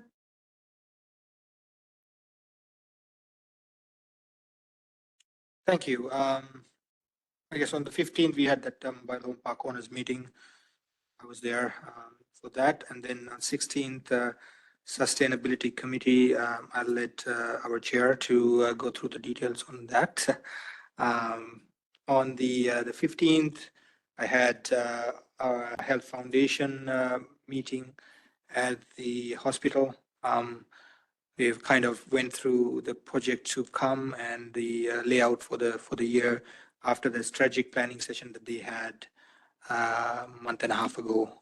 Wanted to lay out the future of the Health Foundation.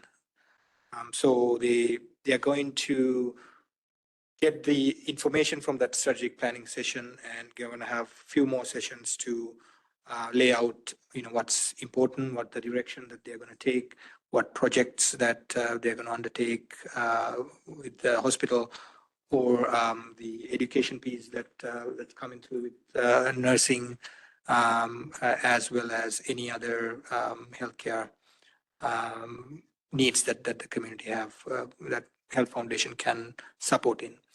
One thing that they're doing, actually a couple of things. The main project for this year is a palliative care unit overhauling. They've already approved that. They're working with AHS to move that forward. So the project is approved, but now AHS need to approve the schematics of how that's gonna work out, and order the equipment that's needed, find the contractors to do all of that. So it's gonna take some time, but it's hopefully will be done this year. Also, they are doing few other projects, like, they are getting few towel warmers for rooms that they don't have towel warmers. There's TVs that's going to put on some of the rooms as well. So there's smaller projects like that happening as well. On top of that, the front entrance, the reception area is all done. It's nice when you go there. That was part of the Health Foundation's projects as well for the last year. Other than that, I had attended the same meeting, AB Munis, for LGFF. Have the same reservations as the other councillors have. And it was interesting, even after that presentation, they had their own meeting. I think there were more information shared there than the webinar itself. So I stayed for a little longer, and it was interesting how what they are talking about.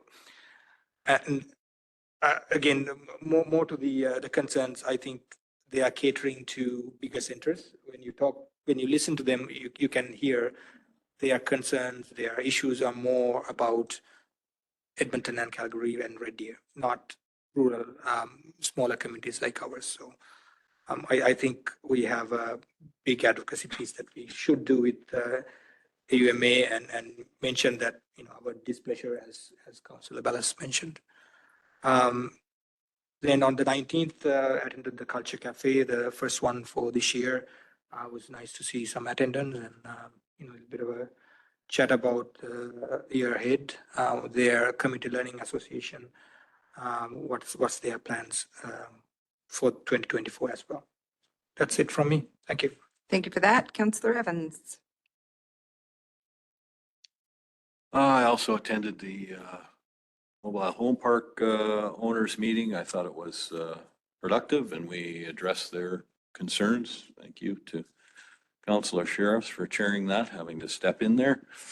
On the 16th Sustainability Committee meeting, just a few bits and pieces that we looked at. Inquired, Shelley was going to look into what we could use to put our recyclables in. Can we use bins? Can we use other bags? The blue bags are a little on the expensive side. So if we have other options that we can put out there, we'll do that once we've run it by our collection company there and seen what's acceptable to them. Let me see. We went over our terms of reference. There was just a couple of minor adjustments that were recommended. So we'll look at it one more time at the next meeting when we have a full complement of people, and might bring it back to council. I think, again, it's the changes that were suggested were very minor. We're not looking at a major change there. We talked about Recover as well, but it seems like we got about 17 people talking to Recover at the same time. I'm not sure where that's at. As far as from the Sustainability Committee's point of view, we're just kind of working through Shelley to see what's acceptable to Alberta Environment. I guess the other folks are looking at the economic side of it, maybe. But I think we'll probably drop that and let administration go through the process. And once Shelley has the full information package from Alberta Environment, that's going to kind of make or break it, I think, as far as if we want to take the next step and then start talking nuts and bolts. Discuss the snow dump and the requirements of that and what we have to worry about to, again, meet Alberta Environment requirements. Let me see here. We also talked about the Fire and Ice Festival and just kind of what Sandra was looking for from the town. Pretty minor, some access restriction, and of course, she mentioned the library being open. I think that is about it. As far as the sustainability committee, I think we'll maybe in our next GMP meeting, we can talk about a couple of things that have been kind of ongoing on our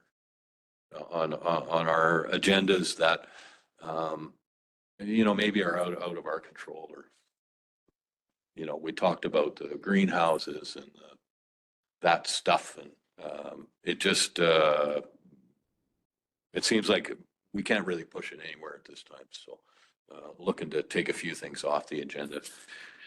And that's it for me. Thank you.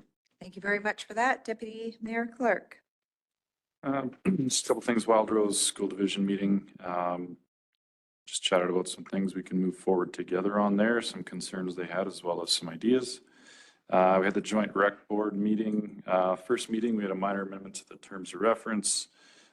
Bill nominated Cody Brooks as the chair, and he accepted, thank God. I'm the vice chair there, I guess, as well. Pembina physician recruitment. Some of the chat there was just, the eternal struggle with AHS and communications with them, right?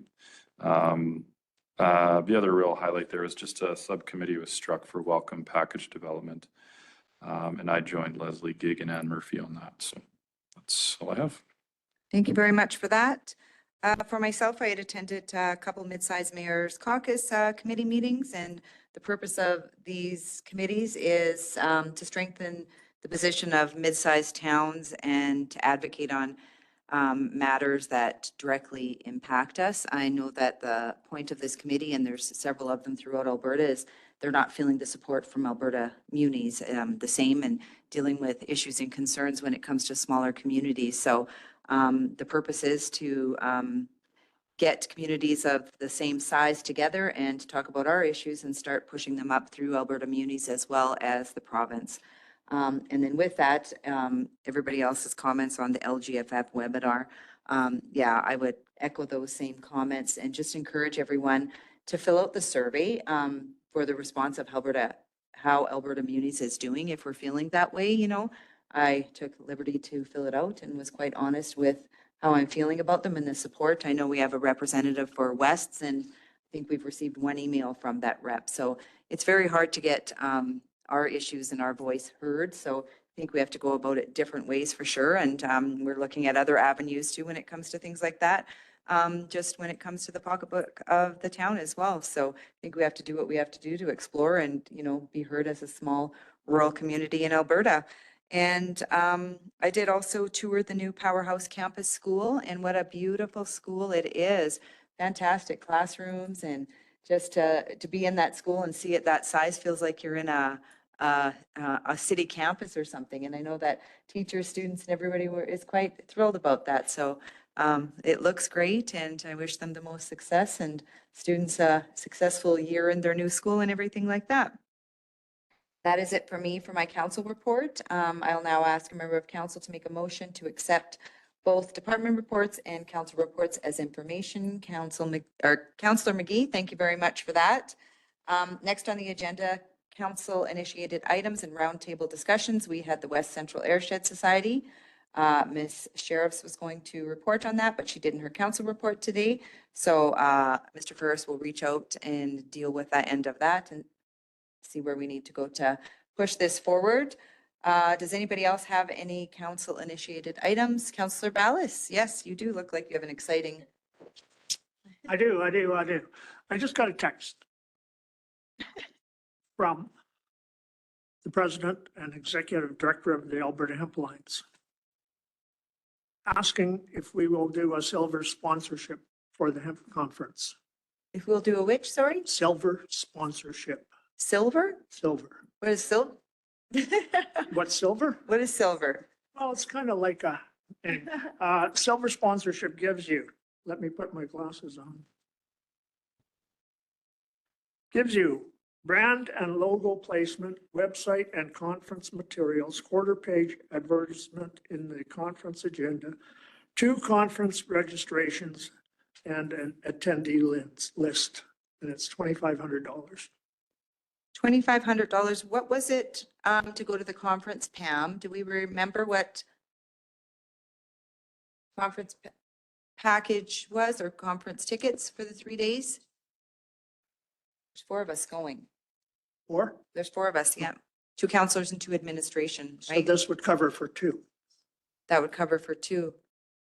Yeah, so I'm just wanting to know what the cost of, But Vegreville is really pushing, and they want to be the hemp, or they want to be known as the hemp hub, Bakerville. which is. I think they Drayton Valley. already are. Drayton Valley's been the hemp hub ever since we We're the started. leaders, yeah, I guess, when it comes to BCG Yep. and what's happening. So I don't know. I think it'd be a good investment of $2,500. Depends on what the conference package was, and Councillor Clark had suggested, maybe we ask for 4.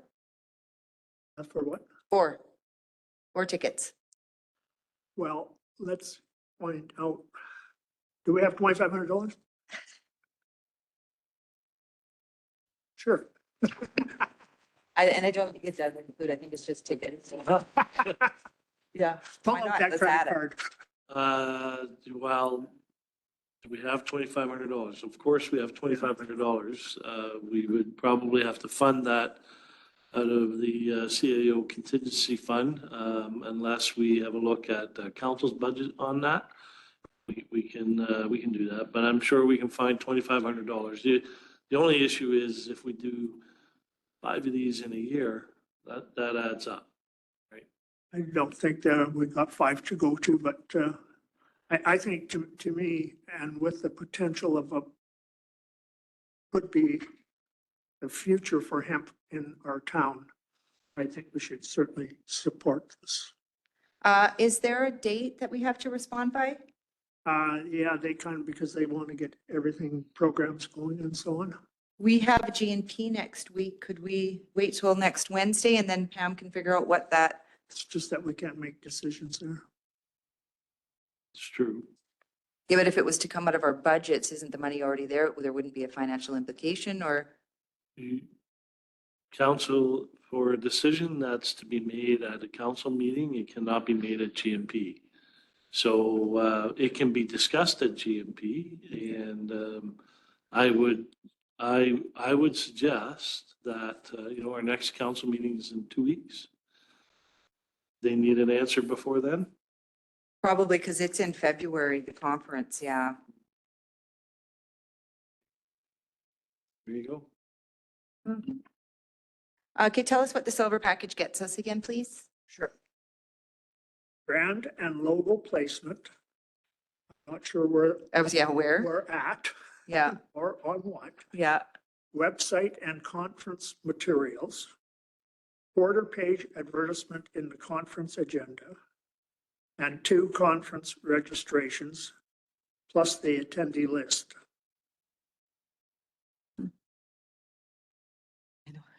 I would think so, but. I know I do have some whatever. questions. Go ahead, Councillor Sheriffs. So half a page advertisement in the agenda, is that what it, like, for what, for town of Drayton Valley or? Pardon me? For Town of Drayton, she's asking what's on that half-page advertisement. Will be the conference agenda, which everybody would get just. No, I understand, but if we get half a page, what do we put, just town of Drayton Valley, or is there? I guess you could put whatever you wanted. Oh, okay. Invest in our Clean Energy Technology Center in Biomile. So we No. wouldn't, Oh, I'm just sorry. going to, Councillor Commander first. Yeah, go ahead. No, go ahead. Thank you. How many attendees are they looking at? There's lots the last time I went, ministers and, yeah, There's a lot of ministers go, yeah, it's. it's well big. worth attending. Councillor Evans? but we wouldn't spend 2 of the, Yeah, on 2 of the tickets that we We'd were get already them looking to buy? yeah. Okay. Yes. The general registration is $275. And you registered all of us, right?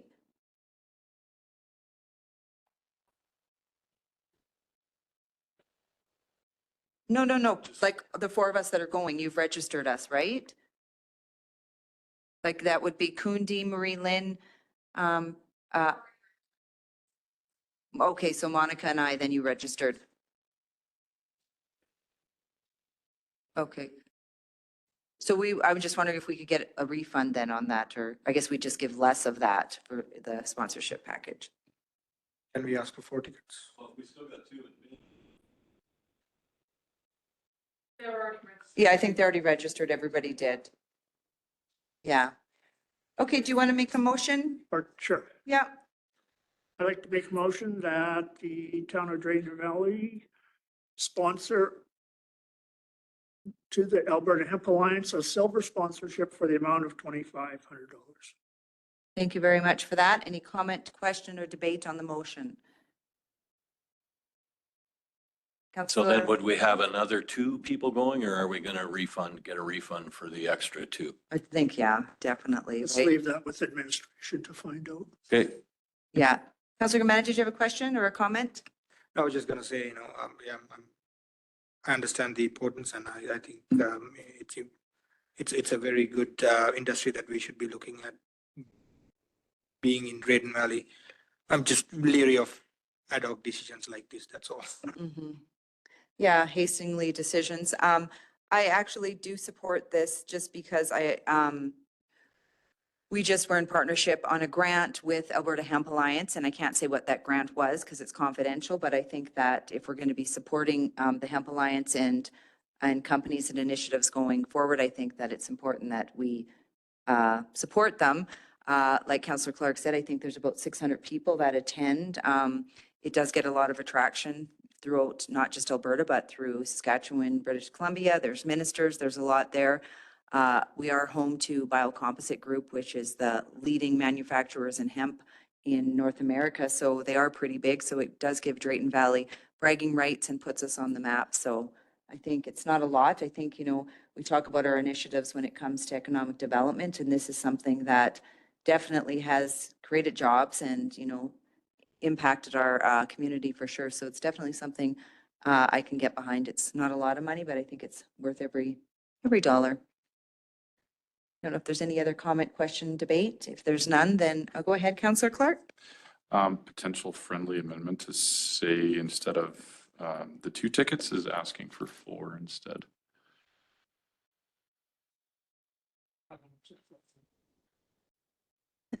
Okay, there was a friendly amendment that was made and it wasn't accepted by, or there was a friendly amendment made by Councillor Clark and it was not accepted by Councillor Ballas. So there is still a motion on the table. If there's no further comment, question, or debate, then I will ask all in favor. That was everybody, right? That is carried. Okay, thank you very much for that.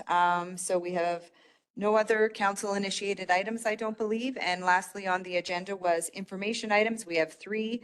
13.1 was the FRIA grant letter from Minister Todd Loewen. That was in regards to the $12,000 that we got for wildfire training or education, I believe. 13.2 was Brazeau Foundation meeting minutes. 13.3 was Midsize Mayor's Caucus. As for information, the terms of reference, I thought were supposed to be attached. I didn't see them. Yeah. And I guess, so they're missing from here, they're just as information, and with that terms of reference also, there is a $250 fee to belong to the Midsize Mayor's Caucus. So all the mayors were just bringing it forward to, as if there was any questions or anything on how that money. No, I talked about, we lowered it to $250. It was initially $5 when I had put it on the agenda, Wally, and then we lowered it to $250. Pretty steep. The other mid-sized mayor's leaders caucus that just put together is $10,000. Yeah, so we thought 250 or 500 was peanuts. So 250, and if you're questioning what that 250 was, is all the mayors that belong to the mid-sized mayor, we would rotate communities that we'd host. So it would be coffee basically and donuts. We would put it on the municipalities themselves to have their meeting fees that that you would use through your own municipality and through your own remuneration packages. We're hoping that when we get to be as big as we are, bigger, then there'd maybe be some additional costs. But right now there's 14 members, and we're hoping to extend that to other members throughout Alberta, and then put together a package, and then we'll advocate to Alberta municipalities in the province as well. So that's kind of where the dollars are going, if you're asking. That is it for information items. Can I get a counselor to accept those? Thank you very much, Counselor Evans, and I will adjourn the meeting at 12:46 p.m. Oh my goodness, 2:46.